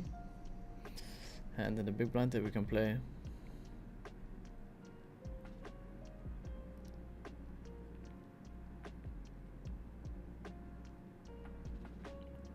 Diogo is thinking about it. Goes for a 3-bet. Get out of the way. Next price is 5k and pay jump would be nice. We check and the queen hits the river.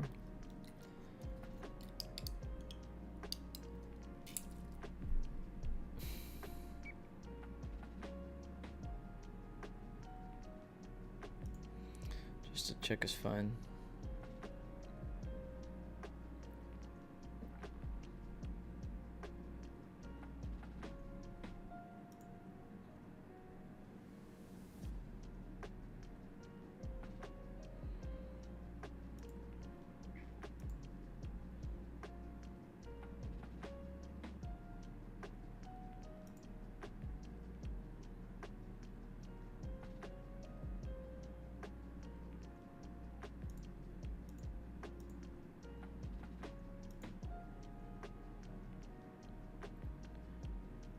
Small bet with the 8s. Okay, Real has a 4 high flush. Pretty standard stuff.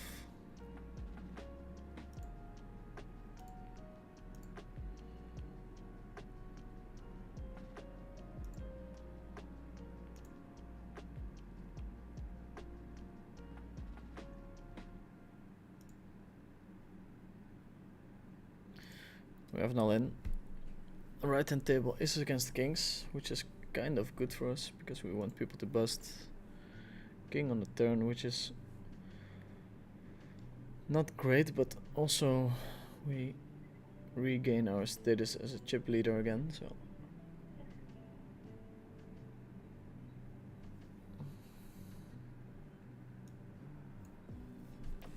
it's not great, but also not bad.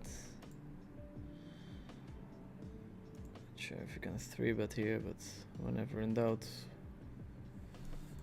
we click it.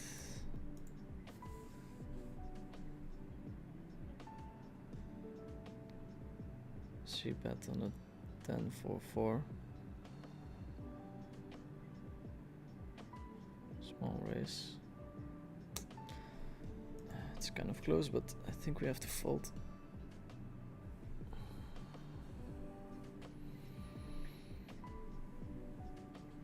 We have to defend such a big part of our range though here.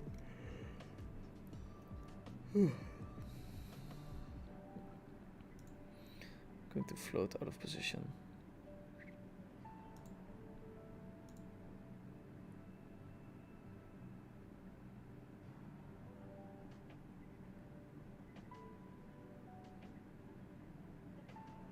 Really scary turn to continue betting.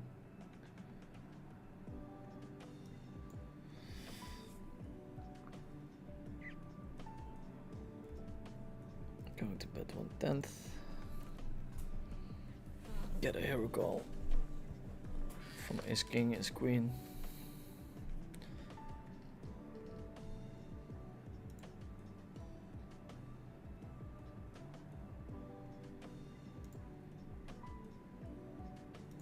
Maybe this is the pot that will start changing things up. Rep with a pair.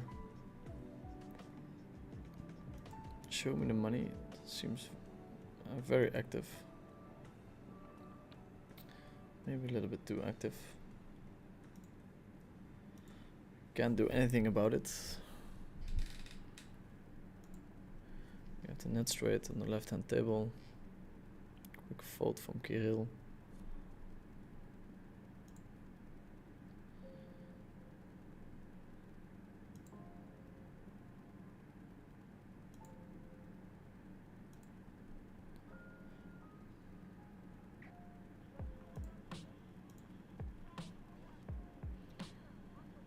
Do you guys ever fold pre on heads up?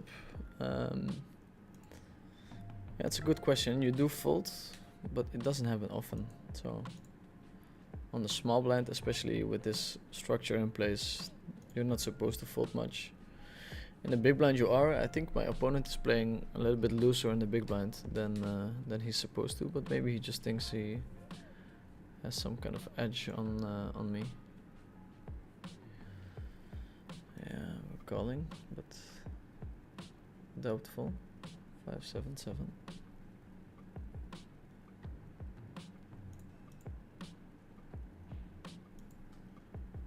Queens against the 10-10-9-8. Back in the chip lead. It's pretty important to keep track of whoever is in the chip lead.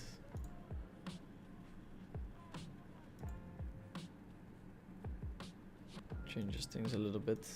Diogo Aveiga with a limp. Here we have a perfect bluffing candidate. Blocking the straight. Still having equity when we're being called.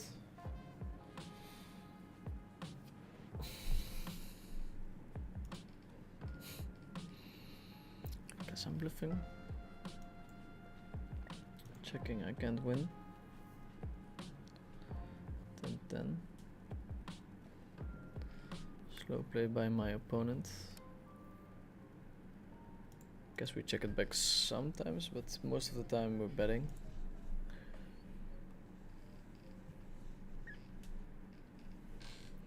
Flop to pair. It's kind of board where he might pot bet.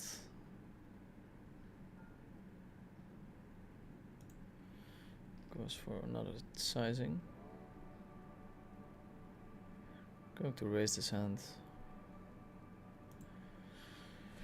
Raise, get it in hopefully.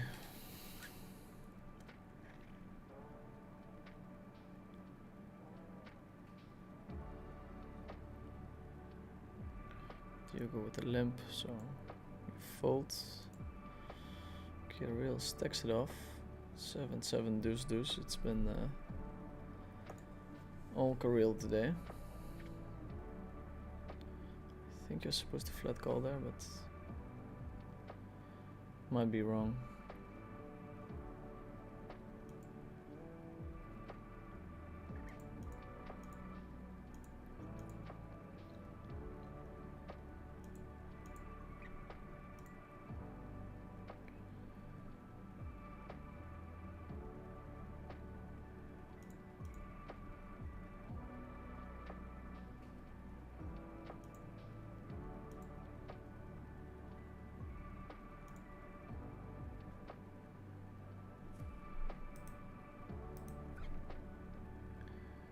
If you enjoy me getting wrecked on stream, feel free to drop a like. Helps with the exposure.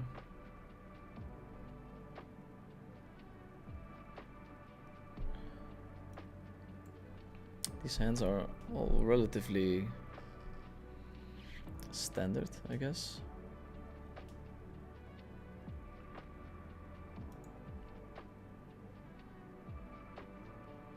So that's why I'm not too mad about it. If he bets here,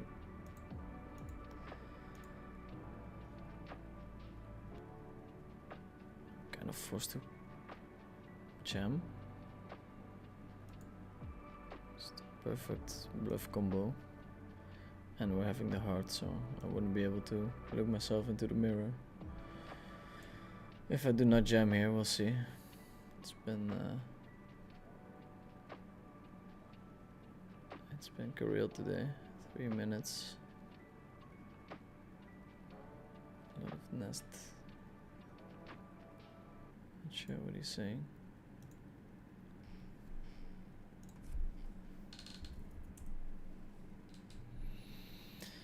Here with the Jack 6, we're not going anywhere against the small bet.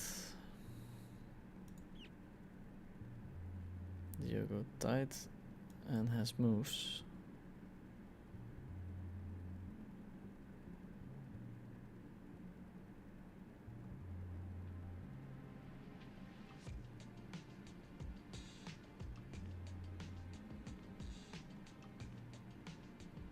Small bet on the river. We're going to call.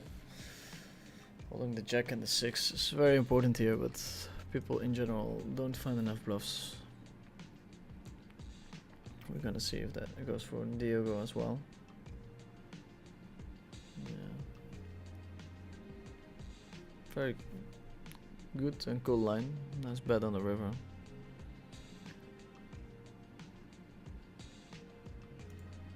Stanimir with the limp.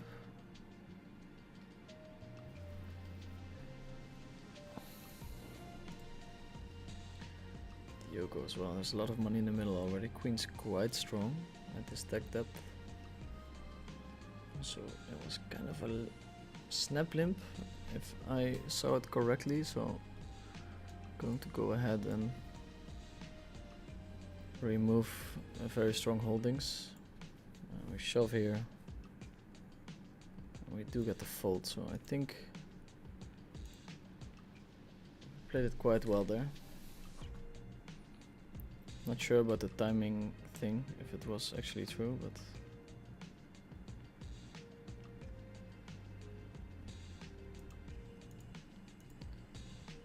it's a game of chicken now in the tournament. Who's got the biggest cojones? Who doesn't care about ICM?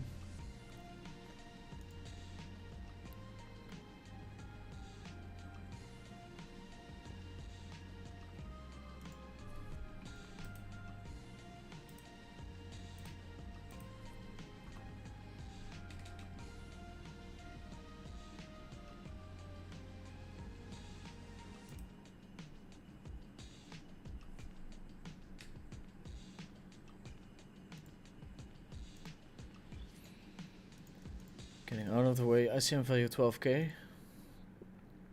Current payout 5,000. Here I will show you the payout quickly. 19.5, 14, 10, 7 and 5.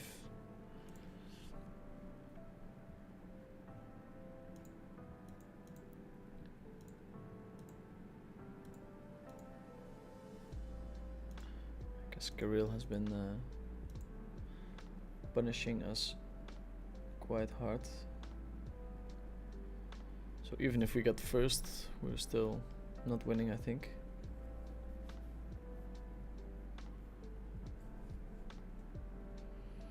You never limp fold. Isildur got tilted from heads up limpers. Adri Bucks, another chat pro with some incorrect information. I'm pretty sure you have limp folds.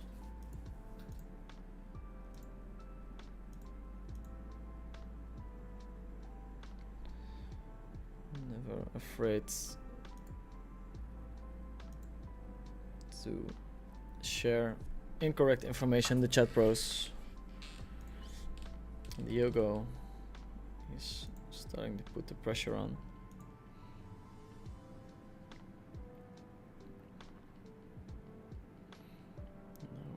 Now we wake up with the king 8-8. It's a funny hand. It's very strong until somebody 3-bets you in a tournament. Take down the blinds, which is more than okay.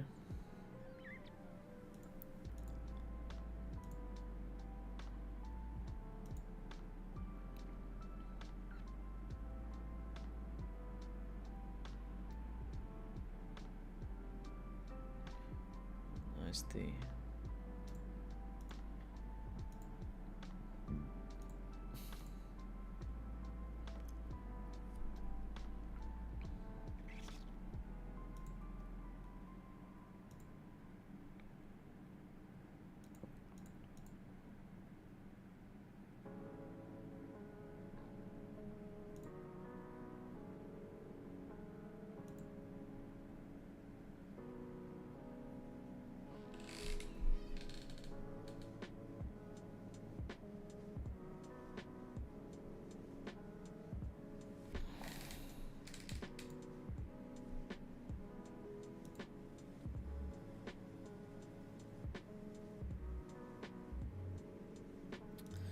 Got an open from Diogo and a 3-bet from Show Me the Money. Call blocking all the pairs, so expecting a fold, but we do get the call. 7. Let's see, what are we hoping for? Guess a bust would have been better. He's got a ton of outs still. Big bet on the river from Kirill.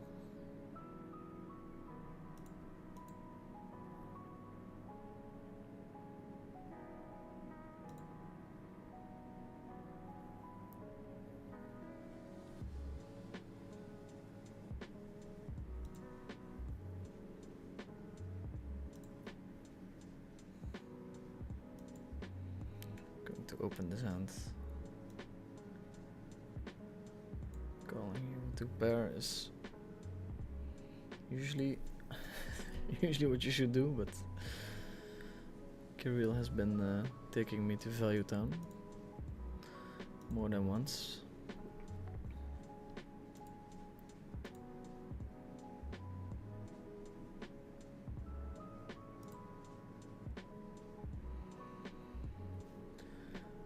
Betting, check raising, everything is an option. Check calling even, I don't know.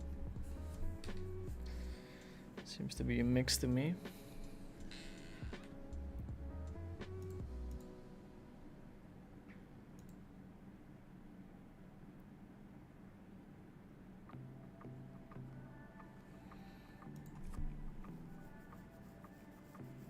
Check back there, but stabbing also fine.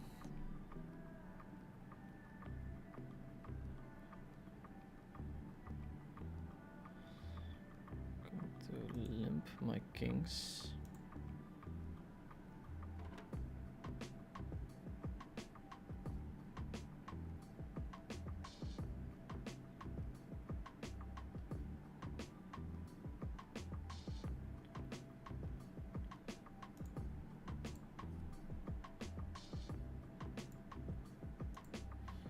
Pulled bet on the river, calling when he pot re-raises, I guess.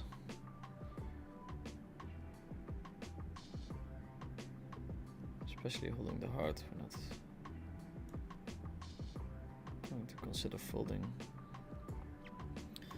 Feels like the classic ace high flush against king high flush. Of course, he's capable enough to bluff with the ace of clubs here as well, so we'll have to call. Does have it.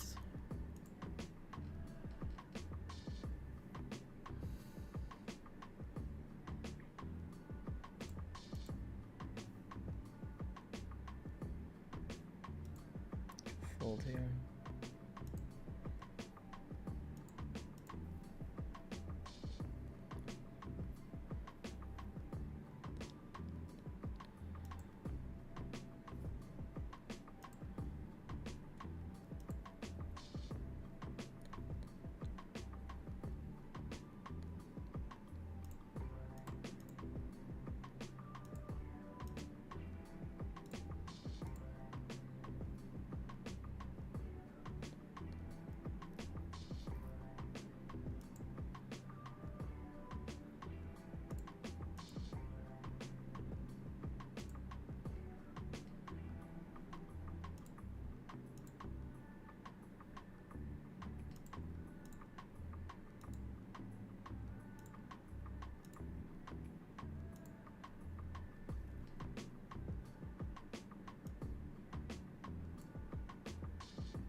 Okay, thin.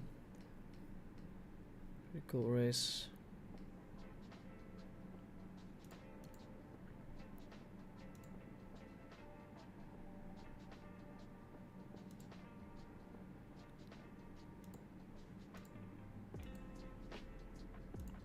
Third.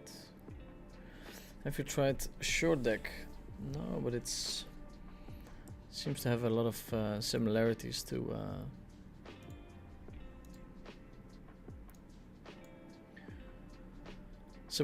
PLO when it comes to equities, how equities work. I spoke to Jason Kuhn in the gym in the Bahamas, and he did tell me that I should get into it, especially in Jeju. It's a very popular game, but I don't have the time, or at least not now, to hop into it, look into it.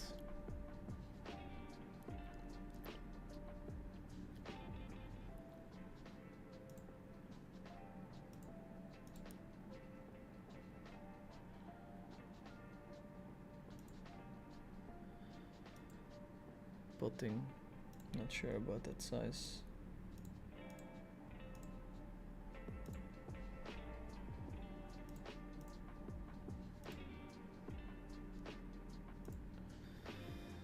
Going to 4-bet this hand again. Sometimes 4-betting, we do hold the hearth. 5-bet. Don't think we're folding.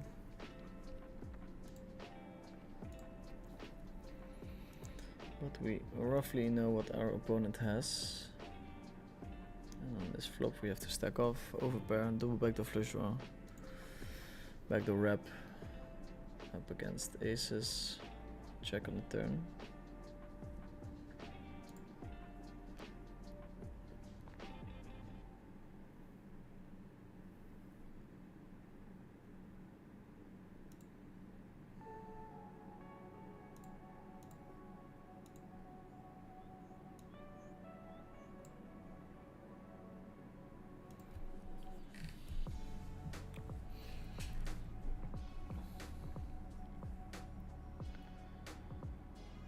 Okay, we're guaranteed 7.3 here.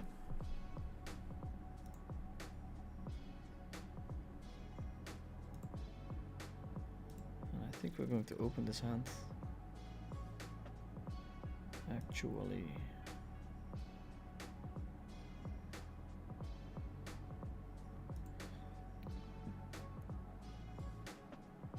Going to raise the 7 with the 6-high flush draw. It's not really a thing. But I feel like it's okay. Calling, also not great. Here with the ace 10, 8, 7, we're not opening to fold, so we're going to call. Stack off on any pair basically.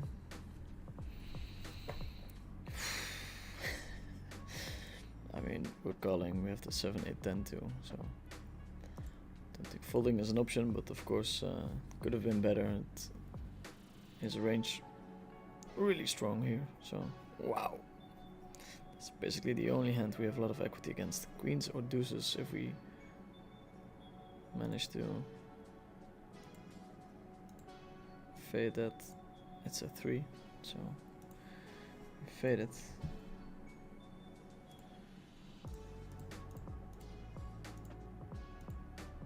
Clicker cleaning up the lobby on coin poker. Wow, that was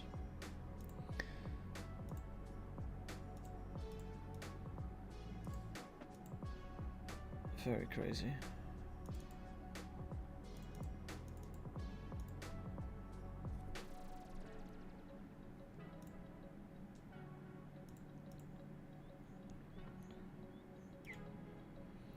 Then 8, 3, 5.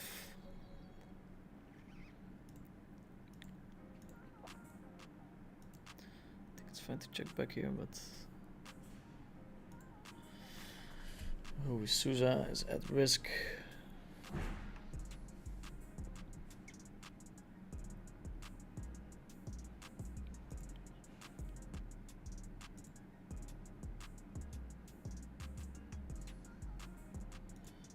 small, so bad my hands, but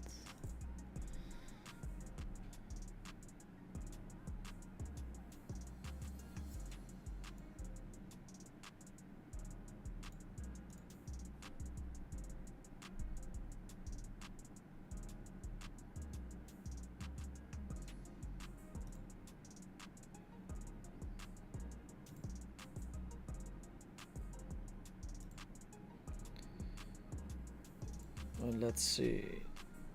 Fanny, do you know when you are going to do the 12-hour rush and cash stream? Not sure yet. I think in 2 weeks, something like that. But still have to decide on it. Vinny, are you better than Jenandes? I would like to think so, yeah. I'd like to think so. He has ace flush, been in that spot so many times, tough fold. From Sun, I poet. Yeah, against him I'm quite confident that he'll show up with bluffs as well there, but I mean most of the time he does have ace high flush there, yeah. He's supposed to have it more than not, so.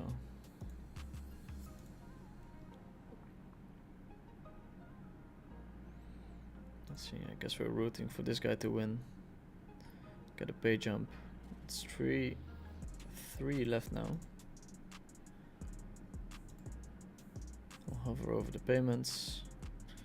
So we're getting a guaranteed 10k.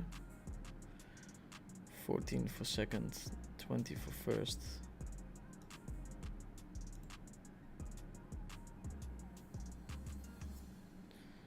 And in a spot like this, we're aiming for a pay jump, so we're going to try and limit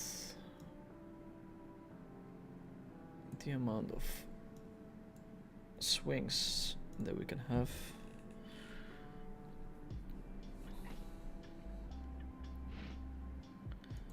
So we're going to open less hands, less opening, less 3-betting. Less bloating of the pot. I guess you guys are seeing the queen, queen, deuce, deuce hand now.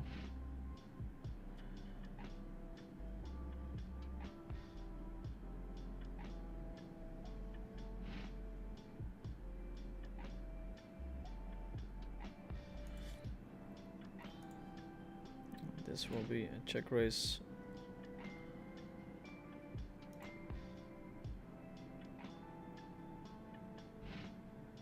All the elements are there. Blocking ace, 10. Holding the heart as a first card.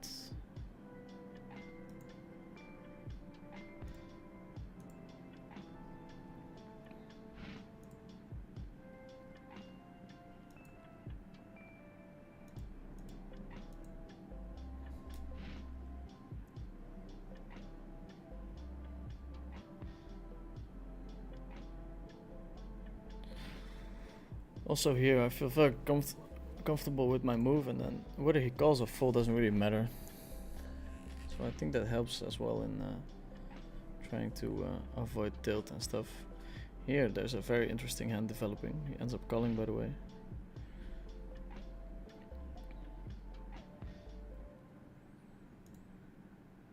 Diogo opens. Show me the money. 3 bets. We want to see a call here.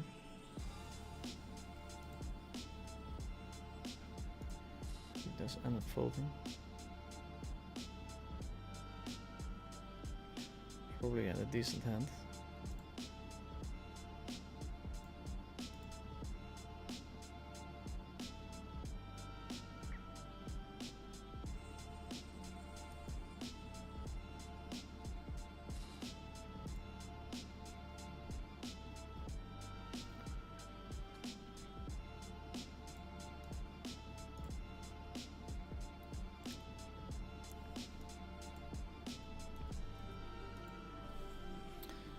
Bet 200. Checking, fine 2.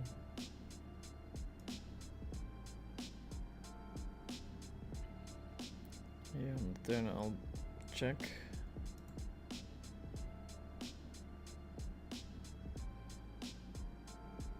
Very hard to get 3 streets of value, as we're also blocking the jack of diamond.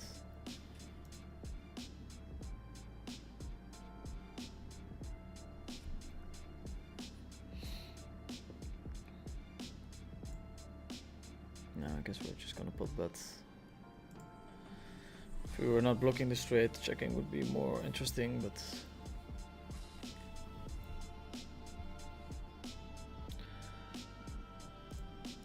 Yogo doubles up, which is not great for us, of course.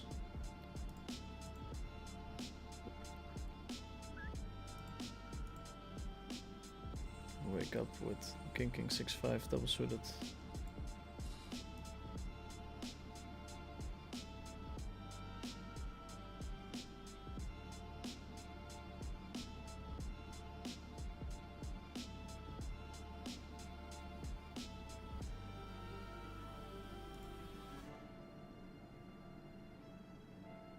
Call.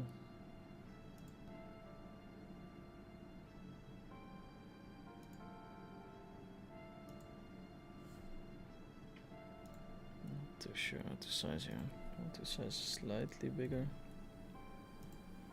So we set up a nice shoving on the turn spot.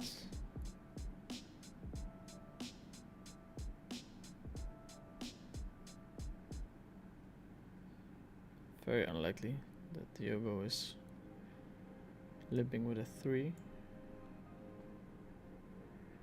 Just decide to shove. We're not gonna fold. We're just gonna get it in. Ace high flush against king high flush. Draw. Ace on the turn is very bad.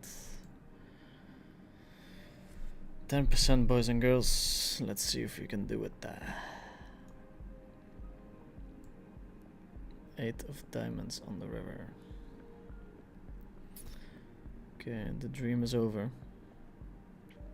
The dream is over. 10k cash. That's of course very nice considering we had 5 buy-ins and a small stack at some point. Would love to play for the win, but that's not how poker works. And then on this table we're going to quit. Of course my opponent is on a roll, very confident. We've been losing. I've tried to turn it around, but it's better to come back another day, study a bit, and see if I can make something happen against him. Pot bet on the river.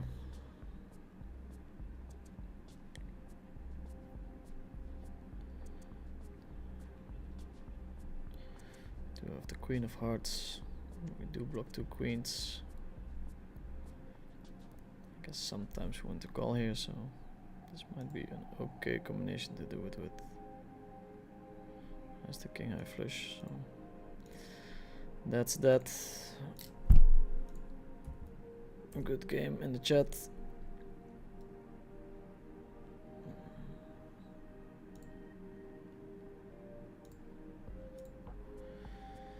So we're wrapping up. Let's see. Up 5k in tournaments, down a bunch in cash games, probably 35k or something, 30k.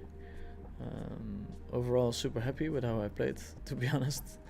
I'm going to look into the hands, and I'll be back next week with another stream.